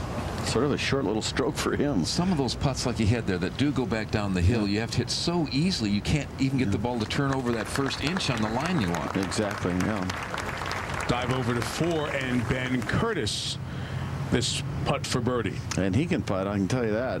And he's in great shape right here starting this second round. Uphill kind of putt, yeah. There's so many of the guys who have won major championships, guys, who understand that, hey, a bogey's going to happen. Don't let it derail the train. Just be patient. It'll be interesting to watch how they meander through the rest of today and tomorrow. Even though Tiger's unhappy with himself walking off that hole with a par, there's not a single bad par on this golf course. Doherty, oh, that was for bogey, so double bogey for Doherty. So he goes from 3 under to even, and let the record show at 2:48 p.m., Andy. No one remains under par at the Open. What's this, Law and Order? Well, you weren't here earlier when... Go ahead, Andy, you can say. Well, we actually had an over-under at 247.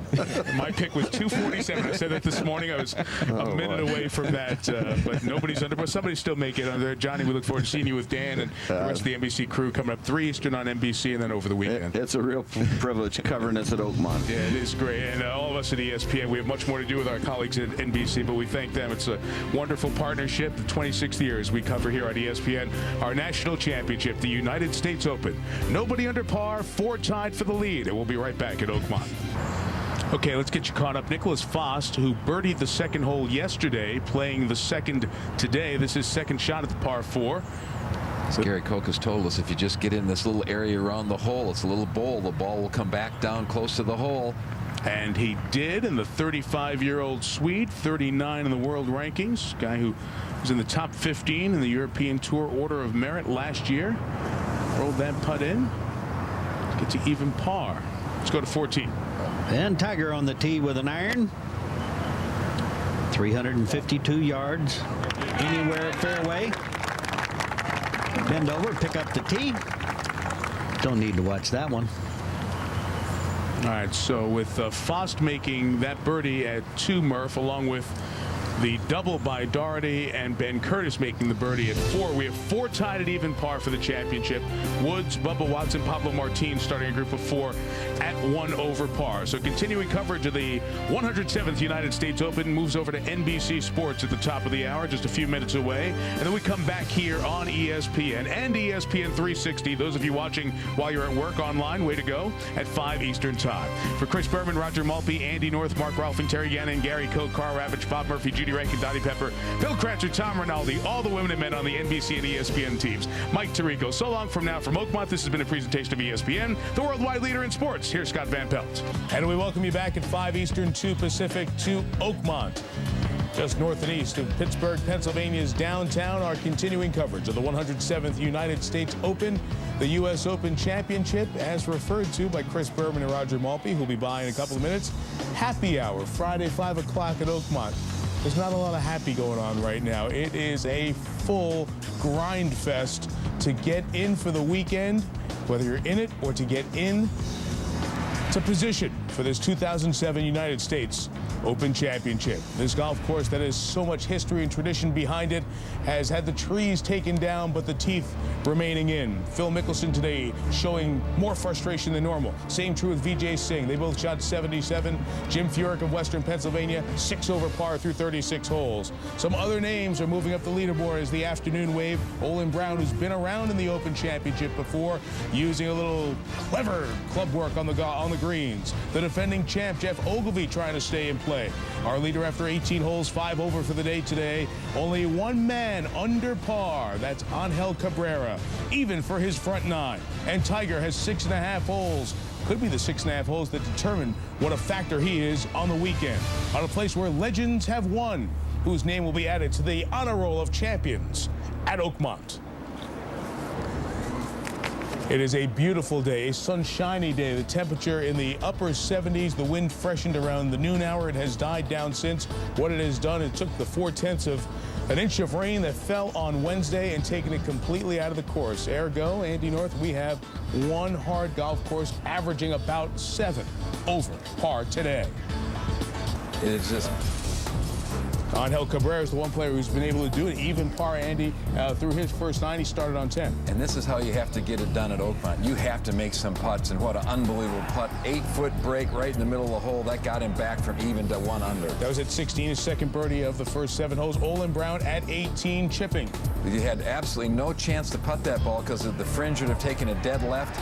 Beautiful play, smart play, great results. Also made birdie on 17 to get back close to even par. Stephen Ames, an 8, a 10-footer. This is a player that plays tough golf courses well. He won a TPC a year ago. He understands how to play courses like this. As for Nick Doherty, started the day with the lead, had a couple of nice saves early, but then a 6, a double bogey, missing that 3-footer on 15. As some big names have had massive days. Adam Scott shot 82 today, 18 overall for the championship. He told me Wednesday afternoon he was playing as well as he's ever played, and his confidence was great.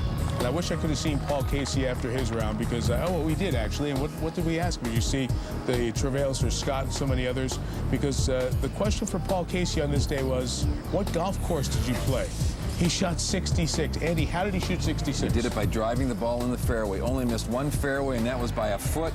He had control of his golf ball going into the greens, and that's what you have to do here. And Andy, this just a moment ago, Cabrera on the first hole, his 10th split tee start. We've had that for the last 6 years.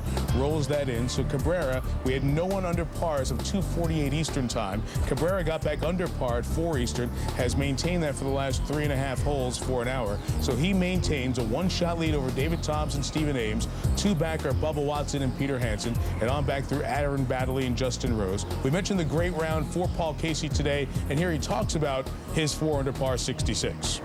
To have a blemish-free card on any golf course is an achievement, and to almost pull it off around Oakmont would have been unbelievable. So it's up there. I mean, it's certainly, I think it's my finest round of golf as a professional, and it may be one of the finest rounds of golf I ever play.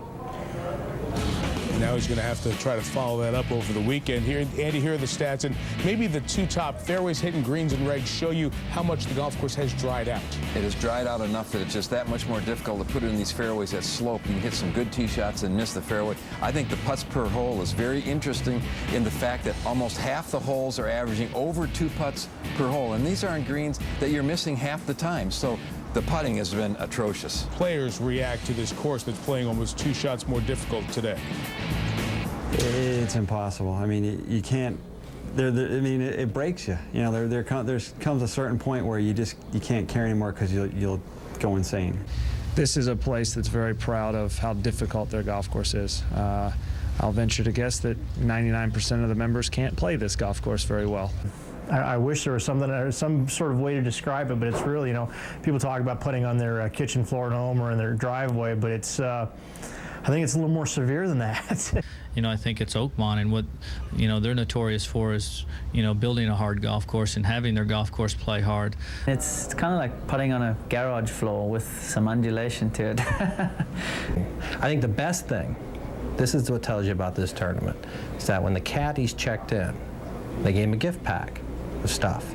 They gave him a box of Band-Aids. Now, what the hell is that for? That's great. Paul Goydos, always good for a quote. That's one of his best. I'll give you an example of why those Band-Aids were needed. 10 golf tracks on this opening par 4 for some players on the split tee start. What a start this was today, only 2 birdies. And why is it so difficult? One, the fairway slopes from right to left, so the players take it down the right-hand side of the fairway and it doesn't turn over. You put it in those bunkers, you get it turning over too much, it gets in the left-hand rough. But the hole location, almost no chance to get the ball anywhere near this hole, and if you happen to miss it short right in that bunker or in the fringe, you can't even hit the green from over there. All right, give me one thing to watch for here the last few holes as we watch Tiger, David Thompson, others come in. Well, I think it's going to be very important for Tiger to be able to hold this round together like he did at the end of yesterday. If he can get in at 72 or 3 or even 74, he still is in good shape. All right, Angel Cabrera, the leader, up to the 18th tower. Chris Berman, boom.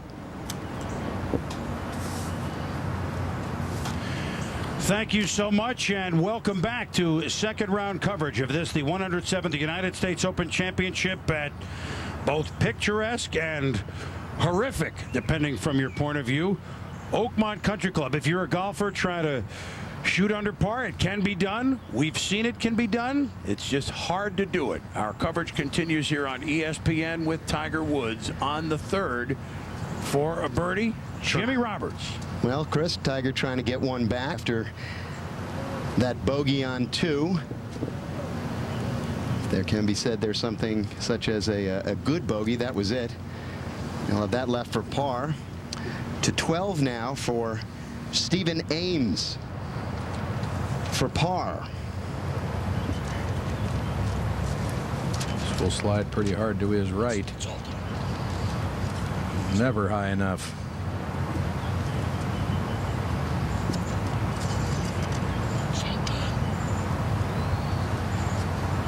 Back to 2.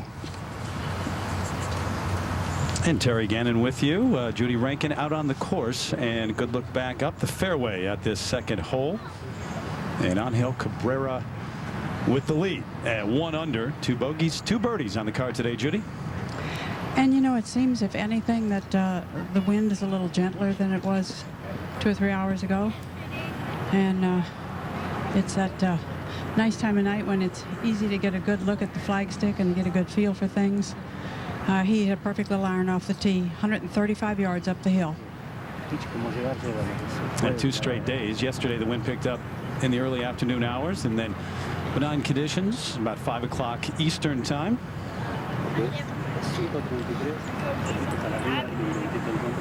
Hey, listen, what's he saying, Jody?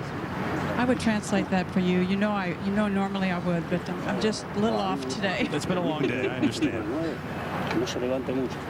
I think what he's trying to say is don't get it beyond hole high and don't let it come back off the front of the green. That's just what I was thinking, Judy. Yeah. Gonna rethink it though.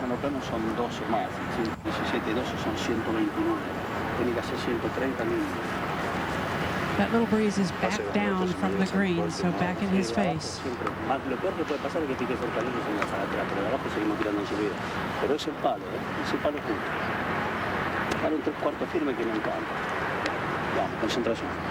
No translation needed over on Deportes. Here we go.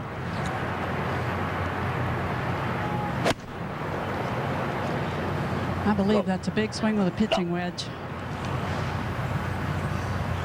Oh, and that's a dandy shot, too. Staring it down, but it's no longer moving. And Doherty at the 5th, this for birdie.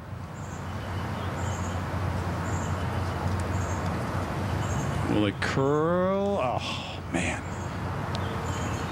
A couple of good putts early for par. Not much lately.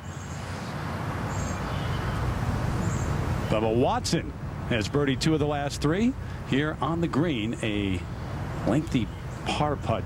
This just a moment ago. 1 over, a couple back, but he'll drop at least 1. Playing alongside Boo Weekley. This for birdie to get it to 6 over. Look at the bend on this. Side door and in. And the boos cascade down. About the only good time you want to be booed if your name's Weekley. But Cabrera with the lead, Chris. All right, Terry, thank you. So we thought that red numbers were gone. Not the case. Cabrera translating perfectly, as you could find. A moment ago, he is at 1 under. David Toms making a charge again. Roger, your pick. Stephen Ames 1 over. He's under for the day. And you see that guys like Olin Brown hanging around. Doherty trying to dig in a little bit. And then there's Tiger 3 over for the day. And hello once again, everybody. I'm Chris Berman along with Roger Chocolate Maltby. We got the pink shirts on, which can mean only one thing on Friday afternoon. It is happy hour. Is it happy hour for the players? You feel like they get a better feel a little this afternoon, or no? I'm thinking there's a couple of guys that are happy for the moment, but they're not finished. But it's just been a brutally difficult day for the players. As for Tiger Woods on this day, I mean, he had the bogey right away at 11, then birdie at 12. He too is still kind of measuring it, isn't it? As he tries to find a little magic. Well, there's just not many places to get aggressive. Right. I mean, you really have to watch every step you take on the golf course and play very cautiously and carefully. And yeah, I mean, there's no place really where you can get on a run. So I think everybody feels that way on this golf course. Look, the U.S. Open is just traditionally so hard. I mean, we talk about the last year that Winged Foot was +5 to win, and that was the first time over par since the late 70s. Andy North, this is Tiger. Tee shot on the par 5 4th, and this is headed way left, Chris. Those would be the church pews. One of the middle pews And it will take away any chance to reach this green in 2, obviously. He's not right up against one of those pews, though, so it may make him pick the club up a little quicker than he might like on his backswing, but he won't have to get it immediately up in the air. And it's almost, those are almost as large as the fairway landing area. If you look at the church pews, Jimmy Roberts and Terry Gannon with you this afternoon as our hole announcers. Bill Kratzer, Judy Rankin, and, of course, Mark Rolfing on the course. You just heard from Mark with Tiger, Scott Van Pelt with interviews, and the executive director of the USGA, our friend David B. Fay. To 13, Stephen Ames taking Ames for birdie. Just a little uphill, breaking left. Ooh, that was a good-looking putt. Well, every now and then he will really charge like the players a year ago. And to 12. Third shot now for Mike Weir on the par 5, longest hole on the course. Former Masters champion Mike Weir. 7 over for the championship, 3 over for the day.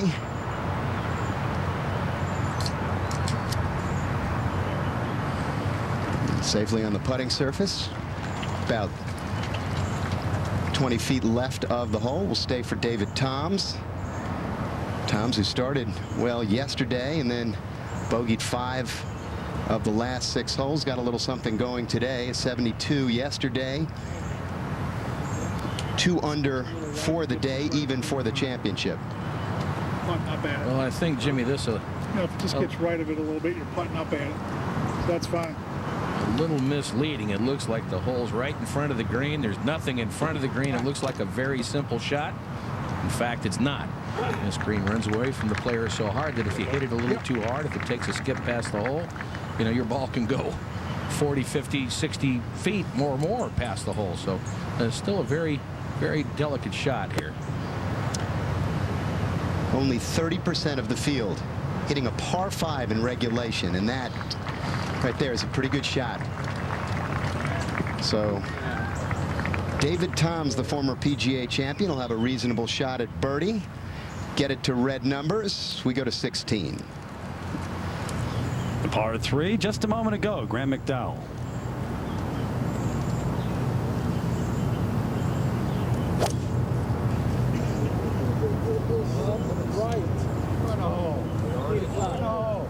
Yeah, you love to hear going the hole. One of the better shots that we've seen today. Ended a little bit short of that. It rolls back down.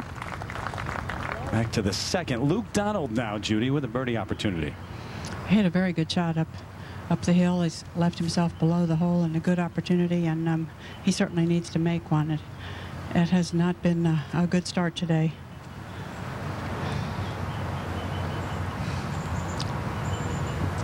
Turned in 40, parred the first hole.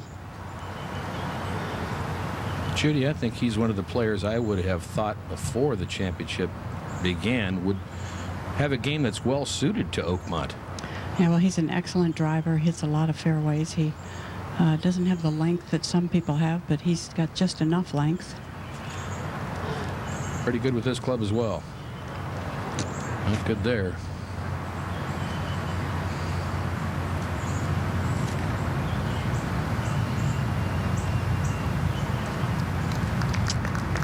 To the 4th. Tiger in the pews. Mark Rolfing.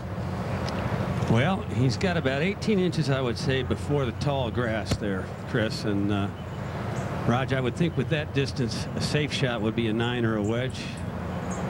Well, we must have seen earlier the crater from where the ball landed. I thought that was a ball. I thought he was further back in the stand, in the bunker, away from the pew. But you can see not much here, just a wedge up and out. Now the club turned over on him again. Ooh, that was fortunate. That ball could have kicked left back into the church pews or hung up in the rough even. At 2. Second, Angel Cabrera.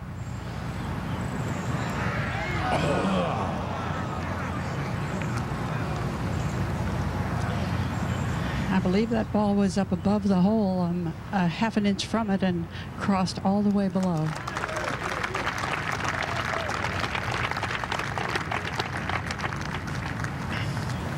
as we send it to 14. And the two-time U.S. Open champion Ernie Els here on the short par 4 for birdie. Els at 9 over for the championship. It'll take a little bit of the sting out of the day. Els now 5 over for the day. And Oakmont spares no one, not even former champions. Back to 4. Pablo Martin, the 21-year-old Spaniard, for birdie. The break back enough. Yes. Hey! We met him on the range before he went out this afternoon. Joe LaCava, the longtime caddy of Freddie Couples, with him, giving a little experience on the bag. I don't know about the language barrier, but he has impressed. To 6, Olin Brown, who's hanging in another Open for par. Just started that ball. Oh, how quick that putt is. So that'll be bogey for Olin to 10. Nicholas Foth just a moment ago. This for birdie. Toughest hole on the golf course today.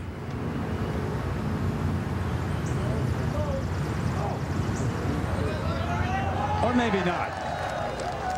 Just the 3rd birdie all day at the 10th.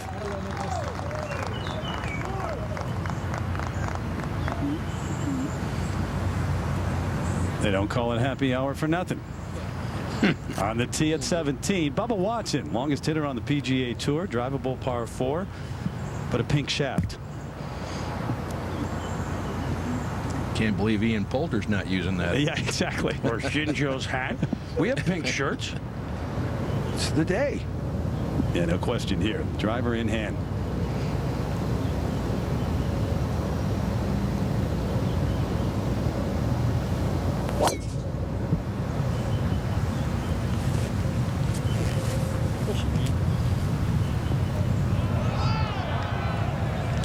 Nah, not going to stay there. They're not going to make it to the bunker. The only good thing there is you can see part of the ball. All right. This is Peter Hansen of Sweden for bogey. Even on the day so far. Now 1 over with his 2nd bogey of the day against the 1 birdie on the 5th hole to 4. Where Tiger has his 3rd shot now, Mark. 254 yards all the way to the hole. A little wind helping, and from the left. Distance should not be a problem if you can get the correct direction.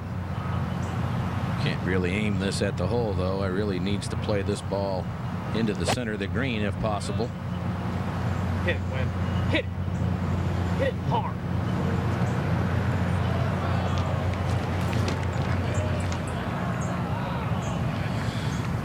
Well, just a couple rotations shy of going all the way down.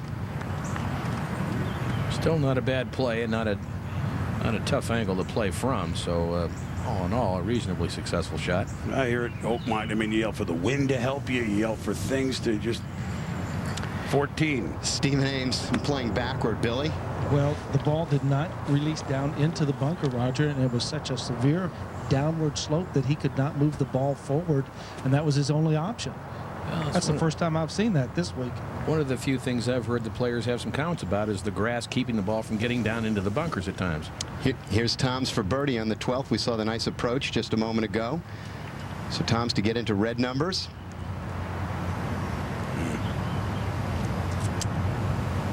And so he'll have that left.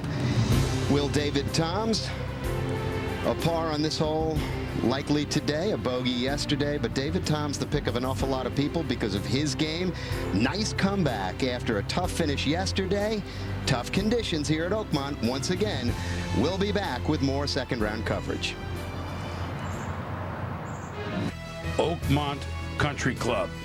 There's the vista on, again, a Chamber of Commerce day for Pittsburgh. And for Angel Cabrera from Argentina, the lone man in red numbers as we stand here close to 5:30 local time. David Tom is playing beautifully. Stephen Ames under par again today. Those are your three top names. Baddeley in with 70. And Justin Rose in with a second straight 71. And now back to 4 with Tiger Woods on another, speaking of incline, Mark Rolfing. Here's a slight incline. Yes, there is. Lalai isn't the worst one I've seen all week, though. He's taken a pretty big cut in his practice swing, though.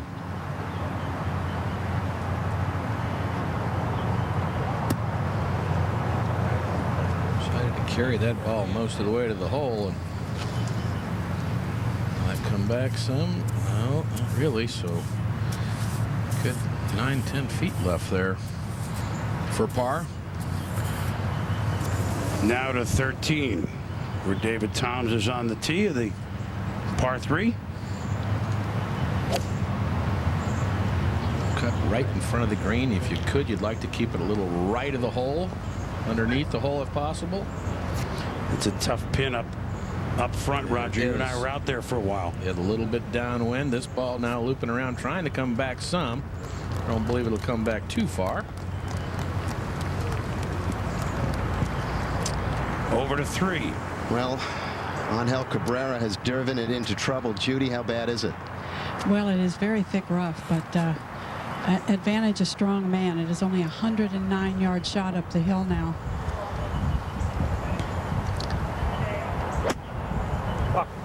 Oh boy, he kind of hit the ball in the belly. I don't know what it's going to do here. It's going to end up very, very low. Hang on, wait a second. That's right. It is. Sure looked good for a minute. Well, that was a heck of a shot. The tee shot was very interesting that got him there. I think he was trying to cut the ball back in the left side of the fairway and just didn't quite make it happen, but not bad if you can carry the church pews.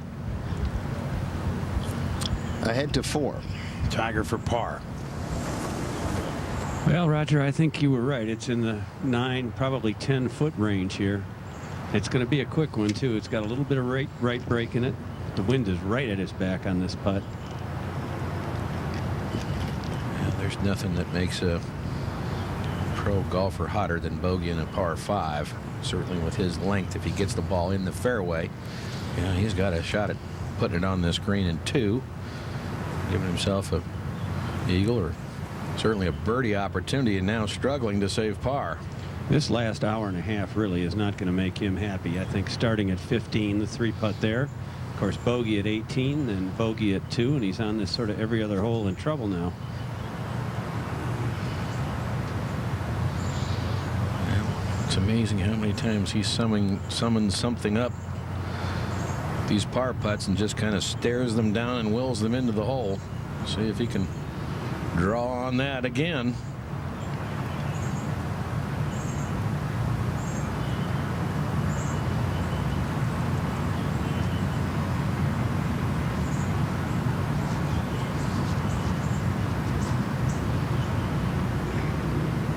Ooh, this slid right, and that will leave Tiger with bogey number 5 today against only 1 birdie.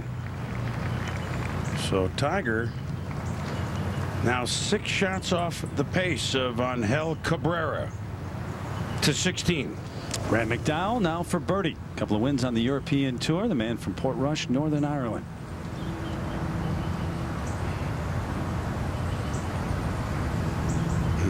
No. Qualifier over in England, shooting 69.68 on his trip to Oakmont. Back to 3 and Angel Cabrera now from that closely mown area in the back. I was speaking with Bob Ford, the longtime pro here yesterday, and he observed that there used to be intermediate cut just in back of this green, Roger, so that shot would have stopped. And I think with that intermediate cut, it would really be an easier shot. I think that was his point.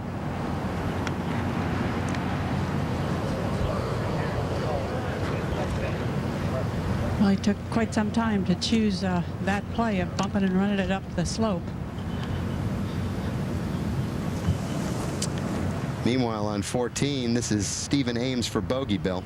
Now up the hill, moving to his left. Oh, it's a great save.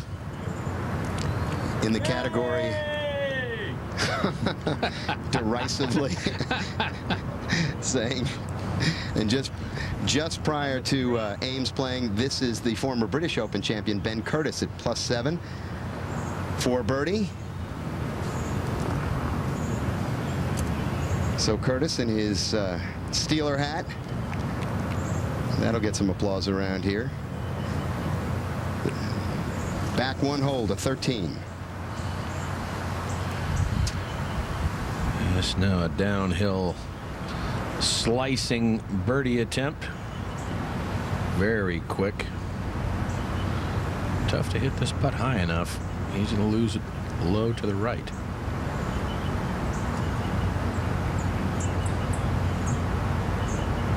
Rolling. Beautiful touch. Tough one. Toms remains at even to 17. We saw the tee shot of Bubba Watson here at the par 4. This is second. This is a place where being a left-hander is a good thing. If he was a right-hander, that ball would be waist high. He's actually got a stance. And so Watson, just after dropping a shot at 2 over, just 3 back, a chance for a birdie as we go to 3. And the leader of the championship There, please. Thank you. asking some of the folks here to please be still. Angel Cabrera for par. Let me tell you his situation, Jimmy. This is a very fast putt if it were from the center of the green, but from this angle, it is as fast as it can be. Barely touched that ball. So he's going to give up at least 1 stroke, and then there were none. No red numbers on the board. At least there won't be when this man finishes this hole. And he's still got a little bit of work left to do. To 10. So mark down the time. 5:31 Eastern time. Absolutely. Then here's Hansen for par at the 10th.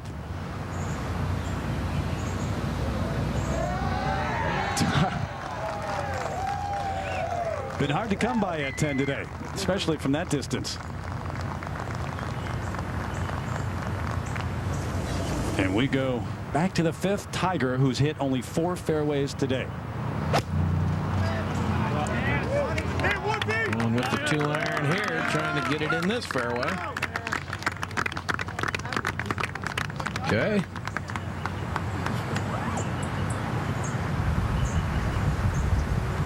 Back a couple to the 3rd. And the championship's leader, at least for the time being, Judy, for bogey. Is there much in this putt? Well, I think it's much like the putt for par. He is running to the lowest point of the green. The back right portion of this green is the lowest point of the green. So this putt is as fast as it can be, and it could be pretty straight.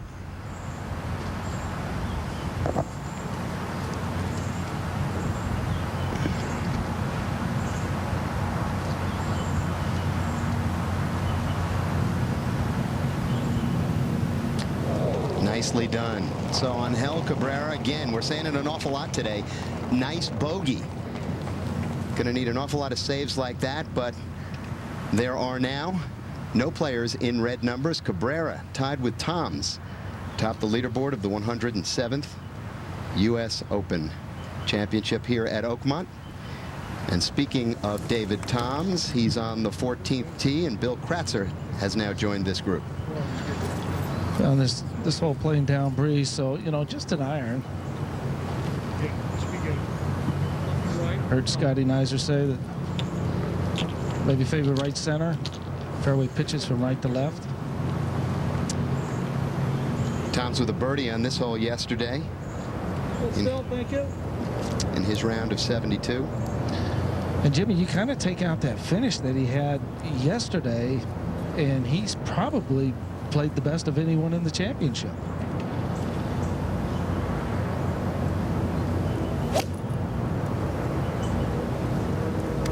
Well, he's pulled that. Just into the deep primary there. We'll have to see if he's got any kind of a lie. Good job, Kratz. Get over to the group and jinx him, huh? So David Toms will have to wait and see what he's got left, but for the time being, he's atop the leaderboard. Even par leads the Open. We'll be back with more after this. Just a moment ago, the birdie opportunity for Bubba Watson at 17. There you go. So 1 over par for Bubba Watson and just 1 off the lead. A long wait for them. They're waving groups up at 17 now. Angel Cabrera at 4, not yet. Maybe he's hearing a few things and seeing a few things, and that's really not like him. He's a very laid-back kind of player. He just kind of moseys along. It's amazing the things you can see and hear when you are leading the Open. Boy, this started right, and it is moving right, and I mean way right. Ooh. I believe this is in the rough of the 5th hole, if my eyes did not deceive me. Unless it's in the drainage ditch there, huh? That could be there too. Wherever it is, it's not pretty. That would have been the opposite of the tee shot at the last hole. Right. You don't want to get into that kind of mode out here. I know that. So while they decipher Cabrera to 5. Second shot for Tiger Woods. Mark Rolfing says it's 139 yards. Sure, this is just a pitching wedge. Right over the top of the flagstick. Getting a little better now. Projected cut right now, guys, 10 over. Last year at Winged Foot, it was 9 over par. 14th hole now, David Toms, co-leader. Well, I had 126 yards, and I have no idea why he tried the shot. Billy, did it get out? No, in fact, he caught the second bunker, caught the face of it, and came back into the bunker. Now he's really got problems. But on that line that he took, he was going to have to carry the ball 100 yards to get over everything. Well, it's hard for a player not to believe he can't carry it, you know. Well, 80, 90, 100 yards. I mean, how far did he carry that ball not to get it across that bunker? He only carried the ball maximum 45 yards, wow. Roger. Well, as we said, it's an absolutely spectacular day. Snoopy certainly up there enjoying it. The MetLife blimp flying high above today's tournament at Oakmont. And look for the East Coast-based Snoopy 1. Of course, Snoopy 2 out on the West Coast as they fly across the USA this summer, covering sporting events and special events near you. To 5. So here at the 5th, Tiger with his birdie putt. Taking a long look, Roger. Yeah, he's taking a more than casual glance at this, isn't he? This putt should swing pretty hard to his right, shouldn't it, Mark? It will, Roger. This entire green pitches from the right-hand side, golfers right to the left, so this putt will turn. The wind's also coming from that direction.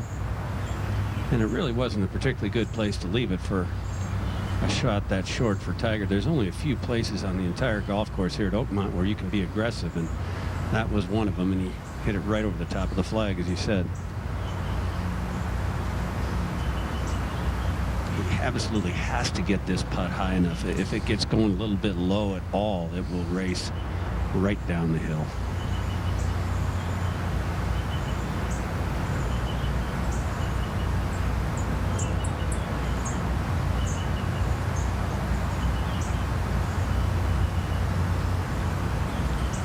Looks like he's got this putt, what, 6 feet left of the hole or so, maybe more.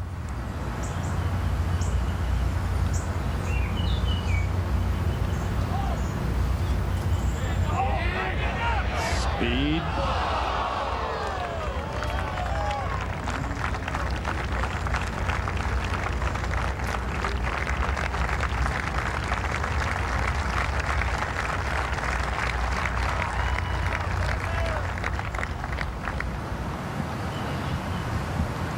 To a par for Woods. We go to 14. And this is just a moment ago. David Toms left with really no option other than what you're seeing here. Pitch it right out. So that was just a moment ago. Now a live shot of what he's got left in his 4th, Bill. And Jimmy, he's still in the primary rough, and this ball not that great a lie. And you know, trying to guess the distance, how it's going to come out. Ooh, this came out really hot. From the rough to the bunker to the rough. Going from bad to worse. And speaking of bad to worse. Well, looks as Cabrera looks in the drainage ditch, one of the many here, Judy. Can he see the ball? Chris, yeah, he's actually not inside the hazard line, and he was able to remove 2 hazard stakes. Okay. As you can do within the rules. He's going to try to chop it and advance it forward. Even if he could advance it forward 50 yards, he could put the ball on the green, but he'll take it down the 5th fairway. Got an awkward stance, though, standing in the hazard, isn't he? His right foot's a little challenged, but it's a very deep lie. He has taken the heaviest, most lofted club. Pretty darn good. He can get home quite easily from there, and he has a pretty good look at it, too.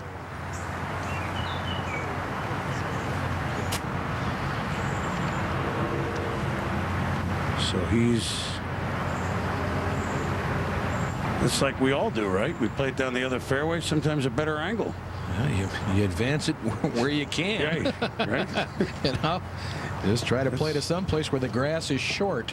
I mean, guys like that aren't used to that, Raj, but show what he's doing here. 4 is with all the church pews, but now what? Well, here's the 4th fairway here. Cabrera drove the ball right over in here by a hazard. Now he's played up the 5th fairway, trying to get himself up far enough where he can reach the green with his 3rd and give himself a reasonable angle to play into the green, which is set from right to left. So from over there, it really did open up his 3rd shot for him. A guy who's just won the hearts of every Muni player just with that move. To 14. Where David Tom's trouble continue, huh, guys?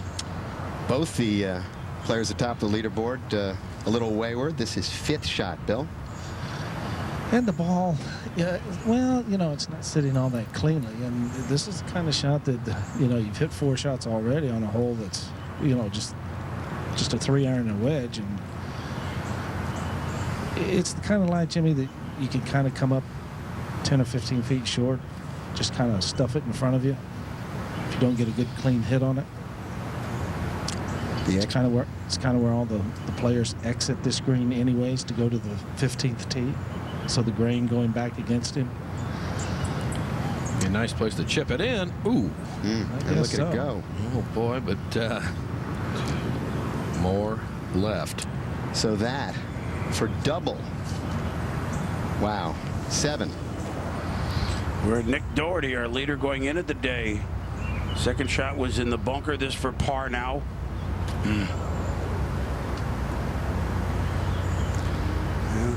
So that'll be bogey to 4, and Cabrera now.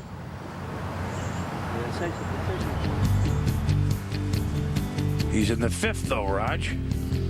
He's over there. You can see he's played 2 shots into the middle of the 5th fairway, but he's left himself an opening to the green, which you see now as we come down the 4th fairway, angles from right to left as the players would play it from the fairway, but he's got a straight in angle at it now. There you can see the slopes in the green. There's a ridge of fall off on the right-hand side. What's he got left, Judy? Well, you can see the flag. I cannot give you an accurate yardage, but I'm going to take a good guess. It's somewhere around 220, maybe 225. He's trying to draw this ball into the green. And he's done just that. How about that? Stop if it. It will hold. Now he's got a birdie putt. From almost a hazard to the next fairway to the green for a birdie putt. If that goes in, that's called a Sevy, right? To 1 a moment ago, Mike Small at the 1st for par. Downhiller, big swoop from right to left. Where do you think this is headed? Yeah. Wow! So the golf coach at the University of Illinois has played at Opens before. This is his 3rd, first in a while. now takes something back to his guys to say, this is how you do it. Watson's second shot here at 18. Monster tee shot, just but 145 left to the hole. Back left, trying to play some kind of low draw in there, and it's gotten away from him a bit. Will go to the extreme right-hand side of the green and leave himself a long uphill breaking putt to the left. Got up against the collar there too, so not the best play. Certainly after a tee shot of that length. To the travails of David Toms at 14. And for double, as we said, just a disastrous situation here, especially because this is one of those short holes where you might think got a birdie opportunity. 31 birdies on this hole so far today. Wow. I believe, didn't Ian Poulter make a triple bogey here earlier in the day, I believe? Well, this is a hard putt here, Jimmy. Everything going to the right. Slope, breeze. Ah, that's good. Nicely done. Steps to the tee at even par, leading the Open Championship. Just 352 yards later, he's a long way from the top. First round coverage here at the Open. We'll be back to Oakmont, second round after this. We're back at Oakmont, and this could be a birdie for the ages for our leader, Angel Cabrera. Will it stretch? Oh. I tell you what, if you take where that tee shot went or where the second one went, that's like a birdie. Par? Absolutely. So Cabrera, if he makes that, will stay at even as our leader to 6, where Tiger's on the tee. 186. Green slopes sharply right to left. Hold down in the front. Yes, one of the best we've seen. Underneath the hole, beautiful. Sets himself up for perhaps a little magic at the end of his round to 16. Stephen Ames on the tee. 2 over, just 2 off the lead.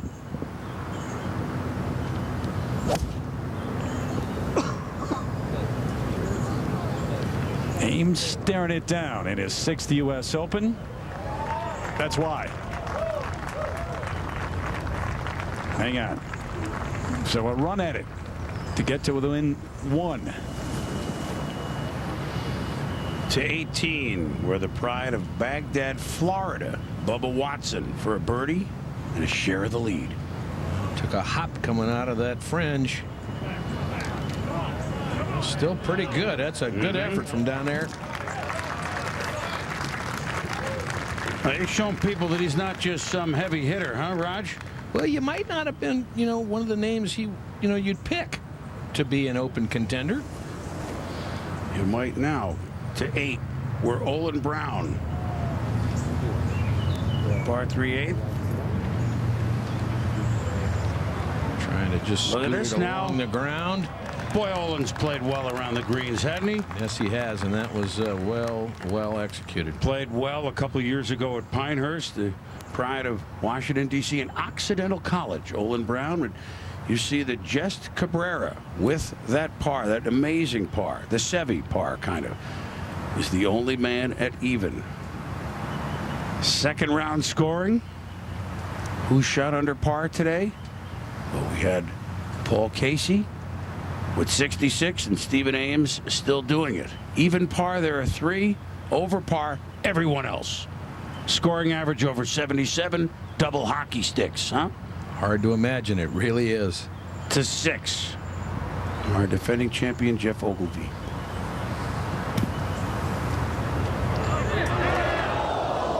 He has held this round together pretty well, guys. Looked like he was going south early in the round, but really has come back nicely.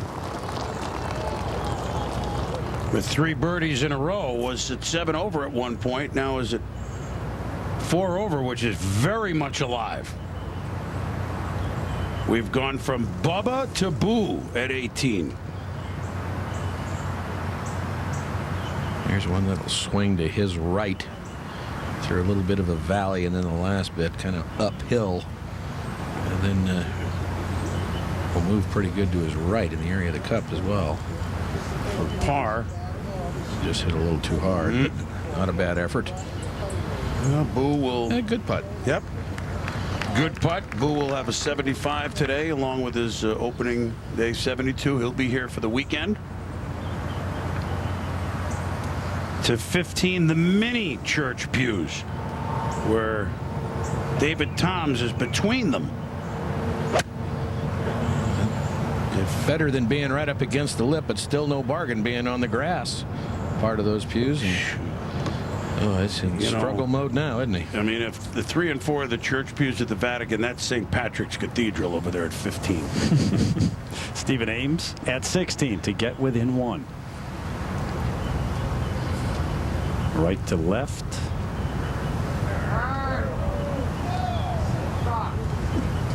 And now wants to sit. Man from Trinidad and Tobago, best finish at the Open, tied for 9th in 04. This on the 3rd hole, Pat Perez. A lot of guys have struggled on this hole today. And that area where you can land it and stop it is just not very big. And I think it probably goes without saying, you're just not going to get any better than that on this hole. Probably on most holes, come to think of it, because we haven't seen guys getting that close to the hole.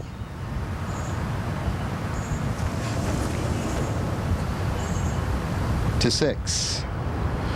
One of our amateurs. U.S. Amateur champion, Richard Ramsey. Look at this. Hey there.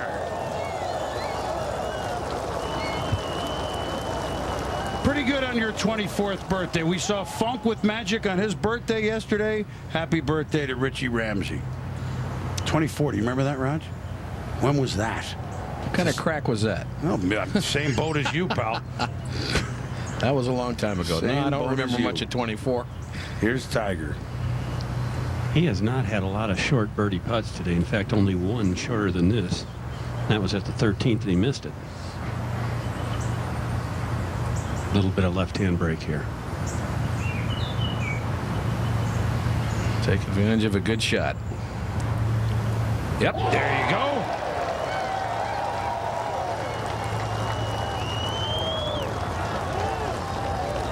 His 3rd hole that he played, he birdied. And a long wait till the next one. The Tiger's got a few to go here, and maybe, just maybe, do a little more rattling. Now Bubba Watson at 18 for the par.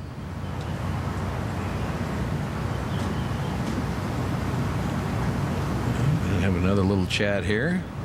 I would think this would be inside the right corner. Has to have a little bit of movement to the left.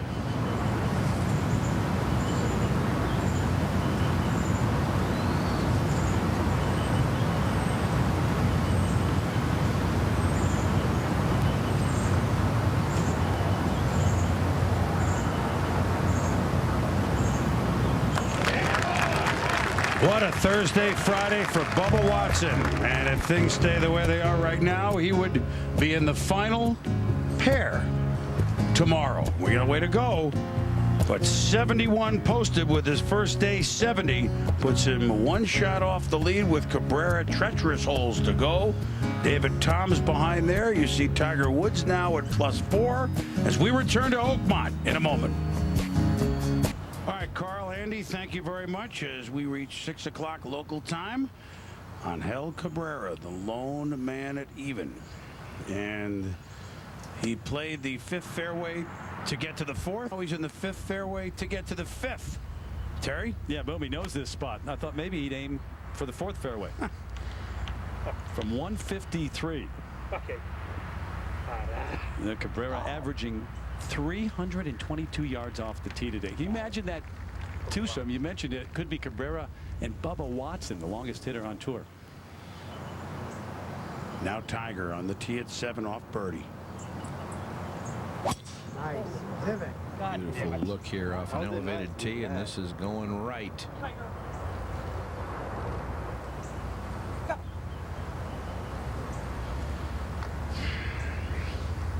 Momentum hard to sustain, as David Toms found out on the last, and maybe here at 15. Whoa. Heck of a bunker shot there. Now, speaking of bunkers, the fact that Toms was in one, there are 186 bunkers here, some of them 8 to 10 feet high. Tom Rinaldi surveyed every one of them. Big putt for him here. Had a tough finish yesterday. Coming off double at the last. Okay. You just don't want to have another finish like that where you just kind of melt down to the end. Tightening those lug nuts again. Bubba Watson, 70 the first day, 71 today. He is with our Scott Van Pelt. Scotty? Boomer, thanks so much. From Boomer to Bubba, and we were just having a little laugh here. I said, you're going to be in the final group, it appears. Perhaps you could be on the lead. You say, well, that's too bad, because you're just a little guy that doesn't know anything about golf. I mean, come on. You know you belong out here, don't you? Yeah, I hope I do. You know, it's one of those things where it doesn't matter if it's a major or just a regular tournament out here. You know, I'm learning how to play the game, and I'm learning how to stay focused out there. And, you know, today was just a hard day for everybody, it seems like. And to shoot 1 over after being a 2 over kind of early, you know, it was a challenge for me, but it worked out good. How hard is this golf course? Really hard. It's probably the hardest I've played. You know, I got lucky to play at Shinnecock, and I'd say this one's harder. You know, Shinnecock, you could run it up to the greens and stuff as hard as it was, and this is just everywhere around the green. It's just hard.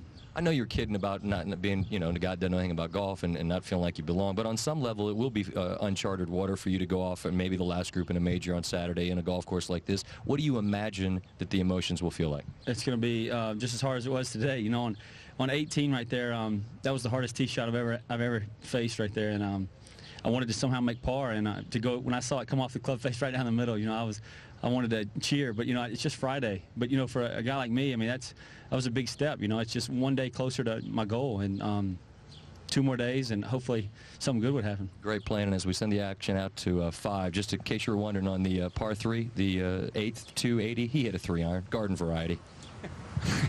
Yeah, as if there is such a thing. Cabrera now for birdie at the 5th. Judy? It gets started working kind of back uphill, but as it takes the break from the left to the right, it'll get pretty quick.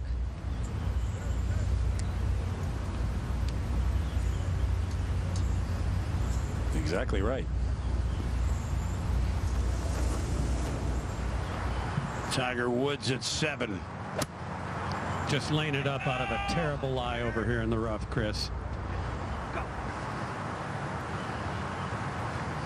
Well, he wanted it to go, so he was trying to lay it up, I think, all the way to the green. Right.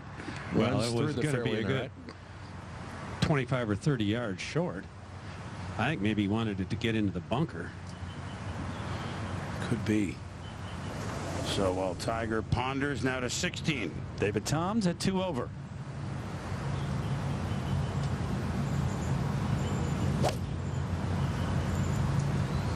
Five-iron, 228 yards. Sun setting.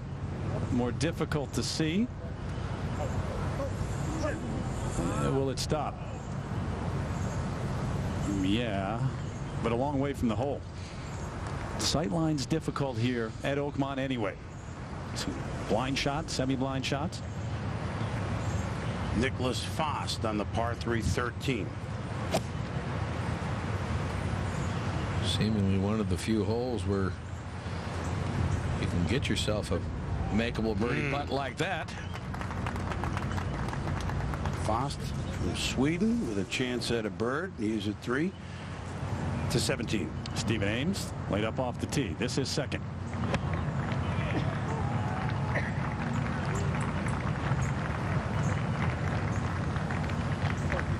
And not able to get it all the way back there. We've seen more and more players going for it actually today at 17. Aerial coverage provided today by the MetLife Blimp. Snoopy 1 has teamed up with ESPN and NBC since the program began in 1987. The MetLife Blimp Snoopy 1 and Snoopy 2 have flown over 1 million miles to provide aerial coverage of sporting events and television specials throughout the United States. Get you caught up on all the boat racing, Boom, on SportsCenter. Well, it's happy hour. I mean, you could do that out there. That's for sure, Raj, huh? It's got to be more fun than playing Oakmont right now. Yeah, absolutely. Sure. You'd rather go jump in the lake than do that. To 5, a hole that Angel Cabrera has been on for the last hour, Judy. Well, playing alongside of Luke Donald, who got in a lot of trouble on the left side of this green, on the left side of the fairway and the left side of the green, and that took some time.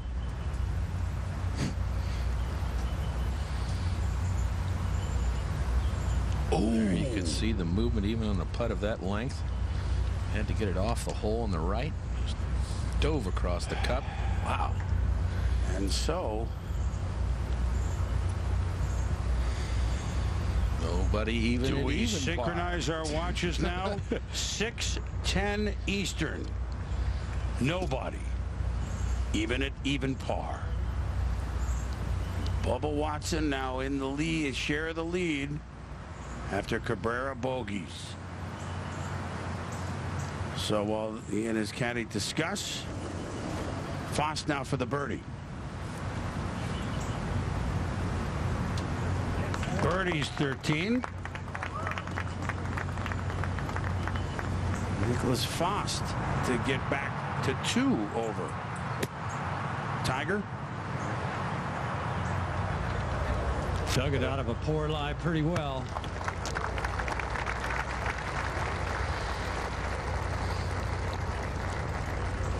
Couple of chops on this hole. This putt goes in. This will be quite a hole. It would be quite a 4. It certainly would. Well, majors par 70 courses, and I would imagine the U.S. Open would be the prime culprit there. Par 70 not, I mean, you know, we're digging here to find, quote, negative Tiger stats here. Par 70s, he doesn't do as well as par 71 majors or par 72 majors, but it is a fact. We just present it. Usually the courses you see that are par 70 are those used in major championships like U.S. Opens, and they are harder. But you do have to dig deep to find negative Tiger stats. Yes, you do. David Toms, a lengthy birdie putt at 16. And Roger, I cannot recall saying so many times birdie putt from 50 feet, birdie putt from 60 feet. Just so hard to get the ball near the hole. And that was a putt of 60 feet that, Yeah. you know, you had to be careful and make sure that you leave it below the hole.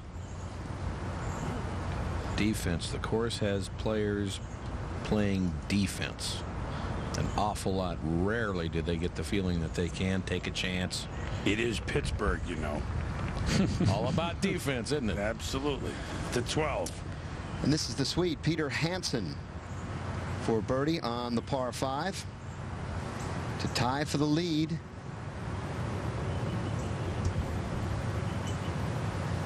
Bending down to the left, so he'll have that left to remain 1 back. Just 9 birdies on this hole today to 18. Monty. 16 over par. What a difference a year makes. When he had his chance on the 72nd hole at Wingfoot. Monty 10 over today, and this was 17 last year, Roger, and you remember it quite well. It's a hard breaker to the right, and at this point it seemed if he could get the ball in the fairway at 18, he had a great chance to get the deal done. Which he did, but the second shot at 18, what, the 7? There's no way he hits this shot on Tuesday. I'll promise you that. It's the enormous, the size, the sheer emotion of the moment, I think, that really got to him there, having that chance to close the deal and win an Open. He's been such a great international player, and you just wonder, was that his last shot at a major? You might have to believe so. You know? All starts in majors without a win. So many wins on the Europe Tour. Not over here. Of course, he didn't play here much, and he's still out there trying, but he won't be here this weekend. Judy? That is an 8-iron from Angel Cabrera. 186 yards, breeze just in their face here. Very nice shot. First 2 to play, Goosen and Luke Donald put it in the left-hand bunker. seemed as though something bothered him. He turned away and looked backwards after playing the shot, and geez, he hit a pretty fine shot. Didn't hold, but you know, a big bit of divot flew up. I just wonder if maybe he was trying to keep it out of his eye. Yeah, he's a little ticked at something. He's a little edgy. I've never seen. I've been out with him quite a few times. I've never seen him quite like this. Now to 7, where Tiger has this for par, Mark. 12 or 13 feet, Chris. A little bit down the hill here. This is a flat part of this 7th green, though, so not a whole lot of break to this putt. You hate to give one back, Roger, after making a nice 2 at 6. He hates to give anything back. This man hates bogeys.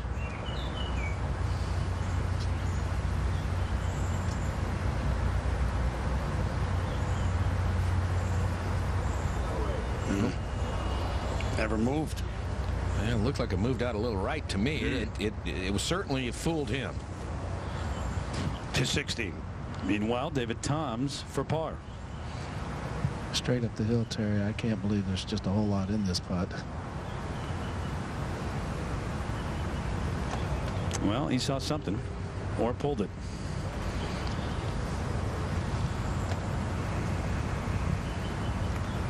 So he was to the back edge off the tee, but David Toms drops a shot at 16. Now 3 over par, 2 off the lead. Remember, Stephen Ames laid up off the tee, played his second to here, so this for birdie and a share of the lead.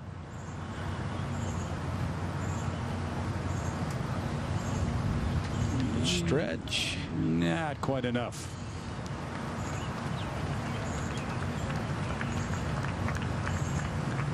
So Ames will, with the tap in, remain at 2 over. And now Monty to finish up with a bogey attempt. So Monty will be one of the many. We had 18 in the morning groups at 80 or over. Monty will add to the list. Well, he's just got such a great golf game for a U.S. Open. Normally a very straight driver of the ball, very consistent and accurate iron player.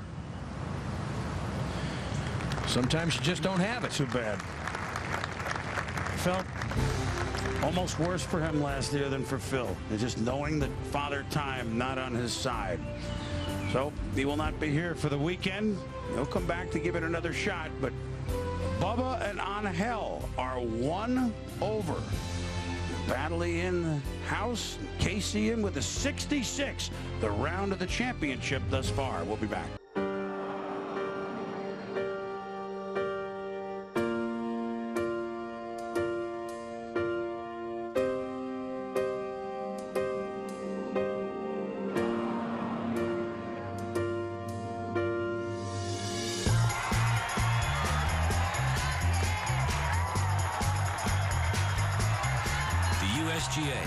Here for everyone who loves golf, because we do too.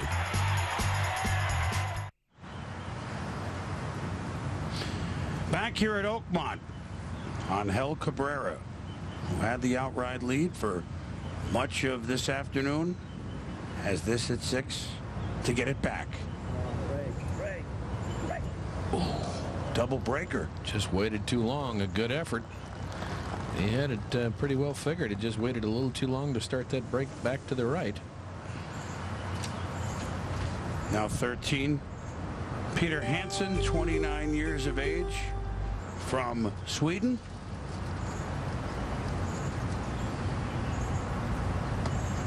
He left himself a reasonable lie here. Ball doesn't look like it's really sunk into the sand much, which it can do.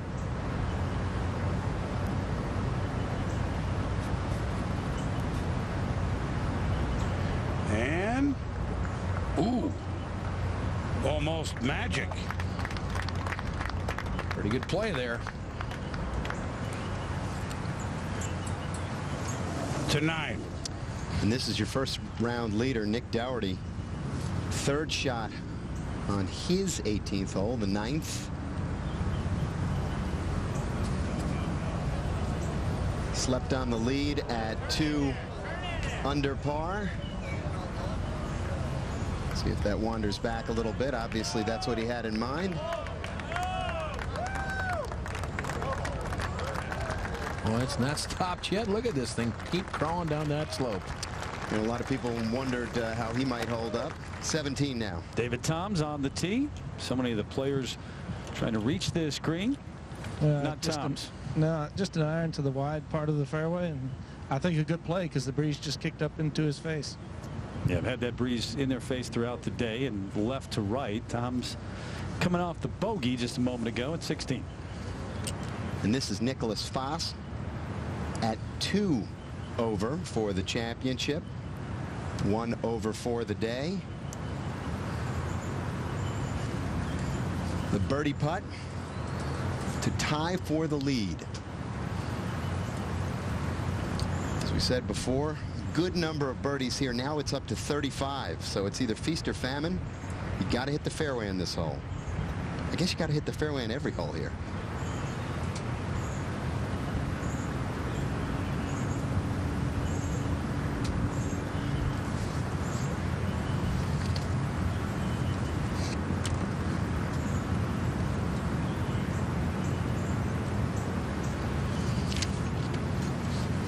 Stood over that putt a long time. So a tap in to remain just 1 back of Cabrera and Watson. We move back to 9. Nick Doherty for the par at 5 over for the championship, 7 over for the day. Nicely in the hole. 6 bogeys, 1 birdie, 1 double. A round of 77. Said he wasn't going to be intimidated by having the lead. To 18. Padraig Harrington's second shot. Good angle from the right center of the fairway to play this hole. Oh yeah, this should loop around and come back toward the flag. Well, this is just to take on the plane ride, unfortunately, Raj, because Harrington, who had 73 yesterday, look at this, is 11 over today at 2 triples and a double to 7 with Luke Donald. Judy? Well, we have the sun behind a cloud, so it is very, very pleasant out here right now. You need to find this fairway, and you need to hit it reasonably long. If you're not long on this par 4, you do not get a good look at the green. Great rhythm to this golf swing of Luke Donald's. Hang on. Oh, just trickles off the edge, but okay. Now Cabrera. Well, it has seemed like has gotten a little bit out of sorts here over the last few holes. See if he can settle down, square himself away. You don't think the golf course might be wearing on his nerves, do you? I do. It just gets harder the longer you go. Pretty good drive. Plus, you know, it's almost winter where he's from in Argentina. You know, it's usually about the time you put the clubs away, Raj. That's the happier look. I actually said it's almost winter. See? Exactly. They agreed with you. Yep. Here at 17, David Toms, second shot.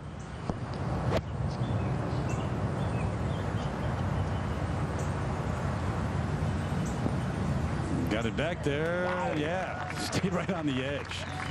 83 players at the cut line or better right now, and it is 11 over par.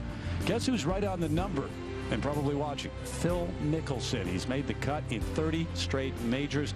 Hasn't missed since the '99 British Open. The lead is 1 under. We're back, and that is the bus line. They're hustling to happy hour, Roger Maltby. Look at them.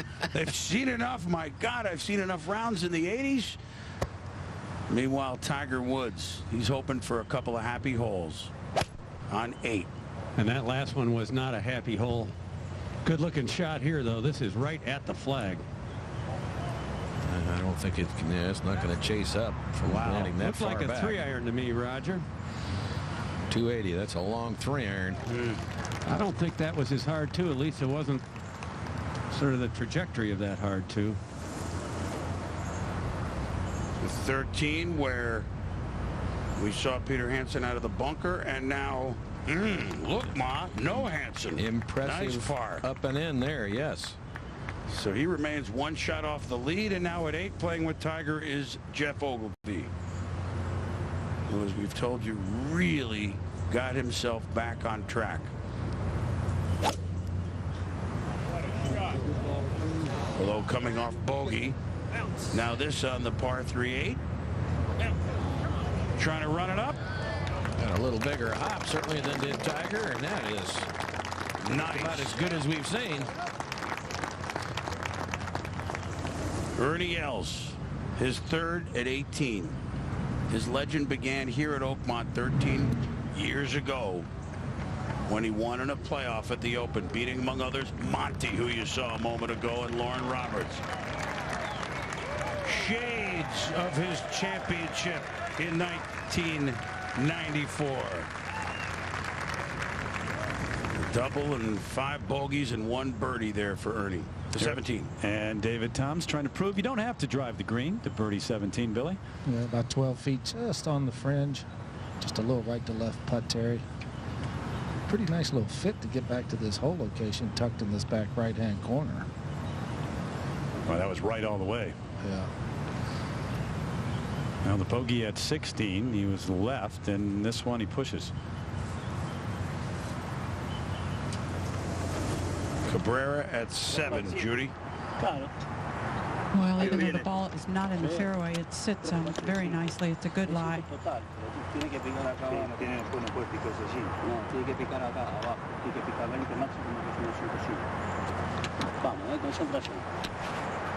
He did hit a big tee shot. It's just 166 yards in the hole up on that top level here at 7.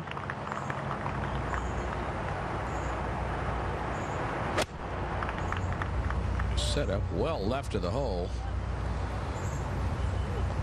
Singh trying to shape it in there left to right. Okay. Didn't look too pleased, but really not a bad shot at all. So Cabrera, the 37-year-older from Cordoba, Argentina, is at 1 over along with Bubba Watson, who is safely in the clubhouse. Aaron Baddeley put together a very nice 70, the young Aussie. Justin Rose, a pair of 71s. Stephen Ames, a hole to go at +2. You see David Toms going back 4th. He is at +3. Casey with a 66, just hard to even explain in the morning. Chad Campbell quietly at +5 with 73, 72, as is the personable man from Northern Ireland, Graham McDowell. Rick Doherty with a 77, so our first round leader is back to +5. Appleby still playing. Jason Duffner, always an interesting name for golf, with a 75 following his opening 71. Lee Jansen, our champ a couple times in the 90s, playing some good golf. A tough day for Jose Maria Olazabal after his 70 yesterday. Vijay Singh had a couple birdies at several birdies at one point, but ended with 77 with a pair of double bogeys. Steve Stricker, 73. Els finished, as you see, with 76. He'll be here on the weekend. Chris DeMarco, Charles Howell got together a little after their opening 76s with 73s. Fred Funk, a day after his birthday, not as fortunate.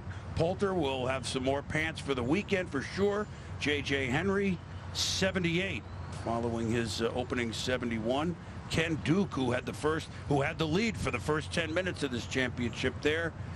And then some of the others who, if it stays, will certainly, be playing, along with the 11s are the interesting one, as they all keep their eye on Cabrera, because the top, the within 10 strokes of the leader, everybody gets in. And these are all the 11s who would be playing if it ended right now. Joey Sindelar would get in under the wire. Trip Eisenhower, 2 trips in this field, by the way. It's been an interesting trip thus far, Raj, with Trip Keeney, Trip Eisenhower, Kirk Triplett. So kind of 3 trips then, if you want to look at it that way. The projected cut 11 over. Phil Mickelson said that's ridiculous. I can't even consider that. He's got to consider it. To 8 for Tiger, Mark. I think he's going to hit a little bump shot here. I don't think he can carry it onto the green and stop it. Move a little bit right, certainly when he gets up onto the green.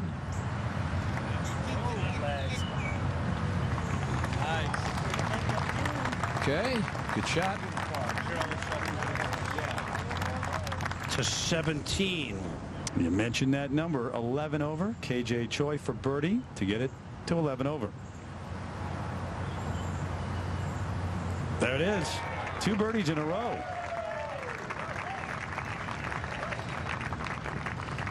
So making a run to play over the weekend. For Plank at 4 over, for birdie at 16. Uphill look at it here. Guess who's just 2 back? Steady player. Game suited well to a U.S. Open. No question about it. Byron Nelson meant so much to him this year. To 8 a moment ago on his 24th birthday. The U.S. Amateur champ Richie Ramsey a moment ago. This is what happens on your birthday.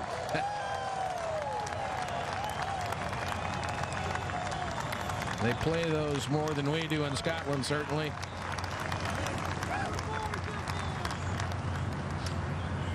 Happy birthday. Now Stephen Ames for birdie and 18. And a share of the lead. Cutting out of the shadows. Uphill.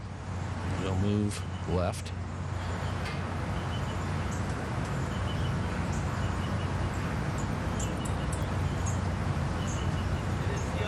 Get there. Okay, still underneath the hole, though.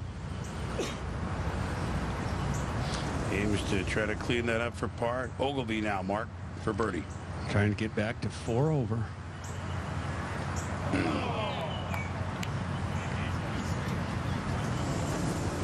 To 7 on Hel Cabrera for birdie. Judy. There's just a little left to right in this putt. It's really all about getting the right speed up over that little shelf, little tier in the green.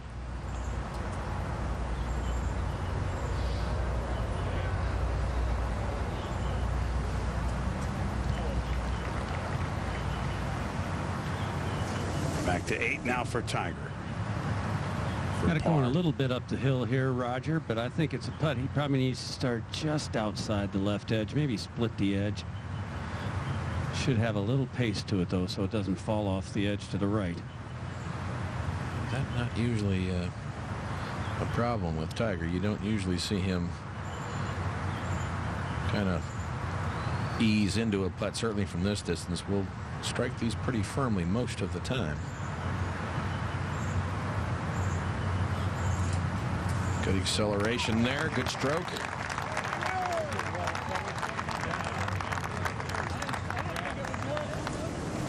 To the 18th tee and ground control to David Toms. Left to right breeze in a fairway that slopes left to right. Come on. And it is not cutting. And that looks like it found the second bunker. I believe it might have stayed just short of it and caught up in the grass. It could be a very awkward spot. Toms has some work to stay within 2 of the lead of Bubba Watson in the clubhouse on Hel Cabrera. Out on the course still. If you're looking for under par, don't look very hard. Paul Casey 66, the round of the championship thus far, but nobody through 2 under par. We'll be back. We're back as Stephen Ames tries to complete par here on 18 and does so. So Stephen Ames, 73 and 69, another rare round under par today. Born in Trinidad and Tobago, calls Calgary, Alberta home. He'll play very late tomorrow. And now to 9. Tee shot for Tiger Woods, 477 yards up the hill. Mark, looks like an iron. Yeah, and it's a tough one right now, Jimmy, because he's kind of looking into the sun. You can't see the landing area on the fairway as it is. You've got the ditch to the left, one of those new bunkers to the right. Putting it in the fairway here is essential.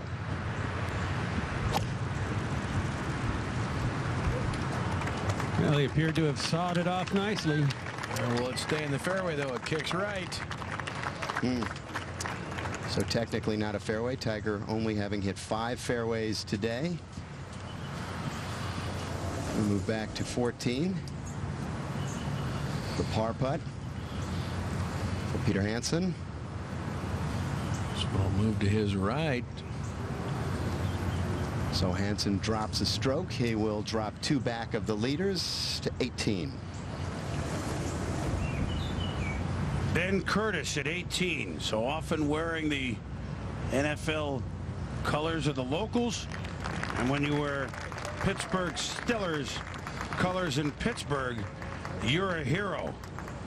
Because football in Pittsburgh is #1. They love their sports, but boy, better as much as the Steelers, how about all the quarterbacks from Western Pennsylvania? Beavers Fall, Pennsylvania, Joe Willie, name it. Then from Pittsburgh, Jim Kelly, 4 Super Bowls. And the man that changed the position forever from Pittsburgh, Johnny Unitas with the high tops. And then the man that perfected the position forever from Monongahela, Joe Montana, and then from Pittsburgh proper, Dan Marino. If Oakmont is 7,230 yards, Joe Namath threw for over 27,000 yards. He gets 4 Oakmonts.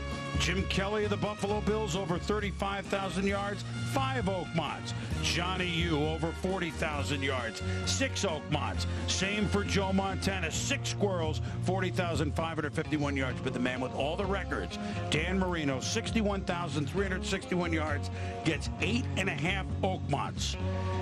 So golf, football at the confluence here, and Pittsburgh has been such a wonderful host. And by the way, they gave every member of the grounds crew, even those that came in from out of town, a terrible towel to wave during the day. And I think there'd be some other color towels being waved a little bit, Raj, don't you think? There's no questioning that Oakmont's waving a terrible towel at the players. That's for sure. The defense, the steel curtain is up. You have to be a championship quarterback like those guys that we just saw here from Western Pennsylvania to just kind of dig in when the going is toughest and you need a drive. David Toms. The ball came up short that fairway bunker, but in very deep rough. All they can do is hack it out.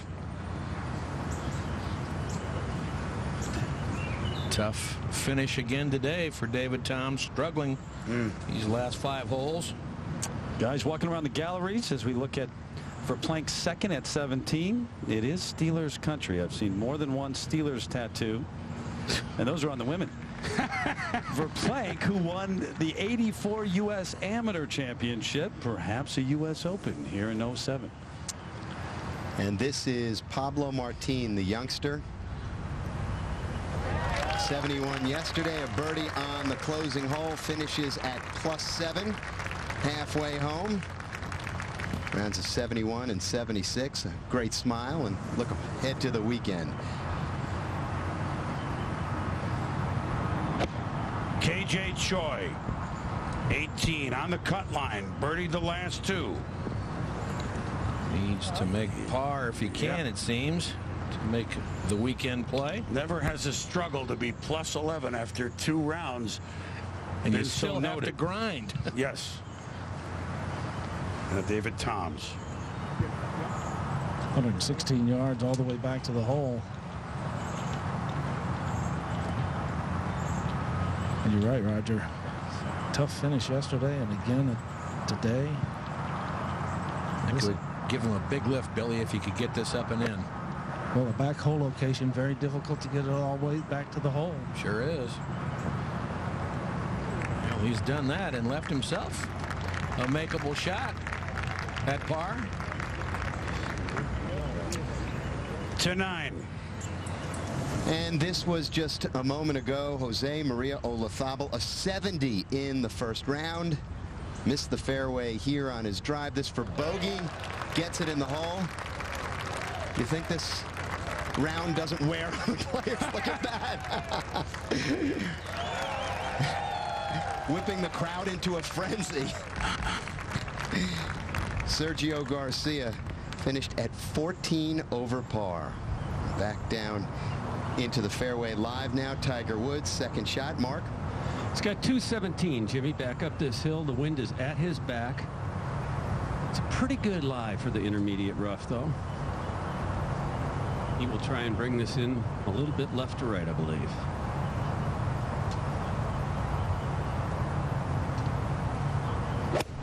Get in the hole!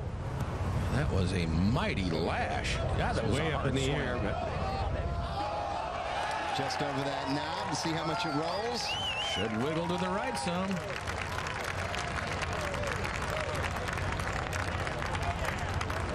That famous Tiger Woods recoil when he likes it. We saw that on the par 5 at Pebble Beach. Remember that, Roger? Yes. A shot that I still can't believe he played. I think your words were, it's not a fair fight. Not a fair fight. Now Ogilvy. If you remember a year ago, Jimmy, this guy hung tough. I mean, they weren't talking about Jeff Ogilvy winning the U.S. Open even with 4 holes to go. That's what he's done today.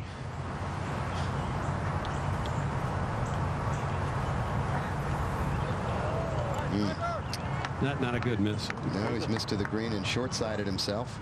Can't tell if it's in the rough or the bunker over there, but either way, it's not going to be very good. You see Stephen Ames at +2, finishes with the 69. He's with Scott Van Pelt. Jimmy, thank you very much. Stephen, I hate to ask you the same question everyone's been asking everyone, but it's getting the best responses. How hard is this golf course? It's tough. You know, first of all, you got to hit the ball in the fairway, and then next of all, you got to get the ball on the correct level of the green to be able to have at least half a chance of making birdies out here. And then, of course, you got to deal with the fact that a lot of the greens are at different speeds, different temperatures. Obviously, one is softer than others, and just dealing with that altogether, it's been a rough 2 days so far. I realize that the challenge here is in many ways unique, but you have shot a final round 67 at Sawgrass in the Players, which is much like a major in conditions that were very, very difficult. How much does a victory like that in a round like that help you in a situation like this? I think it gives you the experience of knowing that you don't have to go for every flag. You can tend to play for the middle of the green, and par is good to take your 2 putts and get out of there. And I didn't do that at Sawgrass, but at this event especially, I mean, hitting the fairways, putting it somewhere in the fairway, and then giving yourself an opportunity of at least getting it onto the green or close to the green, and then from there working yourself for par gives you an opportunity of what par is going to be a good score for winning this U.S. Open for sure. Well done. Play well this weekend, Stephen. We get back to the action on 8. Scotty, Stephen, thank you. Well played for sure. To Angel Cabrera at 8, the par 3 8th, the longest par 3 in majors history. Angel Cabrera, our co-leader, with Bubba Watson safely in the clubhouse. Breeze up just a little bit straight from the left. 270 to the front, 280 back to the hole. A little hybrid. Didn't like it. Big cut, Roger. It had to be mishit. Didn't have much steam on it, certainly when it landed, but not a bad miss at all from in front of this green. To 17. Scott for Plank. To get it to 2 over. Great opportunity. Yeah. For Plank, a winner at the Byron Nelson this year. 16, Nicholas Fost at the par 3. And right there, too. Just 1 off the lead at 2 over. Just leading with it. Now to sit. Get up the ridge, then sit. And eventually it listens. This is KJ Choi at 18, needs par to make the cut. Bill? And Boomer, I can't think of probably a more difficult putt to try to make than this one right here. A big swinger from left to right. Up the hill, goes through just a little bit of a low area, but the back left portion of the 18th green, just so much tilt to it. See how far left he's looking.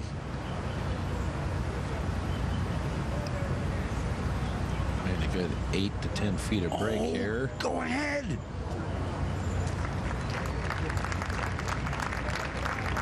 He birdied 16, birdied 17 to even give himself a look, but he will not be here this weekend. A valiant effort to 9. And Jeff Ogilvy apparently did find the bunker mark. Well, it's better than where he could have been, Jimmy. He's got enough green, I think, to be able to pull this shot off. Still on the short side.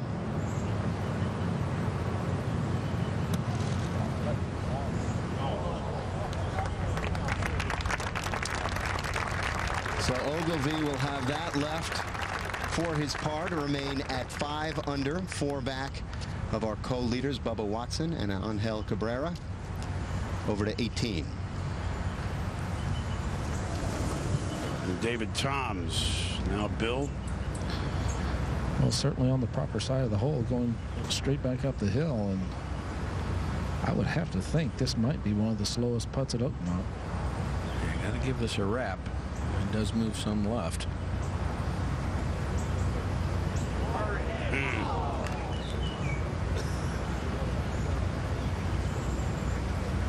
He hit it hard enough. Yeah, what's that, 4 over the last 6 holes, Roger? 4 over the last 5. 5 holes. Yeah. Dropped 5 shots in the last 6 holes yesterday. That's tough. It's tough to finish that way. Tough on your psyche. The bullpen let him down. Back at 9 here, where Tiger Woods is next to play. His birdie putt. Mark, what do you see here? Well, it's going to go a little bit right, Jimmy, and Tiger and I had a little chat walking up here, and even he acknowledged how good that second shot was coming out of that rough. 29 putts for Woods today.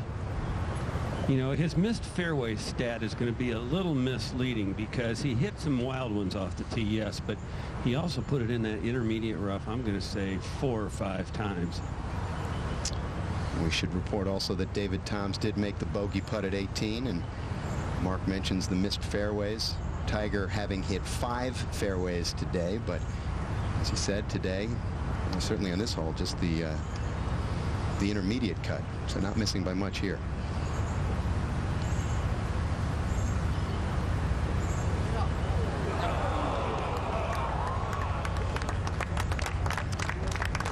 So Tiger Woods, 2 birdies, 6 bogeys, 71 yesterday, 74 today, 5 over for the championship at the halfway point, 4 back of the 2 co-leaders to the 8th hole. Angel Cabrera will putt. Going to skip the bump and just do the run. Had the putter in his hand right from the get-go. Certainly knew what he was doing there, Raj. Well, these areas in front of the greens, the entryways to them, prepared just like the putting surfaces. A little bit longer, not cut quite as low, but a very smooth surface, so not a bad choice of clubs at all. Have that tap, the short putt for a par now to 9. Jeff Ogilvy after the shot out of the bunker. Mark, much here? No, not too much, Jimmy. A little bit on the quick side. Taking it out to the right. How good a putt was that? How did that not bend in? Oh, it just kind of stopped breaking there in the last foot or so. So bogey on the closing hole. Ogilvy is +6. Here at 16, Nicholas Fost, the 35-year-old from Sweden who lives in England. This for birdie and a share. Didn't have the speed. Of course, if you hit it harder, you don't know how far it goes. Fost in his 4th U.S. Open, missed the cut last year. Richie Ramsey now for par. Mark? Drove the ball into the hazard on the left, had to gouge it out to the fairway, and he needed a 3 on this hole. Ramsey at 12 over. As Tiger Woods looks on, the traditional pairing here. U.S. Open champion, British Open champion, U.S. Amateur champion.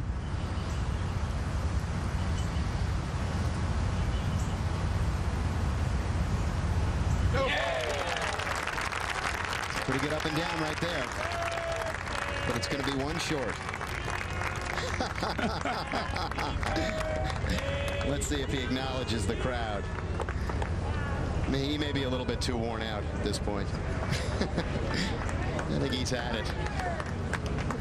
And Tiger Woods has also had it too. Not his best day, but still hanging in there. Woods certainly within shouting distance of the lead at 5 over, but Bubba Watson and Angel Cabrera sitting atop the leaderboard late in the day here just outside of Pittsburgh, 2nd round of the 107th U.S. Open Championship. You see Tiger Woods there. Terribly difficult, I should say, scoring conditions. Certainly not going to get any easier. We'll be right back. Oakmont, because the conditions are just so nasty.